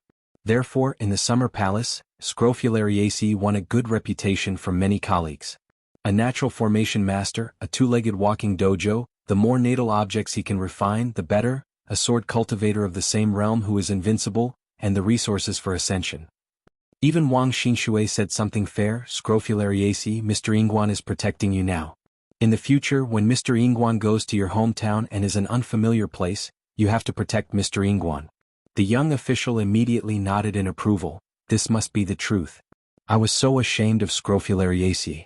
Pu-he, an old swordsman who is very wild when he opens his mouth, is tall and thin with a gloomy face, which always gives people a sinister feeling that is difficult to deal with. No need to doubt, this is called phase coming from the heart. You read that right. Pu-he is famous in his hometown for being withdrawn and insidious, but he is a veritable genealogy master, a very senior sect ancestor. There is nothing he can do. When Pu-he was young, he was very talented and a sword cultivator. He was accepted as a close disciple by the senior old man in the Fendu sect at that time. The old monk soon passed away. When the funeral arrangements were made, he also let the man be the leader. The junior sister duo takes care of Pu-he. In his hometown sect, Pu-he almost never paid attention to business. Instead, he would only cause trouble for the sect. He would chase after him here and there and help clean up the mess. Almost all the incense and love on the mountain that the ancestors had worked hard to save were wiped out by Pu-he. He had squandered everything on his own, and when the head female cultivator passed away, no one would be able to control Pu-he. And the junior fellow who later became the head lawyer was used to being bullied by Pu He since he was a child. It is no exaggeration to say that he trembled when he saw Pu He. In fact, the senior fellow of the contemporary sect was in a similar situation when he was young. People often frame and blame this old swordsman who likes to frame others. Then Pu He took over almost everyone and openly said, "Yes, I did it." The Patriarch Hall couldn't stop him, so he could only help wipe his again and again, and through his sect's Xianxia newspaper, he spoke sincerely and vowed to the outside world, "I swear to God that this was definitely not Pu He's doing. One continent accounts for half of the bad things. Otherwise, why would Jiang Shangzhen be called the second Pu He, when he earned such a great reputation in Luzhou, Beiju? Therefore, the salary of the Qi practitioner who is in charge of Xianxia Dibao, a sect of the Fendu sect, is much higher than that of his colleagues with general sect prefixes." At the Great Wall of Sword Qi, Xie, who was a casual cultivator from Shanzi, Fuyao continent, stood with Pu He, a cultivator from Liuxia continent, and their identities had to be exchanged. Pu He had a disastrous defeat with Mi Wenjian and lived in the Jiangxian's private residence, Suiyu Pavilion, outside the city. Xie's private residence was nearby, named Mei, which looked slightly rosy. Xie was born as a wild cultivator, and his sword training aptitude was not very good. It was recognized that he relied on great perseverance to stumble into the upper 5 realms. The old swordsman has been a bachelor all his life, and he didn't even have a disciple in Fuyao continent. When Xie finally changed his mind and wanted to collect 1 or 2 direct descendants on the Sword Qi Great Wall, it was too late. The old man failed to accept a disciple and failed to return to his hometown. Rushing to the battlefield for the last time, Xie fought side by side with Yuanying realm swordsman Lu Su, who was also a foreigner. He handed over the sword for the last time in his life, just to clear the way for the younger generation to escape from trouble and return home alive. In the Summer Palace there were also foreign sword cultivators and they were also young. In fact, Song Gaoyuan and Deng Liang were closer to Chou Miao and the local sword cultivators. Instead they were with Qin Pingan, the hermit official, and the people surrounding the young hermit officer. That mountaintop cannot be said to be out of place after all, it is not that harmonious. As for that small mountaintop, if the owner of the mountain is Lord Yingguan, then the deputy mountain owner is Guizhuzhou, who was the lowest in the world at that time. He has 4 major subordinates: Dogleg Escort, Scrofulariaci Chao Gun, Wang Xingshui Gu Jianlong. However, Song Gaoyuan and others, especially Lin Junbai, all knew very well that Luozhini was interested in Lord Yingguan, but they chose to see through it without telling her. I remember that on the day of leaving the Summer Palace, it was Chou Miao who saw off Song Gaoyuan on behalf of Yingguan, who couldn't get away, and gave him a package saying it was a parting gift from Yingguan. After arriving at the ferry, Song Gaoyuan opened it and found out that it contained the relics of fellow swordsman Xie Xian and a file record about Xie's situation in his hometown. Before the discussion ended, the 7 Earth Immortal Sword Cultivators all received an errand to display their magical powers, each with their own methods. A sword cultivator presented a flying sword like an ancient mirror, stepped into the mirror, and then walked out of the ancient mirror from the back. There was another strange figure whose soul seemed to have changed. Another sword cultivator's robe rippled, and in an instant he turned into a walking corpse, that was weak in body but not weak in spirit. Then it turned into a puff of black smoke and dissipated. A sword cultivator took out a standing phoenix hairpin and shook it gently. The golden light rippled like water patterns and it disappeared in an instant. A sword cultivator sacrificed the natal object, which was an ancient object. It was a white jade rope pattern with a concentric knot. It could be used by other monks to borrow Taoism from each other for a period of time. There was also a sword cultivator who took out the ancient remains of a woman in a colorful dress from his sleeve. He shrunk down as small as a dust particle, and went to take up residence in the cave between her eyebrows. The woman in a colorful dress with heavy makeup stepped out in one step and shrunk to the ground. When Xuanhuan appeared again, he was already in a secluded place in a high-rise building. A sword cultivator used his natal flying sword Yunwei Bell, and a crisp sound echoed in a certain shady alley, and the real body appeared there without anyone noticing, while the subtle sounds in the lobby still lingered. There are signs of lingering around for 3 days. 2 female sword fairies stood on the railing and looked into the distance. Compared with the evil aura that filled his body when he just left Shenshin Mountain, Song Pin's current aura has softened much. Even when she returned to her master's school later, Song Pin still carried a strong murderous aura, and she did not recover for a long time. Xie Songhua smiled and asked, Let's see who reaches the immortal realm earlier? Song Pin smiled and said, even if you win by luck, it will be a weak victory. Xuanhuan clicked her tongue. If a woman is beautiful, she can be beautiful. Since you can't be envious, you might as well stop being envious. It's not without reason that you don't have a Taoist companion. The famous sword Fuyao, that Song Pin carried on his back, concealed a considerable part of Fuyazo's swordsmanship. It's a pity that Song Pin didn't want to take advantage of this huge advantage in her early years in Jinjiazu. She once made a rule for herself that she would never touch the luck of the Fuyao sword. When he arrived at the Great Wall of Sword Qi, he only participated in one city defense battle. Song Pin immediately regretted it. Since he was a sword cultivator, he couldn't be too girly. At the top of the city, Song Pin only regretted that his level was too low and his sword was too slow. So after returning to his hometown, Song Pin kept his 2 direct disciples in the sect in recent years and asked the sect leader to teach them swordsmanship and Taoism. She came to Fuyao continent quietly, relying on the right time, place and people, and tried to refine her unparalleled sword luck as soon as possible. Refining Qi luck itself is like asking a swordsman for a sword. It is not easy. Song Pin and xuanhuan and Li Kai, who are both female swordsmen, are indeed different from each other in terms of their sword styles. When he returned to the Jinjiazu sect that year, Song Pin held a disciple acceptance ceremony that did not invite any outsiders to watch. Even within the sect, only a few fellow monks from the Patriarch Hall attended the ceremony. 2 peaks full of spiritual energy were also reserved for Sun Zhao and Xuanhuan. As soon as the 2 direct descendants reached the golden elixir, the peak opening ceremony was held. The sect's ancestral hall agreed without hesitation.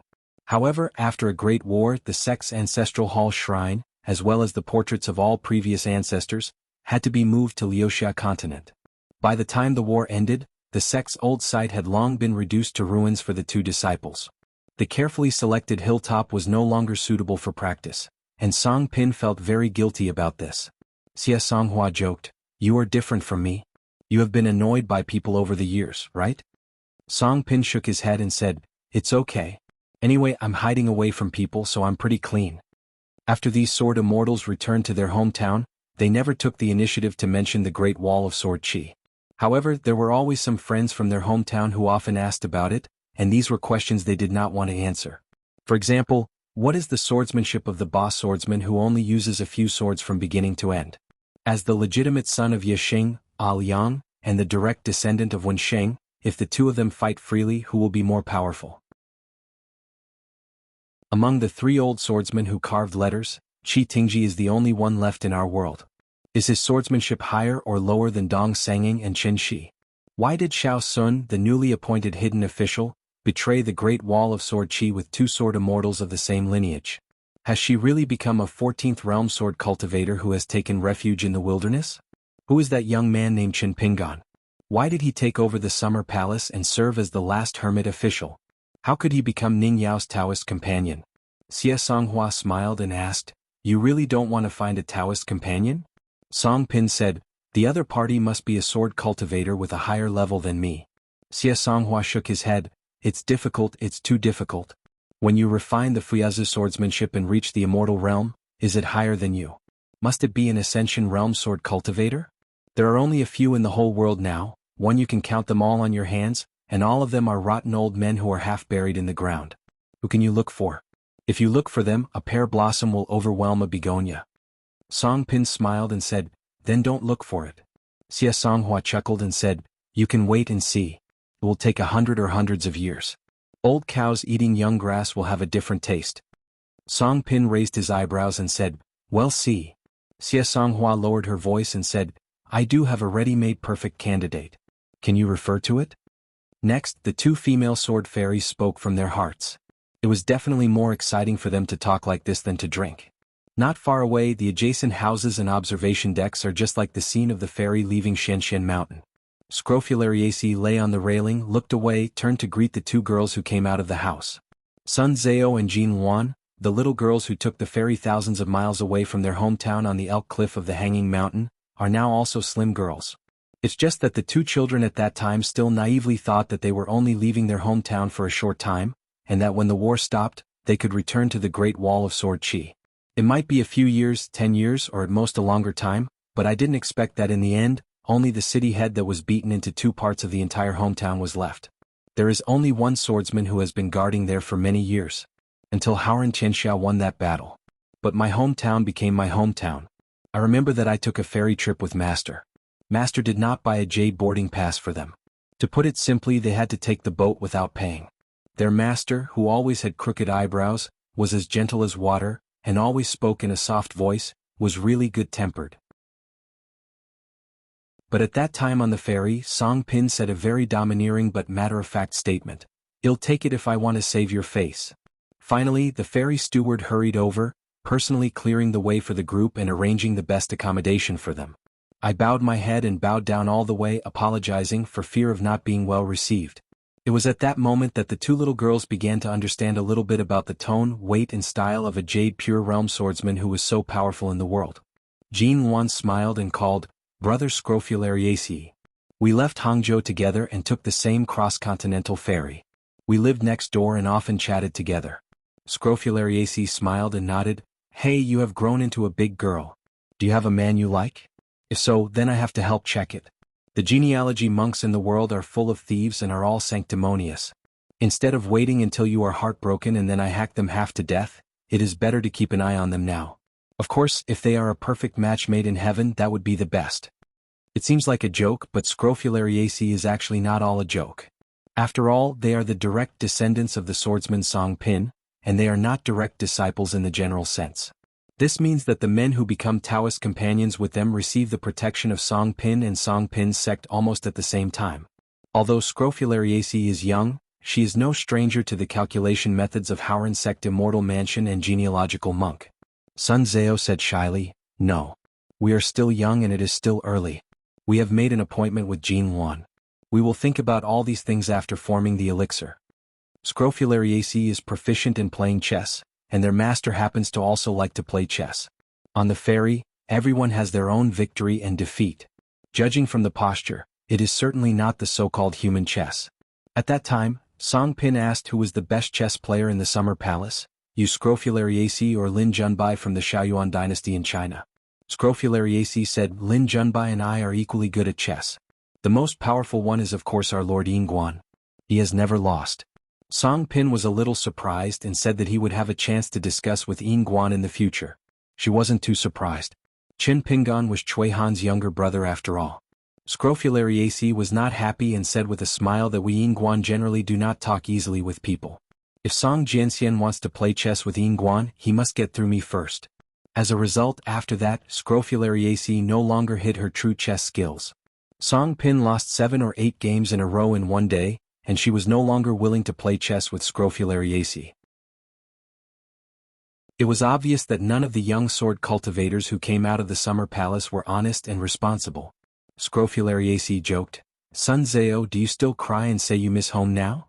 Sun Zhao glared at him, wondering which pot he didn't want to open. Scrofulariaceae hesitated for a moment, then said, "This side of Howran Xianxia is no better than the Great Wall of Sword Qi. People's hearts are more complex. It's easy to get confused about good and bad, right and wrong. So you too must trust your own intuition and judge people. The first feeling is often very important. When you encounter something that feels wrong and you can't explain the reason, you can ask the master immediately. Don't delay and don't be afraid of delaying your master's sword practice. After all, people are different from each other. Belly, remember to watch more, listen more, do less and talk less. When you are concentrating on practicing swordsmanship, both parties should get together more often to review and try to understand why others do, say, and think this way. Over time you will become better and better. The more accurately you understand what the real Howran world is." The two girls looked at each other and smiled. Scrofulariaceae smiled knowingly and said, "It seems your master said so too. This is reassuring. Otherwise, if they did something in Jinjiazu that could have been avoided with a little care, but they didn't think much about it because they thought they were too busy, Mr. Yingguan would definitely hold Song Pin accountable. In addition, Chao Gun was in Liuxia continent and Song Gaoyuan was in Fuyao continent. Only he, Scrofulariaceae, who was a close neighbor in Jinjia continent, could not even think of staying out of the matter. Because Yu had been to Luopa mountain, Chao Gun specially invited Yu to his house for a drink.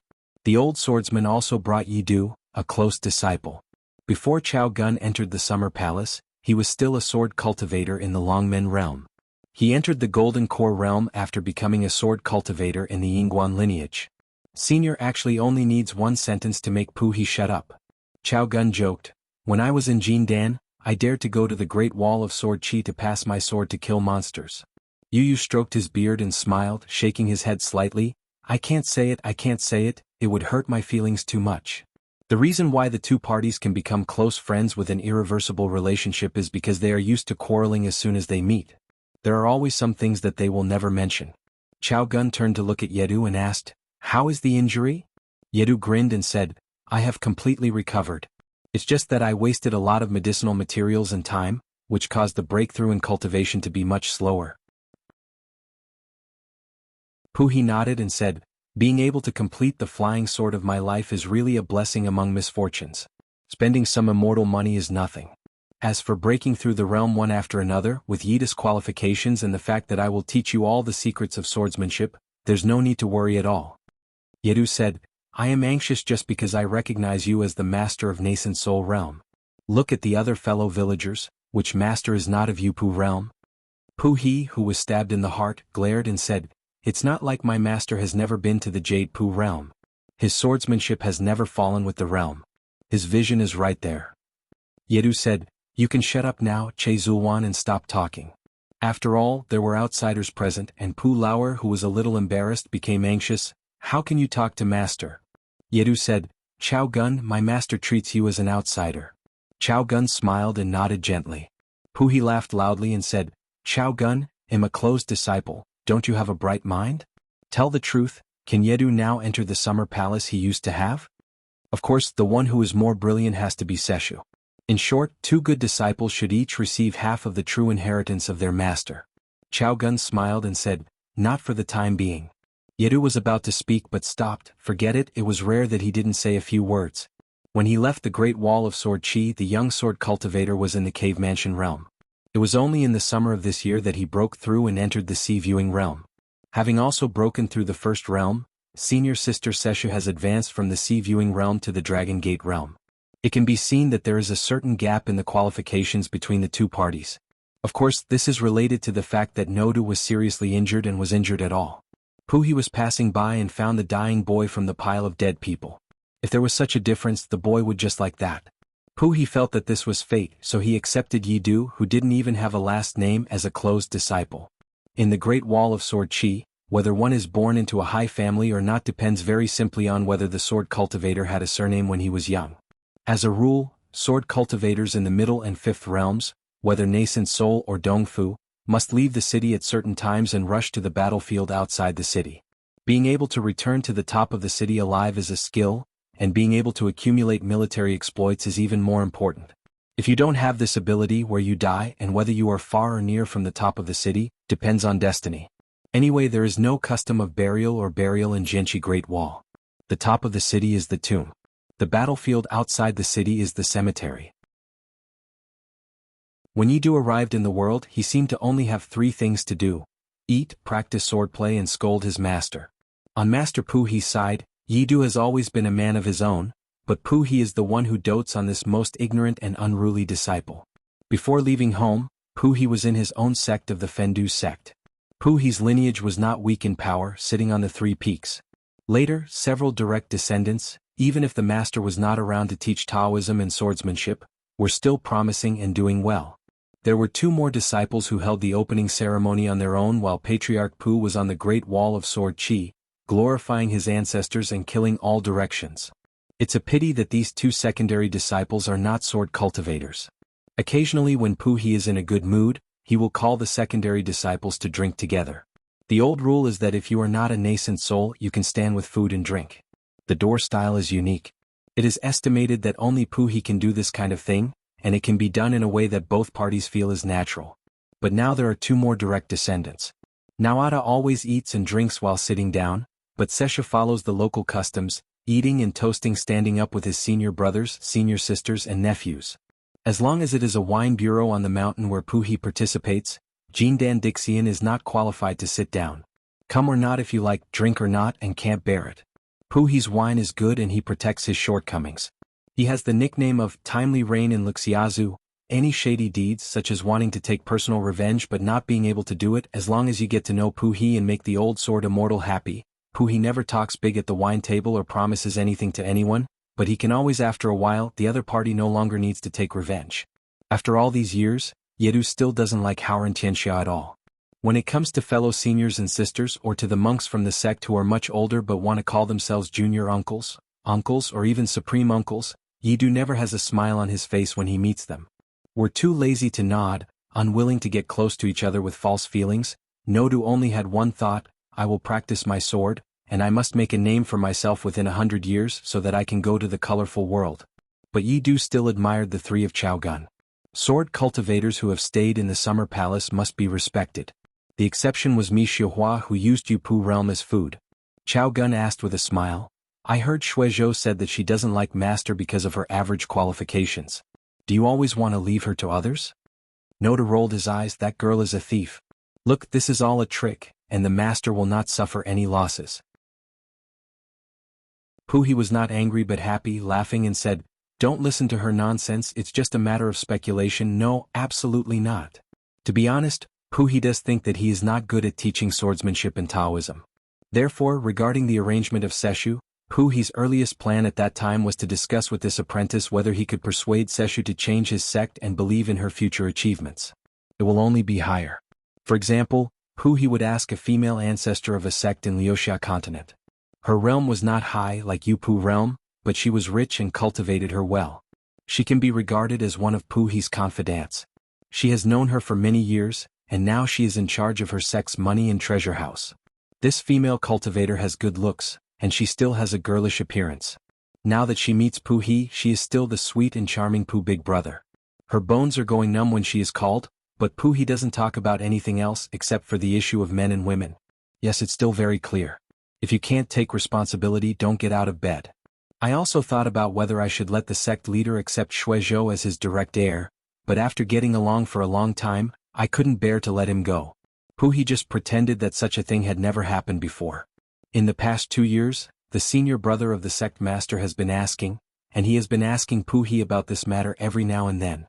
He swore that as long as Shuizhou is willing to change his master, it must be his close disciple, and it is possible to take over as the sect master in the future. How long has it been since our Fendu sect had a sword immortal sect master? What kind of disciples will you, Pu He, teach? You have always had free-range virtues. If you become a master for others, you will waste your resources and mislead others. Those earthly immortal disciples and secondary disciples are simply because you don't teach carefully. If you really want to, if you teach them carefully, they will not become successful. Pu He just turned a deaf ear. The reason why this sect leader's senior brother has a favorable eye for Seshu is that he has to admit that he does have a unique vision. On the one hand, Seshu has excellent sword training qualifications. Not to mention that he will definitely reach the 5th realm, and he will definitely reach the nascent soul realm in the future. More importantly, Seshu and Nodu have completely different temperaments. She usually doesn't like to talk and she looks weak. Yes, but Yener is bad and Pu He likes it very much. If Nodu is a pure sword cultivator, then Seshu is a pure genealogy monk. After all, in Pu He's view, if a genealogy monk is not as good as Yi Xiuye, he is not a genealogy monk. Today the entire sect, except for Pu He and the sect leader, almost feels that she is a simple-minded little girl, easily deceived, soft-spoken, and not defensive. But in Pu He's opinion, it was more of a joke when he and Xiaogun asked Yidu whether he could go to the summer palace, but this girl Seshu can really go to the summer palace. When Pu He went to visit the Great Wall of Sword Qi, many immortal mansions on the top of Liuxia continent breathed a sigh of relief, except that they almost didn't hold a wine party to celebrate. In his hometown, Puleo Jiangxian has as many friends as enemies on the mountain, which is no joke. It's no wonder that Yedu asked Pu Lauer if he had so many enemies at Daoxian Mountain, would he be hacked to death as well? It's really that this master's reputation in his hometown is too bad. There was a soft knock on the door in the corridor and Xiaogun smiled and said, "Come in." Shuizhou pushed the door open and closed it again with an embarrassed look on his face and said guiltily, "Master Chao Xian, I'm sorry to tell you that master is short of money now. He will have to pay back the money he borrowed from you at Lingjizhai later." At that time, Xiaogun and Yidu were sitting on the steps outside the gate of Lingjizhai. Pu He asked Shuizhou to borrow fairy money twice, which in total amounted to only a dozen grain rain coins. In the words of Master Pu He, that boy Chao Gun is rich. We, master and disciple, will not repay this kind of small money unless we can. Chao Gun smiled and said, "It's okay to pay back the money later, it will be calculated as interest anyway." Pu He looked stiff and Nodu took a breath of air. Sure enough, none of these people who came out of the summer palace were fuel-efficient lamps, and none of them were good birds. Sesha smiled and spread her hands slightly towards the master. The apprentice had done his best. Although Pu He is an orthodox cultivator, he is proficient in disguise and evasion. In addition to swordsmanship, he knows more about heresy or crooked ways than swordsmanship. The 3 northwest continents of Hauran are full of deeds by Pu Jiangxian who must leave his name. Yamazawa Yeshio and martial arts warriors all respected this wild old swordsman Pu Lao. Otherwise, Jiang Shangzhen, who had a bad reputation at the time, would not be called the second Pu He in Luzhou, Beiju. The reason why Pu He went to the Great Wall of Sword Qi in the first place was not only because he wanted to make great achievements there, but also had something to do with the failure of his sect. Just saying that he was a senior fellow from the sect, he said harsh words to Pu He face to face. "Junior brother Pu, if you don't change your old habits like this, I have only 2 choices, either I won't be the sect leader and you will be, and our Fendu sect will be destroyed in your hands and it's over. Either you will be expelled from the school by me, and you will no longer be a genealogy monk of our Fendu sect." Pu He was heartbroken by this heartless senior brother, and it was a good thing that he had given up his position as the leader of the clan to him. In a fit of anger, Pu He went to the Sword Qi Great Wall that he had wanted to visit for a long time. As a result, he was tricked by a certain fool. He called himself brother and sister at the wine table and swore that Miyu was a piece of trash that had never been seen in the Great Wall of Sword Qi in thousands of years. If he didn't suppress such a soft persimmon, he would not be able to stand up to Pu. "Brother, you have this invincible sword energy that is unparalleled in this continent. This kind of fame is given to one person for nothing, and it is simply impossible to tolerate it when it is dropped on the ground without even picking it up. If I hadn't been 2 levels higher than Miyu and had to challenge him every day, my winning record would have gone up and down." Pu He did feel a little guilty for his own sect, thinking that if he succeeded in Wenjian, he would become the first person in the history of Hauran world to win the Jianqi Great Wall Sword Cultivator in the same realm. After leaving the wine table, he went to ask Miyu about swordsmanship. Everyone was in the Yupu realm. Pu He was famous among the upper 5 realms in his hometown for his outstanding killing power and many insidious methods. No matter how he looked at it, it's an easy thing to do. Miyu was reluctant to take the sword at first. "Did I provoke you? Are you okay with asking me about swordsmanship? Why don't you ask someone else, Sun Jiyuan or Gao Kuei? If you win against me, do you really have any dignity at all?" The more Pu He listened, the more confident he became, so he began to use the provoking method, which was the killer trick he had given to Pu He. Actually just 1 sentence. "Me who is truly blessed to have a precious brother like you in his previous life." Sure enough, Miyu, who was still a little careless at first, immediately agreed to the question with a dark face. In the end, if Miyu hadn't sheathed his sword in the end and showed mercy, Pu He would have almost been stopped. Didn't he just say that Miyu was just an embroidered pillow with an empty jade purity realm, and that all his energy was spent on women? When Pu He accepted the bet and accepted defeat, he went to settle the score with that bastard. In the end, he was beaten up and scolded Pu He for losing the face of our Hauran sword immortal. He, Liang, does not have such a useless brother. From now on he will walk like water. If you don't want to offend, just pretend that you don't know each other. Perhaps because he saw that Pu He was really miserable, he comforted him, but he just asked Jian what happened if he lost. It was just that he stayed on the Great Wall of Jianqi for 100 years as agreed. We brothers can be companions, right? Not beautiful. Dogs are real dogs. The past is unbearable to look back on, and every time I think of it I shed a handful of bitter tears. But the other party finally said something, saying that Pu He would not regret staying here for 100 years. Of course Pu He didn't believe it at that time. Now that I think about it, that finally said something human. In the middle of the night, Sesha took the lead and was responsible for threading the needle. The 8 sword fairy embryos from the Great Wall of Sword Qi reunited in a foreign land. They didn't talk much at the inn last time, and now they were finally able to leave their master behind and gather here to chat. They are similar in age, not much different, but in fact the atmosphere is not too harmonious. It is far from the scene that outsiders imagine when fellow villagers meet with fellow villagers and burst into tears. It was learned that Yu Qingzhang had left the Great Wall of Sword Qi with the young Yingguan, and had also gone to the Aquarius continent to practice at Luoluo Mountain for a period of time. Xuanhuan and Sun Zhao looked at each other. What on earth were Yu Qingzhang and He Xiangting thinking? The master they were looking for, Yu, seemed to be only in the Jade Pu realm, right? It's not that they looked down on Mr. Yu, but no matter how they looked at it, leaving after going to Luo Mountain was not a good choice, right? Yedu was the most rude in his words, and was thorny when he opened his mouth. Is there something wrong with you too? If you don't wait for Luopashan, you will have the opportunity to be the direct disciple of Lord Yingguan, but you have to follow an old swordsman in the Yupu realm everywhere. Wandering around. Forget about me leaving Luopa Mountain on my own initiative, even if Master Yingguan chases me away. Does this kind of behavior count? Senior Sister Seshu, you like reading, tell me about it. Seshu tilted his head and said with a smile, repaying kindness with hatred? The statement is a bit harsh. If I change it to ungratefulness, it may be more accurate. Juxing was equally dissatisfied with the two choices, but the boy seemed to be born not to talk, and with Nodu helping him to speak, he was even more lazy to talk. Xiangting's face was ashen and he clenched his fists, obviously very angry. Yu Qingzhang said calmly, we can find whoever we want to be our master. It's none of your business. In 10 years I guess you will still be in the Sevuing realm. Then we will see if you have the confidence to talk to us like this. Nodu sneered, wait. It turned out that Xuanhuan took the initiative and suggested that they and their respective disciples have a sword competition with each other every 60 years to compare and rank. Therefore, among their group of sword cultivators, the real opponent in their minds, or the one who most needs to be surpassed, is Qinli, nicknamed Little Yingguan. Of course, there are also swordsmen like Sun Zhao who feel that it doesn't matter even if they are at the bottom. Anyway, if you lose this time, there will be another time. Shuizhou asked with a smile, I heard that you have met Pei Qian? The gesture is just a nod. Chao Mu started pouring beans out of the bamboo tube, and talked about the invincible boxing skills of Sister Pei.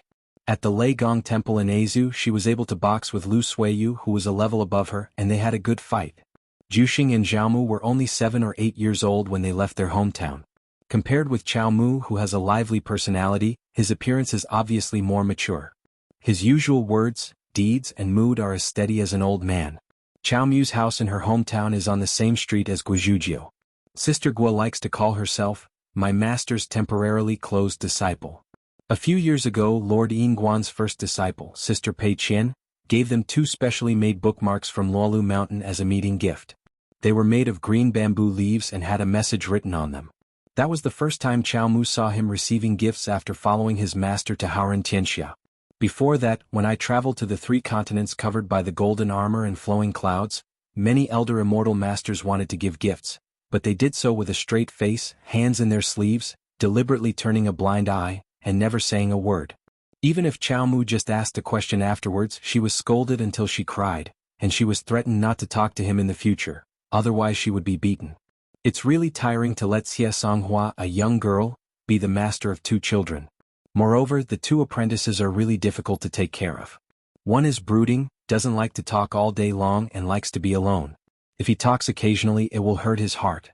Can make another fellow countryman of the same age burst into tears all of a sudden, and asking Xuanhuan, who is used to asking questions about swords, to comfort people, really makes her mentally and physically exhausted. That's why she told Pei Qian back then that your master is better at raising children than being a hidden official. Xuanhuan praised, she is indeed the founding disciple of Lord Yingguan. In Jinjia continent, you can hear about her legendary deeds wherever you go. The immortal mansion on Jinjiazi mountain and the kingdoms below the mountain highly respected the female martial arts master, Zheng Qian. In fact, it is not common for swordsmen to talk about martial arts. He Xiangting and Yu Qingzhang met Pei Qian for the first time in Huanggeji, the blessed place of Yunku and Tanggishao. In my impression, she is a young woman with round hair in a bun, clean and neat, with clear eyebrows. Even when she was around Mr. Yingguan, she still didn't seem to talk much. If Pei Qian had not had a tense confrontation with Pushan Yi Yunyun, which was deeply memorable, we would probably have felt that she was a gentle woman who was knowledgeable, courteous, and kind to others. So when they arrived at Master Yingguan's hometown and went to Mount Luapa, the 9 children could not overlay the 2 images of Zheng Qian and Pei Qian together. Most of them were extremely jealous and afraid of the little senior brother, and Big White Goose, the young man in white. Bad atmosphere. Seshu was the first to break the silence and said with a smile, it's noisy but we are still from the same hometown. Juxian nodded and said, if something happens in the future, Please remember to say hello to each other. We don't want to trouble our elders all the time, let alone Mr. Guan. Yu Qingzhang said, "We are also very grateful to Master Chao." Xuanhuan asked doubtfully, "Master Chao?" He Xiangting explained, "Master Guan has an alias named Chao Mo. Let us call him Master Chao." Yedu sat on the railing, crossed his arms across his chest and said, "Tell me what kind of place Lolu Mountain is." Not far away, Song Pin and Xie Songhua smiled at each other and breathed a sigh of relief. "I'm really afraid that they will fight, flying swords will fly around, and they will become a mess." Later, Lu Ji secretly visited Xuanjiao Mountain and took a look at the mineral vein. He roughly confirmed that there was no formation inside. She stayed not long before returning to the Dragon Elephant Sword sect in Nanpesue continent. After that, there is the Luzhou Luomahi Lu family in Beiju, and the Yuaning realm sword cultivator Lu Su. At the Great Wall of Sword Qi, he and Situ Jiu were drinking buddies who met frequently, but they almost never spoke. In fact, a girl in a mink hat with rosy cheeks also came here during the period. She found a busy market, opened the package, squatted on the ground and set up a stall for a long time, bargaining with others. She was very energetic and earned a few snow coins. She also wandered around secretly and she found a sneaky Ascension Realm monk, the kind that was freshly baked. He had just broken out of the Immortal Realm a few days ago, and found out that the other person was just a person who was going to come here to do serious business. Although he was a bit ambitious, he secretly wanted to win over the Jinpu dynasty to swallow up the mine together, and then he had a very good chat with His Majesty the Emperor who was visiting privately incognito. They probably drank some wine and the conversation was in full swing, and he said he talked about the Great Wall of Sword Qi, how the summer palace was, Qingqing was not so good, and the young hermit official was not so good. She didn't embarrass the other party very much. She waited patiently for them to finish talking, and then started counting in her mind. She waited and waited, counting from 1, 2, 3, 4 and 5 to more than 9,000, and then she lightly slashed the other party with her sword and she replied. As soon as Xiego left, it was like doing a job of killing and not burying him, leaving a mess behind. The Ascension monk who was at the peak of his spiritual life naturally mistakenly thought that he had received a sword from someone among the sword immortals. He hesitated again and again but was still angry.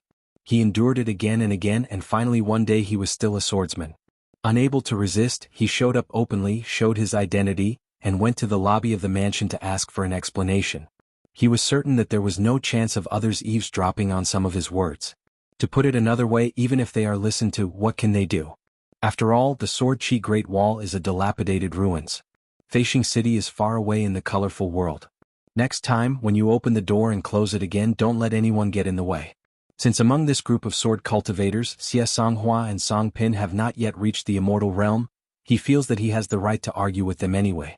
You sword cultivators who are used to acting domineeringly, don't having been to the Sword Qi Great Wall once, I really thought I could do whatever I wanted here. Chao Gun and the others did find it puzzling, but they also explained to the great monk from Fuyazu who had been silently disappearing in the Jade Pu realm for decades and ascended to the Ascension realm as soon as he came out. The previous sword had nothing to do with them. Senior, you have found the wrong person. Xie Songhua, who carried a bamboo sword case on her back, sat on a chair with her eyes closed to meditate. Song Pin, who was carrying a Fuyao sword, frowned slightly. He clicked his tongue in surprise, thinking that Fuyazu had been beaten to pieces before, but he didn't see you showing up on any battlefield to show off your majesty. Song Gaoyuan said, Senior has spied on this place at least twice, we just don't care. In addition, I believe that Senior knows it well. If we really draw the sword, there is no reason to deny it. Situ Jiu spoke from the bottom of his heart, Xie Songhua, Puhi and I will help you buy time. Don't be too light with your sword. Xie Songhua yawned, what nonsense. Song Pin reminded him from the bottom of his heart, don't rush into action. Chao Gun and others have discussed it. The Ascension Realm monk who was exposed looked slightly sluggish and said with a smile, there are sword cultivators in the room, do you dare to do it or not admit it? Song Gaoyuan and Scrofulariaceae looked at each other and smiled. They have asked the young sword cultivators to withdraw from this place. Chao Gun still had a soft and melodious voice, waving his hands. Senior received a sword attack for no reason, and it is normal to be angry about it. No one can find any fault in it and we understand it. I just want to state it again, we don't need it. There is really no need to deliberately deny anything. At the same time, since the senior is here to seek money, he should just do business with the Jinpu dynasty. There is also no need to take advantage of the opportunity to consolidate the leadership position of the first person on Frieza Mountain. Use us to establish your authority. The Ascension Realm monk gently touched his palms and pretended to admire him. Young men, you are worthy of being experienced in a certain place. Each one is calmer than the other. You are a thief with a sincere heart. Are you really confident?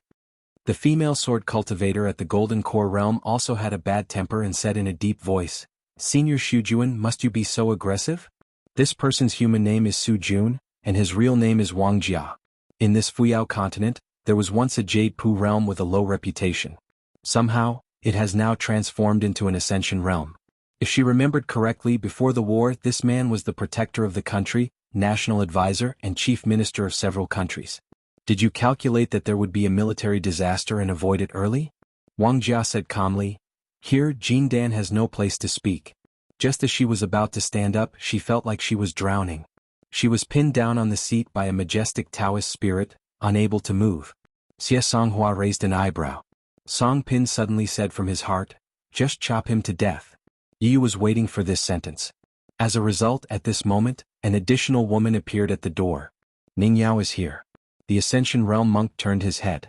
After recognizing the other party's identity, his expression changed drastically and his thoughts changed rapidly. He wanted to say a few polite words before heading back home. She stood outside the threshold and asked, Where is such and such a place? Tell me about it. Wang Jia's face was full of resentment. In fact, he had no intention of speaking. In an instant, this Ascended Realm man used several special escape and blinding methods at the same time. Still, a sharp sword energy pierced his back vest on the spot, and then he was dragged towards the wall by the huge inertia, and his whole body was nailed to the wall. The Yin Shen wanted to leave the body and travel far away, but was chopped into pieces by the sword energy, and was forced to return to his true body. As soon as an ethereal statue appeared, it was smashed to pieces by the sword energy. Some of the more hidden and mysterious magical powers of this Ascension Realm person, just because the long river of time in the room seemed to be blocked by the sword energy, flowing backwards like water flowing backwards, became false and destined to be in vain. Ning Yao didn't even look at the paper-made ascending realm. She crossed the threshold and smiled with the female golden elixir cultivator who was not high in the realm and not very courageous. Chao Gun and Song Pin all stood up, and there was a tacit understanding. No one called Ning Yao a hidden official. Naturally, Ning Yao didn't care about this. After thinking about it, she still felt that someone was better at handling this kind of thing. So someone in a green shirt and long coat immediately twirled his talisman and wandered over. He appeared at the door in an instant, crossed the threshold, shook his fists a few times and said with a smile, What's going on?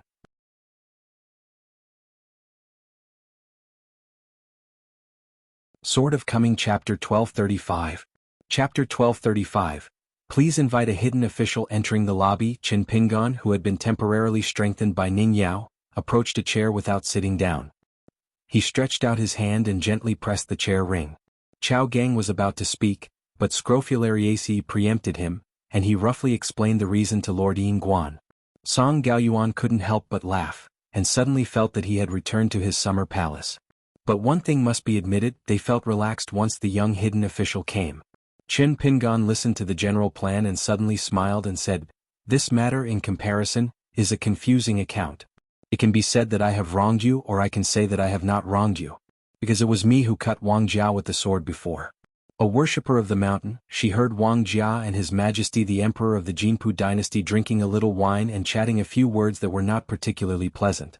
She is not particularly good-tempered, and now she is the most popular person on Lualu Mountain. The identity of the worshipper is the most precious thing, so I couldn't hold it back and secretly handed him a sword, which led to today's misunderstanding. Chao Gun finally found an opportunity and said with a smile, Look at this, it's us who have caused trouble for Lord Yinguan. No matter how bad-tempered Scrofulariaceae she was, she couldn't say such indiscriminate flattery, so she had to change her way of speaking. We have to thank Senior Xujuan for allowing us to meet Lord Yinguan. Song Gaoyuan looked around, feeling like he was back there again in a trance, and familiar faces appeared in his mind. The Ascension Realm monk was still nailed to the wall, with his back to everyone, and his face and expression could not be seen clearly. Ning Yao knows Qin Pingon very well.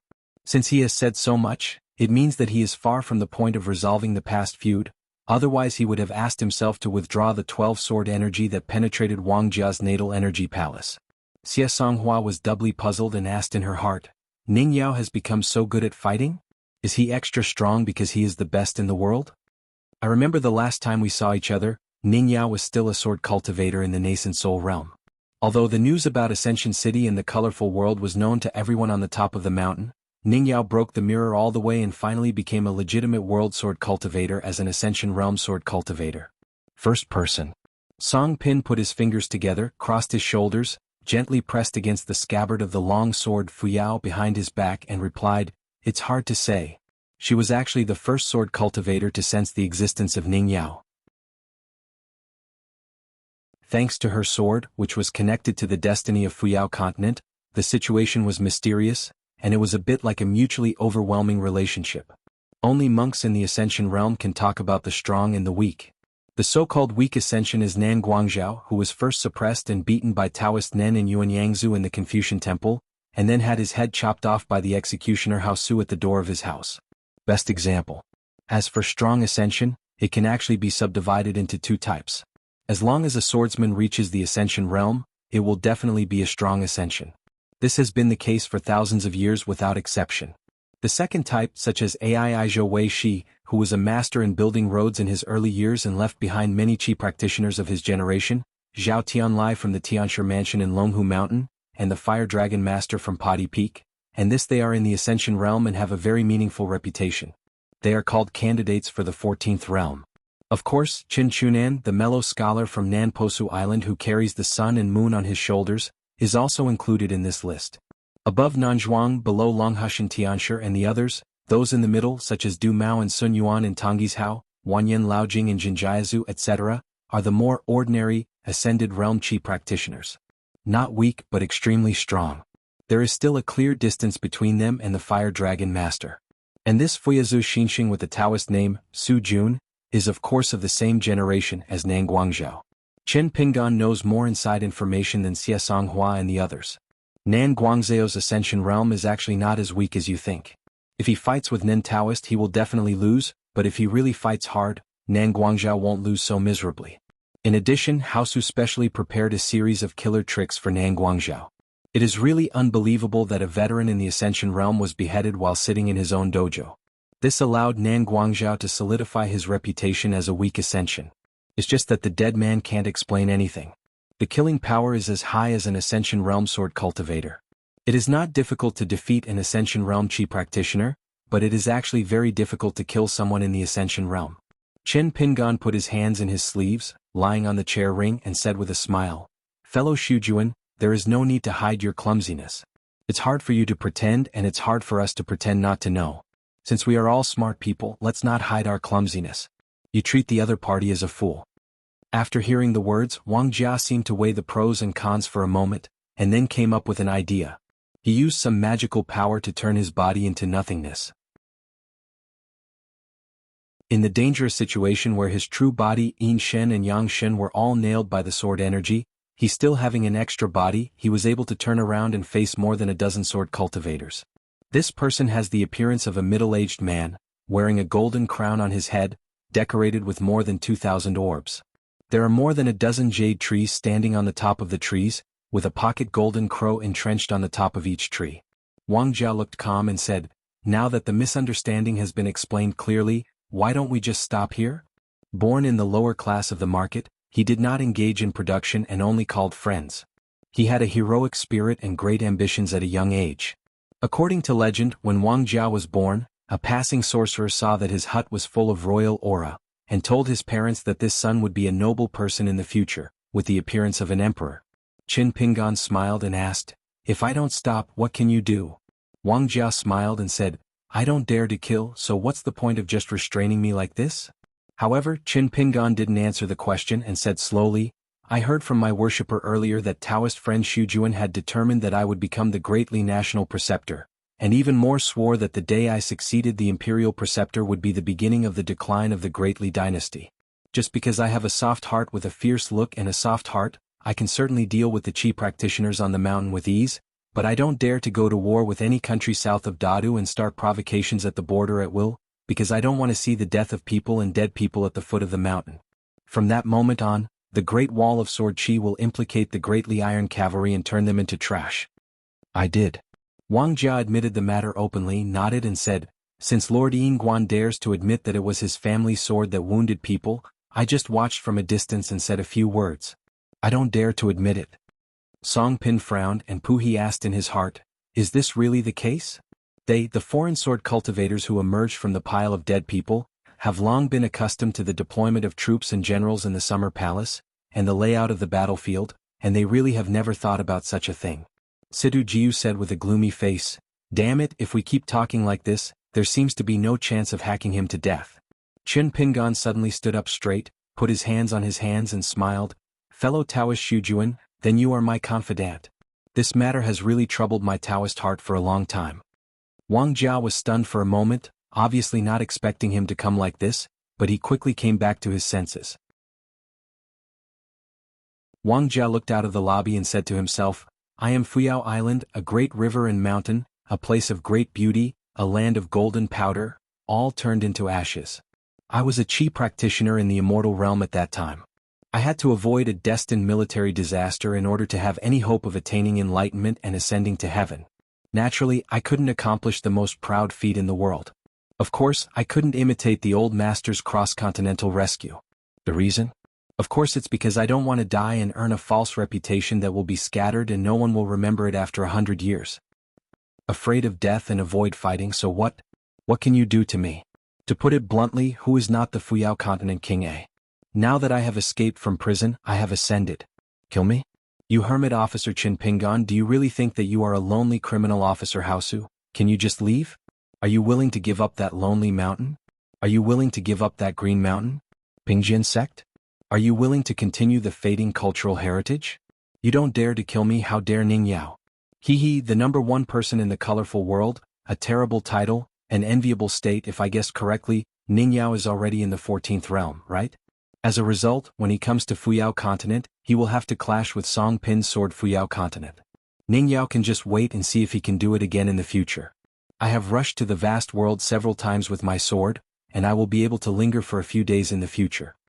Pu He snorted, this guy is so shameless and arrogant, no wonder he can ascend to the Ascension realm, but he lacks Taoism, so he does not rise but falls, falling to the nascent soul realm? Song Pin suddenly said, the debt for killing Wang Jia is on my head. I can shoulder the responsibility for the investigation by the Confucian temple afterwards. The reason is also simple. He is in the Ascension realm and wants to become the leader of an immortal master in a continent, and I need to relying on the sword Fuyao to absorb and refine a continent's luck is a life and death struggle for the Great Road. As for the numerology and the like, I don't care.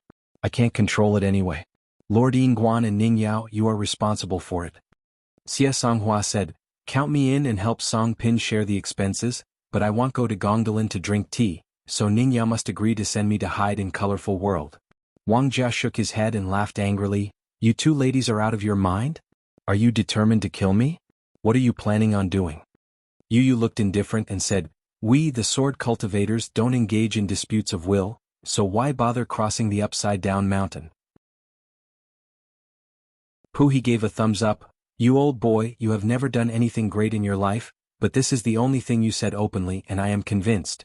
If I can't help scolding you in the future, you can talk back. Wang Jia took out a picture scroll with a white jade scroll head from his sleeve, hung it in front of him and slowly unrolled it. It was a picture of a fairy mountain with green mountains and rivers.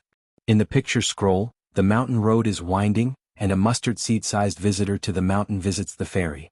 There was an endless stream. Wang Jia put his fingers together and twisted the figures in the scroll like peanuts, put them into his mouth and chewed them slowly, greatly replenishing his daoxing, and was continuously injured by Ning Yao's sword energy. His Tao Qi is gradually approaching perfection.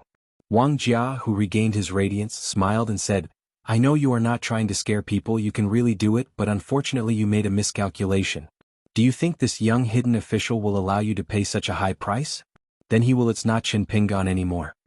Song Pin was too lazy to talk nonsense with him. He was about to unsheath the Fuyao sword behind his back, but Qin Pingan pulled his hand out of his sleeve, pressed it twice and instantly pushed the long sword back into its sheath. Wang Jia burped and put away the fairy mountain painting with great history, Today's misunderstanding, you may wish to think carefully about what I did after I walked out of the mansion and came to this lobby. Could it be that Qin Pingan is because of after hearing a few harsh words, and at most some dirty thoughts that were seen through by Chao Gun, Qin Pingan dared to kill a local ascendant who was in the world without permission? Then he was not a close disciple of the Wensheng lineage. How can I put it bluntly so that you can understand the truth? Even though King A of the Ascension realm of Fuyao continent has done nothing to help Fuyao continent, he is neither wrong nor too awe-inspiring. To be honest, I admire you sword cultivators, but I don't think you are any better than you except that your killing power is high enough. I've already talked about it by opening the skylight and speaking frankly, so I'm going to tell you one more thing frankly. In fact, I am also a sword cultivator. I will not go to the Great Wall of Sword Qi. Ning Yao turned around and looked at Qin Pingan. Qin Pingan seemed to be deep in thought for some reason, so she didn't draw her sword. Even if Wang Jia revealed his background and admitted that he was a sword cultivator. But now Ning Yao can even kill the 14th realm candidate ghost. It's easier to kill a sword cultivator who has just reached the Ascension realm. No matter what kind of candidate you are for the 14th realm, even if you are only 1.5 steps away from the real 14th realm, there is still a huge gap. If you have never been in this place yourself, you will not know the mystery and magic of this place. Suffice it to say about vision. For example, when an ordinary person in the human world looks up at the moon, it is hazy. When he becomes a Qi practitioner, he can vaguely see the mountains and mountains in the middle of the moon. When he comes to the gods on land, when the weather is clear and the weather is clear with all his eyesight, he can occasionally see the outline of the palace. After reaching the upper 5 realms, if you hold your breath for a moment and look intently, there will be no change in the moon phase, and there will no longer be the difference between a string and a full moon. When you reach enlightenment, you will look up and see a huge hanging moon as if it is very close at hand, within your reach. And in the middle of the month, the old palaces and mountains undulated, every detail appeared. But once you join the Tao and become a monk in the 14th realm, there will be an extra path in the world that is exclusive to you. Dream interpreters can see the billions of dreams in the world. If the road involves marriage, you can see countless red lines hanging empty. Qin Pingan's eyes shone brightly, and Lung Buting asked from the bottom of his heart, "Fellow Taoist Shujuan, are you familiar with Tianhuan of Beipingzu, Lu Miao of Beiju Luzhou, and Han Yushu of Tonggishao? Have you ever done business together?" Wang Jia didn't even bother to talk to him, he was just talking about nothing. Qin Pingan asked with a smile, "Fellow Taoist Shujuan, if you say you are a sword cultivator, does that mean you are a sword cultivator? Is there such a good thing in the world? Then if I had met you earlier, why would I have to suffer so much in the Sword Qi Great Wall prison to become a sword cultivator?" Wang Jiagong wanted to speak. Qin Pingan waved his hand, "It's just asking for what you want, cheating and bluffing. Who can't do it? Brother confidant, I am an old man in the world. In terms of rich experience in the world, Song Gaoyuan and several young people together are not as good as him." Ning Yao, who seemed to have been keeping his eyes closed, lowered his gaze and quickly rolled his eyes. Chao Gun and Scrofulariaceae looked at each other. How could this boy Song Gaoyuan be so virtuous? His name could appear before several? But the fresh nickname bosom friend brother is indeed quite nice. If Wang Xinshui is here, he must say something fair, and Yin Guan will know if he is there as soon as he takes action. It stands to reason that if the discussion of thoughts and deeds on the mountain and down the mountain involves right and wrong, merit and demerit, it seems that it has never been really cleared up since ancient times. When I was walking alone in the world, I once heard someone talk about a relatively reluctant person. The truth is, it doesn't matter whether it was merit or sin in the past, but it depends on whether it is right or wrong in the present. After a moment of silence, Qin Pingan subconsciously reached out and patted the chair ring, thought for a while, shifted his gaze slightly, looked towards Situ Jiu and Pu He and asked with a smile, "After hearing these sincere words from Taoist Master Shujuan, are you right? I feel angry in my heart, but if I put myself in the situation again, it seems reasonable? At most, he is just a real villain, not a vicious person?" Situ Jiu nodded. "The truth is this, but even if Wang Jia is not killed today, this disciple and grandson of Taoist friend Su Jun will go down the mountain to travel in the future, so take it easy." Pu He pressed his palms against each other, rubbed his hands continuously and said, "Understanding is understanding. Itchy hands are even more itchy." Qin Pingan looked at Chao Gun and the three of them again. "So this game is very careful and the heat is very good because it is specifically targeted at smart people. The effect Wang Jia wants is unreasonable but reasonable. Without the presence of the two sword immortals Xie Songhua and Song Pin, Wang Jia might not have been able to do this because you are smart. After all, the level of the golden elixir is over there, and your swordsmanship is still not high enough. Hearing this, Chao Gun asked, "Is this Wang Jia deliberately seeking death?" Scrofulariaceae said doubtfully, "Even if we fall into his trap and get angry, we use our swords together to kill an immortal. Of course it's not difficult at all. Killing an ascendant is still difficult." Song Gaoyuan said, "Of course it is difficult, but there is no chance at all." Xuanhuan handed over the first sword, Song Pin's Fuyao followed up, plus Pu He and the others. There is at least a glimmer of a chance. Qin Pingan nodded and said, "That's right. What Wang Jia wants is this little possibility so that he can continue to accumulate a result that makes you willing to hand over the sword with all your strength. If Ning Yao doesn't show up, he still has more provocations interlocking with each other. On the surface it looks like giving in, but in fact it leads you by the nose. If you accidentally injure one or two Jindan sword cultivators in the house, especially if the fighting here affects the children elsewhere, both parties will not die. It's endless. Wang Jia's purpose of this trip has finally been achieved at this moment. He is not a swordsman. The reason why he said this is probably because he saw something was wrong and felt that the Yingguan lord in the Summer Palace who was lucky enough to achieve unparalleled achievements was really well-deserved, broad-minded, and magnanimous, and he had a lot to do with it. Ancient style, compared to some young people who have no hair on their lips and are not able to do things well. Ning Yao coughed when he heard this. Remind someone that it is rare for you to meet again after a long separation. Qin Pingan had no choice but to put away some of his natal magical powers that he didn't use easily. He had no choice but to meet Chao Gun and several others. He always felt like he was in a summer palace. He couldn't help it and it became a natural habit. In short, Wang Jia is deliberately trying to annoy me, Ning Yao, and you. It's possible for him. I'm just saying it's possible. He's not in the Ascension realm. He's just a pseudo-realm that can be fake. Right, confidant brother? Wang Jia shook his head when he heard this and sneered, "You are talking nonsense. Mr. Qin, do you want me to sacrifice my flying sword?" Chao Gun said with a smile, "Brother Zhiji, why are you so anxious? If you are a sword cultivator, you are a sword cultivator. There is no one in this room who is not a sword cultivator."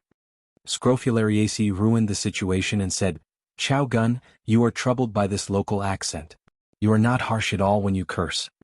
Song Gaoyuan said with a smile, "It's not a curse, it's just that I'm following the example of Lord Yingguan. Unfortunately, my talent and skill are not enough. I haven't learned the true essence and I am missing several meters of door gods." Ning Yao rubbed his eyebrows. If he had known better, he would not have stopped Qin Pingan. Although she still had the status of a hidden official in Feishing City, she had never been to the summer palace where Qin Pingan was stationed. Even if she had heard about the customs there in the early years, it was not as good as seeing it with her own eyes and hearing it today. Qin Pingan walked around the chair, wrapped his hands around his sleeves and began to pace, muttering to himself, "I once visited the Lu family of the Yin and Yang family in the divine continent of Middle-earth. I felt like old friends at the first sight and we had a great conversation. It was like passing by. Don't miss it." I asked Lu Xun a more critical question.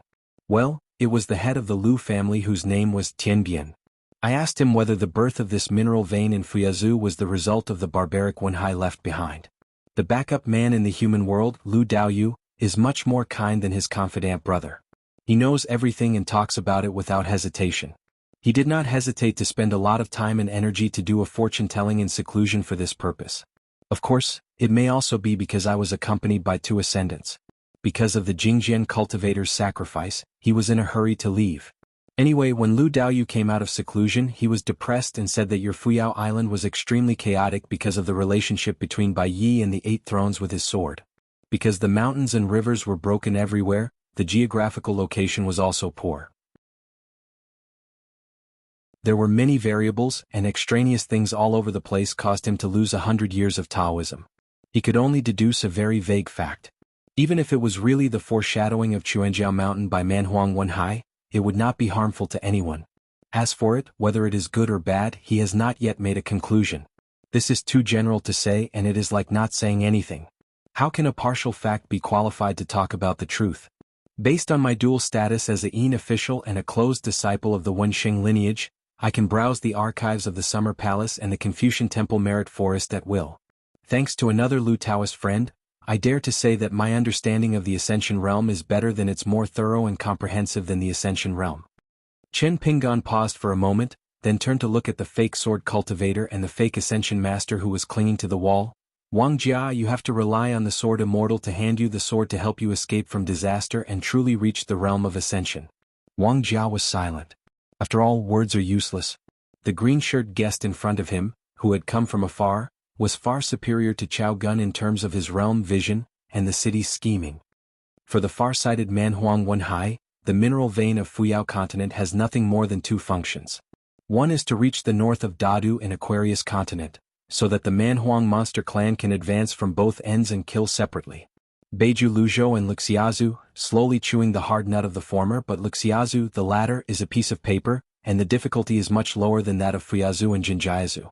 This jade vein with amazing reserves can make Zhu Yan. It makes sense to relocate beasts like him to Jinjia continent, whether it is to reward them according to their merits, to divide them among several barbaric military tents that control the western front, or to build a bridge across the sea. The second one is to plot against my husband who is from the three continents of Hadao. Of course, what he really wants to plot the most is me, Qin Pingan, and Ning Yao from the colorful world. Since he wants to hide the truth, he needs a borrowed knife to kill someone. To kill someone with a borrowed knife, he needs a good sword. In Fuyao continent, hiding an Ascension Realm monster who has to personally join the game and come to Chuanjiao Mountain is too eye-catching. You may not be able to escape the investigation of the Confucian Temple and the discernment and deductions of the Yin-Yang family. A local immortal who is timid and afraid of death is just right. Before meeting you, I did have dozens of ideas, but how can I deduce and calculate them on the chessboard? Even if Lu Ji, Xiego, and Lu Su are included, they can secretly send back the information to Luopa Mountain. Didn't think you could make it happen. But the moment I saw you, I suddenly understood. Because you want to use your troops to break through the military calamity, and when you are able to escape the calamity and enter the Ascension Realm, that is when the mineral veins are pulled to open the formation, and an Ascension Realm Chi practitioner loses his mind and goes crazy and does not hesitate to self-destruct, which can lead to half of the mountains and rivers of a continent were shattered and the land sank. Fortunately for Chao Gun and the others, they had seen the world in their summer palace. Several Earth Immortal sword cultivators in the room who had never been to the Great Wall of Sword Chi had chills running down their spines as they listened to the young hermit official's understatement. Wang Jia smiled bitterly and said, "If you want to impose a crime, why bother?" Qin Pingan sneered, "You know what's the biggest problem with smart people, whether they are average smart people who can deceive fools, or pedantic people who are extremely smart and can deceive all smart people? It is that every time we do something whatever you ask for, don't let it go to waste." Wang Jia sighed, "Qin Pingan, the truth you said is beyond belief. I'm afraid of you. Whether you believe it or not, I want to make it clear to you that there are no such messy calculations. I admit that I am not a swordsman, and as you expected, I need external force to forcibly dismantle the army to survive the last of the three calamities in my destiny: the tribulation of a continent, the destruction of the mountain gate, and the dissolution of my own army. Xuanhuan and the arrival of Song Pin really made me overjoyed. I even deliberately called His Majesty the Emperor of the Jinpu dynasty. I did it deliberately. Even if I didn't get slashed by the worshipper from Luopa Mountain, I would have my own means to fight with Chao Gun and the others. Conflict. Damn it, just relying on Qin Pingan's eloquent rhetoric, I am afraid that even if I am not hacked to death by Ning Yao's sword, or by Xuanhuan and the others' random swords, I will definitely have to go to Gongdalin to eat in prison tomorrow. I have to admit that if I were not myself, I would have to believe it to a certain extent if I were an observer. This guy Qin Pingan has such a dirty heart. No wonder he could be the last hidden official of the Sword Chi Great Wall, because he underestimated him too much. Wang Jia is really scared. If he doesn't be honest, there is a high probability that he will not be able to survive the disaster today and will die. He found Qin Pingan looking at him with a pitiful look. Then Qin Pingan asked a strange question. Wang Jia, Yu Pu may know that he is himself. Does the immortal Yu Pu really do the same? Wang Jia was horrified, as if he had guessed the most terrifying situation in hindsight. His eyes were filled with pleading, as if he was saying, "Yin Guan, save me." In fact, Qin Pingan has already sacrificed his natal flying sword, Bird in the Cage. Every step from the door of the lobby to crossing the threshold, even reaching out to touch the chair ring, and every gentle tap, are all moving the five elements of natal objects. In Chuanjiao Mountain, there was a mixed bag of genealogy monks and Shanxia wild cultivators, as well as ordinary people who came here to try their luck and do some small business. The former were all thrown out of the mountain, and the latter were all moved away. The two groups were far away from Chuanjiao Mountain. A very far boundary, either falling to the ground like dumplings, or changing its standing position out of thin air. During this period, there were also some earthly immortals who used their methods and refused to move. They would be gone once a flying sword was pressed between their eyebrows. They didn't dare to take the trouble of sending the gift from the sword immortal out of the country, so they ran away in a hurry. After all, the harsh words and a few reminders from the sword immortal rang out in everyone's heart. How dare you steal money and territory from me? Are you all tired of living? Are you able to wade into troubled waters to fish in the battle between ascension realms? When you meet at the top of the mountain, don't forget to take the mortal master with you to hang in the air. If you have a talisman boat, use it. Remember not to touch the ground with both feet. You can run as far as you can. Who dares to miss anyone? Ordinary master, I will kill an earth immortal when I get back to make up for my life. There are not enough golden core yuaning earth immortals, so I will use the middle 5 realms below the earth immortals to make up for it. Chao Gun, xuanhuan and the others, as well as all the sword cultivators inside and outside the house, had left the boundary of Xuanjiao Mountain in an instant. Together, they helped those chi practitioners and ordinary masters stay as far away from Xuanjiao Mountain as possible. In the lobby, only Qin Pingan and Ning Yao were left. And that fellow Taoist Su Jun who is at the bottleneck of the immortal realm. Qin Pingan said, to be precise, you are dismembering a corpse and then becoming a dead soldier. In this conspiracy, there is another indispensable key link. There must be a big demon who can guess the intentions of careful unintentional and cooperate with it skillfully. I said it as soon as I walked in. They are all smart people. Don't bother hiding them. Why bother coming? Right, Jiazi Zhangguangxiang who is proficient in refining things?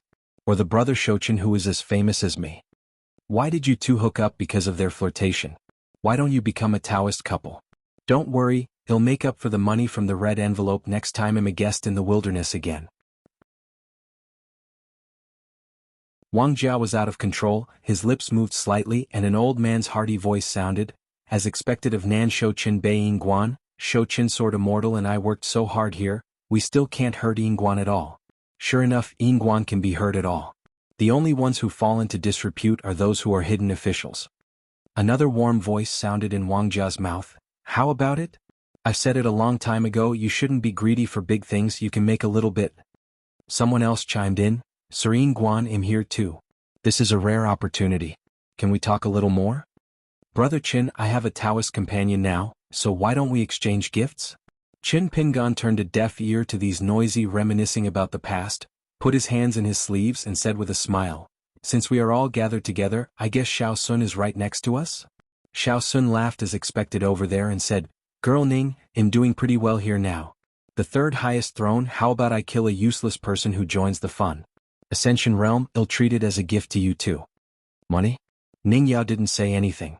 The eyes of that Wang Jiao regained their clarity, as if they had returned to their true colors. He looked at the green shirt and shook his head as if to say, forget it, the matter is over, there is no need to save me. It turned out that Qin Pingan reminded Ning Yao with his heart, and quietly handed out a small sword to help him. He then used the flying sword Jianghu to clear the way, and at the same time used the bird in the cage to cut out a small isolated world. Only in this way did he find the true location of Wang Jia's mind. In the shortest possible time he learned some of the monk's past, and at the same time tried to save the real Wang Jia. He used various methods and extremely fast movements to suppress the small world of the human body with a series of talismans. Now that Ning Yao is present and she has reached the 14th realm, Shou Qin, who is the mastermind of this matter, is too lazy to do anything more. He just blows up the real body of Wang Jia, the yin yang and soul.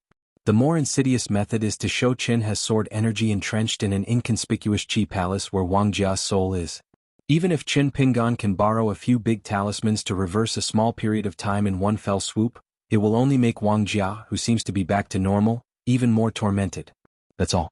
The scene of Wang Jia's true body falling apart was like a tree blossoming and falling. Before Ning Yao handed out a sword. His lips moved slightly, and there was a look of relief in his eyes. He in the green shirt murmured. Ning Yao sheathed his sword, hesitated for a moment and asked, what did he say to you when he was dying? Qin Pingan said, 2 sentences, one is it has nothing to do with you, no need to feel guilty. Ning Yao waited for a while and asked, any more words? Qin Pingan was a little helpless and gave the answer in 8 words. Ning Yao nodded. Qin Pingan was silent for a long time, then remembered something, raised his hand and rubbed his cheek vigorously and said, "Actually, I made many guesses, but Shou Chen and Guan Xiang are not smart enough to withstand deceit. I am sure that Wang Jia became the most critical basis for pulling strings. Do you know what it is?" Ning Yao shook his head. "I can't guess." Qin Pingan said, "If you want to fight with Wang Jia, there must be a reason." Ning Yao said, "What reason is this?"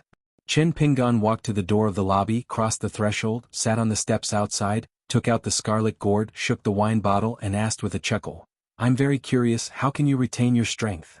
Ning Yao sat aside. "You are not very good at guessing other people's thoughts. You seem to have a catchphrase, guess?" Qin Pingan raised his head and took a sip of wine, wiped his mouth with the back of his hand, narrowed his eyes and smiled. "With you by my side, I am too lazy to use my brain." Ning Yao said, "Do you still remember that I entered the 14th realm and came here and saw your first avatar? What does it mean?" Qin Pingan said, "The pseudonym is old. The Zhuji sect Kai Yushan is only a few steps away from Xingyang Mountain. He is greedy, angry, stupid, slow and suspicious." Ning Yao raised his eyebrows, but he wasn't angry? She thought it was a way to control her anger. That's why Ning Yao showed up here and was willing to stop. Since he guessed wrong and it was a mistake, Ning Yao just pretended that it didn't happen. From the corner of Qin Pingan's eyes, he could see the lovely expression of his beloved woman. She guessed wrong but also right. Gently shake the wine bottle. Qin Pingan always felt that there seemed to be two contradictory words written on every wine bottle in the world. Booze. Stop drinking. Qin Pingan raised his head and took a swig of wine. It seemed that if he wanted to stop drinking, it was very simple, just drink the wine in the pot. In late spring the grass grows and the orioles fly.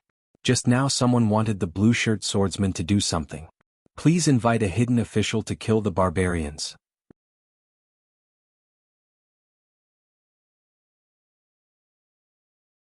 Sword of Coming Chapter 1236. Chapter 1236. How should we practice swordsmanship?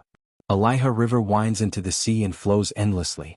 Thousands of spring mountains are displayed on the screen, and strange peaks easily rise by the water's edge. Qin Pingan informed Chao Gun that they could return to the Feng Shui cave mansion. The outside world is still happily speculating on which two ascended monks are fighting. Since they were expelled from the country by the domineering old swordsman among them, they were destined not to get a share of the pie, so they had to find some fun to relieve their boredom. It was guessed that the person they had with was the Ascension Realm Sword cultivator, who was most likely from Liuxia continent. Jinghao, the Taibao of Qing Palace, is the immortal Jing Lao. While waiting for others, Ning Yao asked, "The Lu family of the Yinyang family in Middle-earth helped deduce the good and bad fortune of the mineral vein?" Qin Pingan laughed and said, "I made it up." At that time he did bring Xiao Mo and Xiego as guests of the Lu family, but Lu Shen was an old fox. How could he choose to sacrifice his own merit and conduct to make wedding clothes for others at the critical moment when the founder of the three religions was about to leave his path? As for whether Lu Shen is in harmony now, it's hard to say. Yin Yang and the five elements are an extremely broad avenue. Whether it is height or width, it is better than the way of articles and poems. Zozi talks about the sky and Lu talks about the earth. Zozi has already reached the 14th realm, and Lu Shen is following behind. Too strange. That time when Qin Pingan returned to Haoran from the outside world, his first choice was Sishiantai of the Lu family. The head of the family, Lu Shen, who came out of Jilan office, was indeed forbearing in everything. The Xia dog, the second seat of my family, was so lively that it didn't make Lu Shen really angry. More than 20 sword cultivators came hand in hand, and Qin Pingan briefly told them the inside story of Wang Jia being plotted by the minister and Guan Xiang. Since he is standing with Ning Yao, Qin Pingan can speak freely and calls Zhou by his first name. Chao Gun and the others spent about half a year in Xuanjiao Mountain, and the matter was finally over. Qin Pingan clasped his fists and smiled and thanked the 7 outsiders, immortal sword cultivators, but the content of his words was very inconsistent with the mountain genealogy. "Since we are all sword cultivators, I will not say polite words to you other than sword cultivators. I would like to thank you all, and we will have enough wine in Luapa Mountain when we travel to Aquarius continent in the future." An old nascent soul realm swordsman straightened his back, his face flushed, but he couldn't help but be polite. "Actually, I don't do anything serious, so I can't afford to be so grateful to Lord Yingguan." Qin Pingan smiled and said, "You are doing a life-threatening job of tying your head to the waistband of your pants, and you still can't deserve a few light words of thanks from Qin? If the senior said this on the Great Wall of Sword Chi, he would be looking for a drink. Xuanhuan spoke to Song Pin from the bottom of her heart. Previously when I was selected I had to choose the right one. Otherwise you would have looked like this. I met the protagonist of a certain landscape travel book in the wilderness. What should you do? Song Pin said calmly, in turn teach him some tricks in the room. Xuanhuan realized in hindsight, Ning Yao can't hear our thoughts, can he? Song Pin said, if you don't name me she probably won't hear you. It's hard to say anything now. Xuanhuan raised her eyebrows at Ning Yao, then raised her chin towards Qin Pingan. You too? What? Don't you want to learn the swordsmanship of Lord Yingguan? The sexual between the souls of the Taoist couples on the mountain is no better than the sexual between men and women at the foot of the mountain. There is a huge difference between those who understand and those who do not understand. Ning Yao had no choice but to pretend to turn a blind eye. Qin Pingan asked them to go sit inside the house first, saying that he still had to wait for someone. A scholar with a young appearance arrived, a Confucian gentleman. Hanging on his waist was a jade pendant made by the Confucian temple. The inscription was a famous saying of a sage, if you don't embellish your long or short and exhaust yourself with love, you can be called a straight man. He should be an academy figure secretly dispatched by the Chinese Confucian temple and fully responsible for the Xuanjiao mountain matter. When Qin Pingan saw the inscription on the jade pendant, he smiled a little more. He must be a straight man, who is a gentleman. If you are in charge of a Confucian temple, you should at least let this person be in charge of a Confucian academy. The Confucian gentleman bowed and saluted. Liuyuan Academy is highly sophisticated. I have met Mr. Qin. Qin Pingan smiled and bowed in return. Qin Pingan from Luolu Mountain has seen the heights of mountains. Scholars such as Gao Xuandu, a great gentleman from Liuyuan Academy in Fuyazhou, and Wen Yu from Qinmu Academy, were all young Confucian scholars who rose up during that war. Gao Xuandu just exchanged pleasantries and went straight to the subject where his duties lay, asking Qin Pingan about the cause of the strange phenomenon in Xuanjiao Mountain. Qin Pingan took out 2 objects from his sleeves and hung them in the air in front of him. They were 2 relics of good quality left by Wang Jia, a golden crown and a scroll. Gao Xuandu asked doubtfully, this is it? Qin Pingan said, for example, the founder of Doqing, the Void Lord Wang Jia, was ambushed and killed by the savage sword cultivator and the great demon official Xiang in his early years. Wang Jia relied on an ancient secret method to survive with difficulty, adhering to a little bit of true spirit. Finally, with the ghost immortal attitude, he reappeared, took over the general affairs of the city, and kept the ancestral hall alive. Now that he has perfected his external skills, he begged Song Pin and Xuanhuan to hand over their swords to help him escape the disaster. Gao Xuandu just glanced at Qin Pingan and said with a smile, okay, I understand. I will write 2 letters immediately to report the truth to Liuyuan Academy and Zhongtu Confucian Temple. I will personally visit Rudu City to talk to them. Explain this. It was really vigorous and resolute, not sloppy at all. Just being a deputy mountain leader is a humiliation. Qin Pingan pushed the golden crown and scroll to Gao Xuandu. Since it's on the way, he'll ask Chief Gao Shan to hand it over to the Rudu City Ancestral Master Hall. Gao Xuandu put the 2 things in his sleeves, hesitated for a moment and invited with a smile. Among the 72 academies, our Liuyuan Academy has always paid more attention to military strategy. Can you invite Mr. Qin to give a lecture? As for the topic of the class, Qin sir, you can make your own. Qin Pingan nodded and smiled. I will definitely go if I have the chance. Without thinking, Gao Xuandu said without hesitation.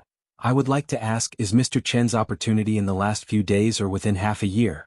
If Mr. Qin has been busy with affairs recently and cannot get away for the time being, it will be even later.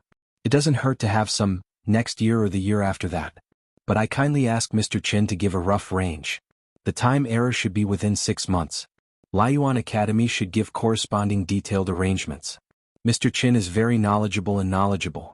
This kind of thing can certainly be done with ease and it can be done on the spot and there may be no need to prepare a draft. We at Liuyuan Academy attach great importance to this precious opportunity. From the number of Confucian students attending the class, whether it is necessary to establish a selection mechanism, their screening and consultation of questions, control, etc., we will make detailed adjustments based on Mr. Chen's lecture date. Qin Pingan liked this. You're welcome very much. After thinking for a moment, he went through the planned itinerary and said, then it will be tentatively scheduled for the end of next year. If there is an advance or delay, I will inform Liuyuan Academy in advance. Chao Gun said in his heart, the shadow of the famous tree is indeed as rumored, and the high degree of mystery is indeed true. Lord Xuanhuan is better. Is this a good match? The old scrofulariaceae said, "You and I are not really strong rivals." According to the evaluation method developed by Guizhuzhou, Gao Shanchong belongs to the likes of Song Gaoyuan and Deng Liang at most. Song Gaoyuan rubbed his eyebrows. "We entered the summer palace together. I'm just not as good as you guys. I flatter you so much, so I have to be ostracized by you like this?" Qin Pingan asked a key question. Have the Confucian Temple and the Academy concluded the ownership of this mineral vein? Gao Xuandu shook his head and just gave his own guess. Either a virtuous person can live here, be able to convince the public, not cause trouble, and make the already crumbling mountains and rivers of Fuyazhou become precarious. On the contrary, it can make the mountains and rivers of Fuyazhou becoming stable. I believe that the Confucian Temple is willing to stand by and watch the results.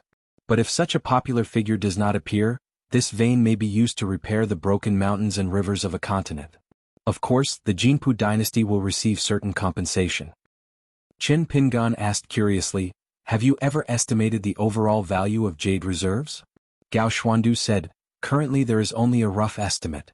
The specific amount converted into fairy money is the Academy's top secret and should not be disclosed.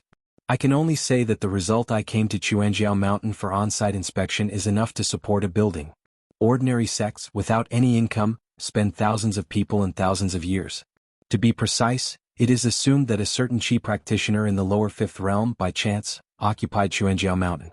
From the time he founded the sect to the founding the sect, after this, we'll have 1,000 years of prosperity." Qin Pingan asked, "What is ordinary?" Gao Xuandu replied, "What I mean by ordinary is to have a founding master who is expected to achieve enlightenment and ascend 2 to 3 Yupu realms, and more than 100 middle and fifth realm chi practitioners, including more than 20 kaifeng practitioners. There are about 900 cultivators in the lower 5 realms." Because neither party used the voiceover method in the conversation, Xuanhuan was speechless and couldn't help but ask, "Is this considered ordinary?" Gao Xuandu said, "Of course it is considered a first-class sect now, and it is only one step away from the top. Thousands of years later this may not be the case. After all, the vacancy vacated by a member of the 15th realm cannot be filled by a few more new 14th realms." Gao Xuandu suddenly asked, "Mr. Qin?" Qin Pingan laughed dumbly. Because he guessed what the other person was thinking. Since the Confucian Temple is tentatively declared an ownerless property of this jade vein, who can take it or not? Instead of leaving it to those sneaky people behind the scenes, it would be better for you, Shanzhu Qin, to do an upright, according to law. At least I, Gao Xuandu, at Fuyazhou Laiyuan Academy, am willing to help and say a few words of justice. As long as Luopa Mountain has a good relationship with the Jinpu dynasty, the only one left is the Chinese Confucian Temple? Are the current Academy scholars too generous? When you was like this. He went beyond the rules and went directly across the border to Fengdu to arrest the culprit. Ning Yao turned his head and looked somewhere and reminded, "Either show up or stay away." Qin Pingan followed Ning Yao's gaze and thought about it. The appearance of the other party was indeed reasonable and not too unexpected. As time goes by, the higher you climb, the more people you know. The woman with a sword in a white skirt and mask has an ethereal spirit. She is the future White Emperor City warrior who is willing to follow Zheng Juzhong, the female ghost sword fairy Zheng Dan. She was taught the swordsmanship of the Yunnu lineage, and she was one of Zhou Xinji, one of the 10 people in the Middle Earth Divine Continent in the past, and the Tsuqing lineage of the Old Swordsman. Both of them were well-deserved big masters of swordsmanship, and the most outstanding swordsmanship in the world in the past. It's just that compared to Zhou Xinji, the swordsmanship inheritance of Yunnu's line has always accepted women but not men.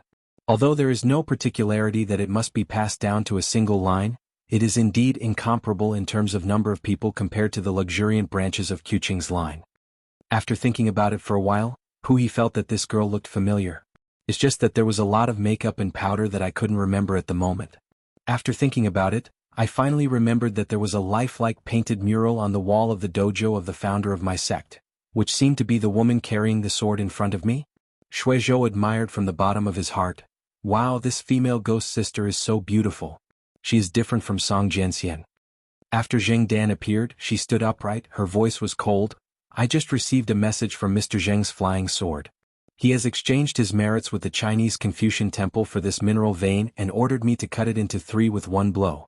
one of which was donated to Liyuan Academy free of charge to make up for the lack of Fuyazhou's geographical location. One copy serves as the basis for Gu Ken to choose the site in Xuanjiao Mountain and establish the sect. The last share is left to the local qi refiners of Fuyao continent to take for themselves. As for whether they will use the method of genealogy, intrigues and show off their magical powers, the small fish will drive out the shrimps, and then be driven out by the big fish, or they will use the wild road repair method to tear their faces apart. A big fight, a fight to the death, the sect leader Gu Ken, and I will not care, let alone take responsibility. I scattered a lot of money on the ground with good intentions, and there is no reason to care about the person who picks up the money. It is a rule. It's still irregular. Anyway, after going around and around, it all ends up in the money bag of Fuyazhou. If you have any objections to Liyuan Academy and Gao Shanzhong, you can go to the gate of Baidi City to argue with me. Of course, as for the content after the two words is not Mr. Zheng's words, but my own opinion. Not because Baidi Cheng and Zheng Juzhong were involved in this matter, Gao Xuandu decided to act as appropriate. He still said solemnly, I will verify this matter with the Zhongtu Confucian Temple and Liyuan Academy. As long as it is confirmed, Gu Ken will if you create a sect in the Xuanjiao mountain area and divide this jade vein into 3, I believe there will be no problem. Zheng Dan said, Mr. Zheng Gaoi, he told me in the letter that if Liyuan Academy cannot cut and refine the jade mines and fill the gap in the geographical location of the continent, I can do it for you. As long as you think it is suitable, I will stay here for more than a month. Time, cooperate with Liyuan Academy. Gao Xuandu nodded and said, then let Sword Immortal Lao help. Zheng Dan couldn't help but glance at the Confucian scholar. Are today's scholars much thicker skinned? Gao Xuandu turned to look at the green shirt, and Qin Pingan smiled and said, I am not the owner of this Feng Shui cave. I expelled everyone before, it was a last resort. In fact, both Senior Zheng and Zheng are guests. Where Senior wants to settle down, just discuss it with Liyuan Academy, I am not qualified to dictate. Zheng Dan looked at Ning Yao, who was both a junior in Dao and a senior in swordsmanship, with a rare smile and said softly, Mr. Zheng changed the topic at the end of the letter and did not mention me by name. Whose surname is it? The letter only said that if someone is willing to accept this gift as a gift to celebrate the landing of Ascension City, then all the previous decisions can be invalidated, and this person can be allowed to move the mind to the colorful world. Let me use my sword to open the door and guard it for a while, using my little strength. Ning Yao said, Senior, please help me say thank you to Mr. Zheng. She hesitated for a moment. I will take a small piece of jade myself and treat it as a congratulatory gift from Mr. Zheng. During the next meeting of the Feishing City Patriarch Hall, I will report this and record it in the book. Zheng Dan smiled even more when he heard this, and he had some good feelings. There is always no reason to explain. Maybe it was because he saw someone who was similar to himself that Zheng Dan felt so close to him. Yu Yu and Situ Jiu looked at each other and smiled. Ning Yao was not as unreasonable and had his own way as rumored. Scrofulariaceae smiled and said, if Lord Yingguan takes action, he will definitely cut off a large piece of jade, make a chair, and place it generously in the Patriarch's Hall of Feishing City. In this way the heat is a bit too high or not, it's okay, it's most likely to be placed in the Summer Palace. In this way Mr. Zheng will be regarded as an anonymous guest of the hidden official lineage. From now on, when passing through the colorful world, he should be a guest no matter what. After that, Zheng Dan said goodbye and found a quiet mansion by the Feng Shui Cave River to stay, waiting for the next news from Liyuan Academy. The person she formed a contract with, Gao Yi, a sword cultivator in the Jade Pu realm, has already terminated the contract. However, they are still traveling together across continents this time, and Zheng Dan still has some trivial matters that need to be settled. Previously, Gao Yi chased all the way to the Great Wall of Sword Qi and caused trouble for Wei Yudian of the Sword Sect. In fact, it was just a superficial reason. There was also a deeper reason. Zheng Dan promised that he could get 1 or 2 sword veins as long as he was at the Great Wall of Sword Qi. She recognized that by inheriting the legacy of the Sword Immortal from the Great Sword Qi Wall, Zheng Dan could help him fight for the Big Road. Her implication was that Gao Yi was not stupid, and he was a Jade Pure Realm Sword Immortal who was no more than 2 decades old. One of the youngest sect leaders in the history of Liuxia continent, he is still very smart. Knowing her thoughts, she plans to support him as the first person on Liuxia continent mountain, replacing the Qinggong mountain thorns and Artemisia. But when they arrived at the Great Wall of Sword Qi, everything went wrong. First, they didn't even see Wei Yudian's face, and then they met a strange girl in a mink hat on the road. The series of events that followed caught Gao Jianxian even more unprepared, causing sect master Gao to come here with great ambitions. In the end, he did not even go to the top of the city to try his luck and seek an opportunity.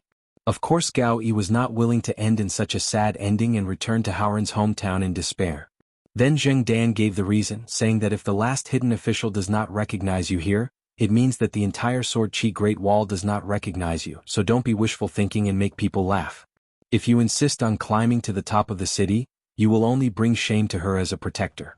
Gao Yi sat in the water pavilion with bamboo curtains hanging on 3 sides, sitting opposite her, leaving one side open to the plum blossom trees. As soon as you step into the water pavilion, you will find that this place has a unique cave, and the scenery is completely different from the feng shui cave in the underground cave. Zheng Dan changed into a woman's attire, and her sword hung on the pavilion pillar. There was an unidentified maid with a bun who was making wine. On the table, the wine was bright green in color and the cup was floating with purple lightning. Zheng Dan occasionally leaves Gao Yi's mind.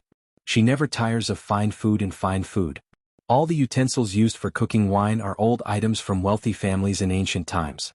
Zheng Dan is indeed a very elegant woman. Outside the waterside pavilion, the mountains are green and pavilion-like, and large plum blossoms are as gorgeous as the sea. Zheng Dan is holding a fan in his hand. The clouds are frosty and snowy, and the breeze fills his sleeves. Gao Yi glanced at the ugly wine-making maid, always feeling that she was out of place in this world. I remember that Zheng Dan called her Xuanxia maidservant. The maidservant is also like a wooden person without any emotions or desires and any sense of consciousness. Gao Yi sighed and asked cautiously, "You were just invited to be the keeper of Baidi City, and you don't have a pedigree identity. Do you really think you don't register your name with my sect and hang the portrait of Patriarch Kaishan in the Patriarch Hall?"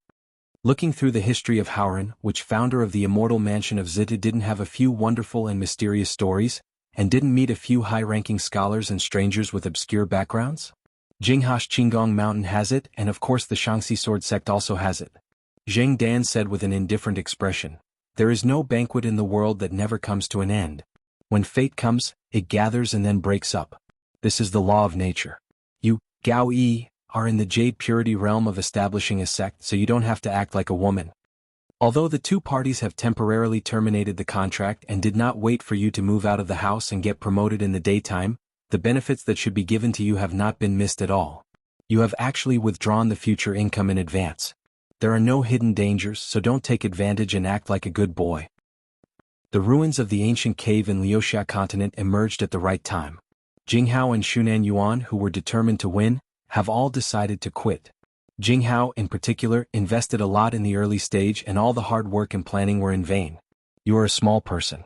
Xiaoyupu realm, being able to seize this place from the hands of 2 Ascension realm people, what else can they not be satisfied with? If we talk about the blessed land, there is still the possibility of poor management which makes it useless. This kind of cave can be used as it is. On this trip together, I deliberately showed up many times and handed the sword to others twice, just to make some people with evil hearts dare not take action against you easily. But you have to know what is going on here. Wait for me to go. If you go to Baidi City to serve as Mr. Zheng's interrogator, you and I will be fine.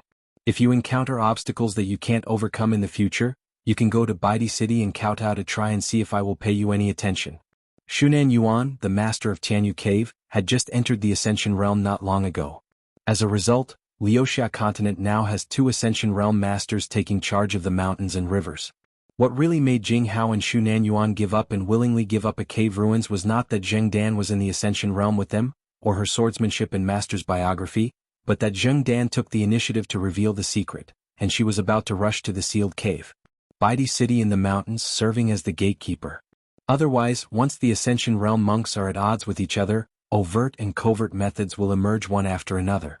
Apart from swordsmanship, Zheng Dan thinks that he cannot compare with the 2 local gangsters who are deeply rooted in Liuxia continent. So the only person they were really afraid of was Zheng Juzhong. Gao Yi said helplessly, "I understand. Once we say goodbye we become strangers." After all, the 2 parties have formed a contract and have been dependent on each other for many years. Zheng Dan has watched Gao Yi step by step from a young boy to today. She is still willing to give you a few more words. I have already taken you to meet Ding Fai and got to know the relationship between you and Wei Yudian. It's a fate, and Ding Fai has personally admitted that you are the reincarnation of the sword immortal Bing Jie, and Wei Yudian's natal flying sword Xiaofeng is indeed a relic of your predecessor. When you were young, you had many seemingly inexplicable grievances and disputes with Wei Yudian. There is a correct answer. From now on, you don't have to tangle too much with Xianxia sword sect and Fenzhou Weisher. As for Wei Yudian herself and her flying sword, since you have made a gentleman's agreement with Ding Fai, a real man should do things. You should also keep your promises. Gao Yi nodded, and according to the agreement, Wei Yudian owed him a duel. Anyway, the time and place were decided by her, and he didn't bully her because she was just nascent soul now. Gao Yi looked depressed.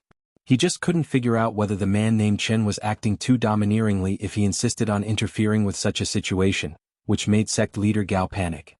Jing Dan said, Fan Kashanding Fae is kind enough. With his sword Jianzhen and flying sword Jiaxin, plus he is also a descendant of the ancient Jin lineage. If he really wants to target you, Gao Yi had no chance to grow up and died suddenly a long time ago. It was because Ding Fai wanted to mediate and help you too so that you could solve the karma of the past life with good karma in this life. Gao Yi said, with you here, if Ding Fai really dares to use spells to harm me, it's hard to say who will die suddenly. Jing Dan said earnestly, Gao Yi, listen to my advice. Without me to protect you secretly, if you are always so petty, no matter how many opportunities you have to acquire foreign objects, it will be difficult for you to achieve great things. It only takes one wrong move and you will be dead. There is no recovery. The maid leaned forward, holding her sleeve with one hand, and pouring a refill for Gao Yi with the other hand. Gao Yi drank quietly, not forgetting to say thank you to the maid, and she smiled. But Jing Dan angrily scolded her, young lady Huansha, how dare you be charming? The maid smiled and said, those who have truly forgotten their home country regard other countries as their hometown. Why should they vent their anger on others? Jing Dan spoke sharply and was about to reprimand the Huansha maid, but the maid seemed to speak for her, slapped 10 times to set an example. Jing Dan still wanted to say something, but the maid helped and said, foolish children bring harm to the country and the people, and it is not a pity to die. The maid slowly poured Jing Dan a refill of wine and said with a smile, he'll just shut up. Jing Dan sneered and said, why, because of my disconnection with the merchant Mr. Fan? Do you think that he will be able to reach the 14th realm in the near future, or are you sure that I will not dare to kill you? The ugly maid turned a deaf ear and instead looked at Gao Yi and said with a smile, Sect Master Gao, you don't know something. The founder of Xianxia sword sect, Hua Ferong, was the master of Wei Yudian. She used to be a frequent visitor to Ning Mansion on the Great Wall of Sword Qi. Ning and Yao, the two sword immortals, looked at each other irresistibly. As Hua Ferong's most valued and beloved direct disciple, Wei Yudian, it was precisely because of such a deep love forged by her seniors that head Ding let her go to the Great Sword Qi Wall to escape. Get out of the limelight. So Sect Master Gao was at the Great Wall of Sword Qi to cause trouble for Wei Yudian, but he chose the location not very well. It seems that he accidentally bumped into the Yongyin official, but in fact it was all part of Master Ding's plan. Fortunately, Sect Master Gao met Qin Yingguan instead of Qin Yingguan's Taoist companion. To be honest, he is no longer an ordinary man of great fortune and fortune. Gao Yi was speechless and still frightened. Jing Dan rarely interrupted the Huansha maidservant. When the latter filled Gao Yi's glass of wine again, Jing Dan sneered and said, being a good sect master is more difficult than becoming a Jade Pu realm by luck. Double that. If Gao Jianxian dares to underestimate anyone in the upper 5th realm, it is estimated that Liuxia continent will soon have another short-lived sect. Gao Yi raised his wine glass with both hands, raised it with the two seniors, humbly said, I've been taught, and drank it all in one gulp.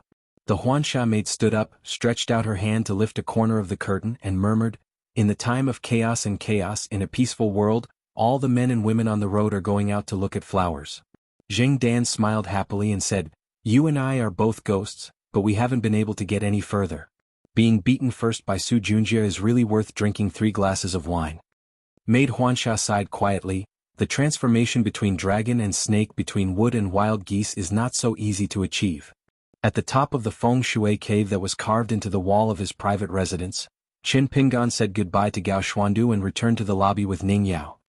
He glanced at the seats that seemed to be facing each other, waved his sleeves and the chairs formed a circle.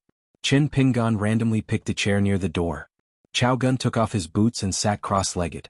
Scrofulariaceae slumped on the chair. Song Gaoyuan still sat upright as usual.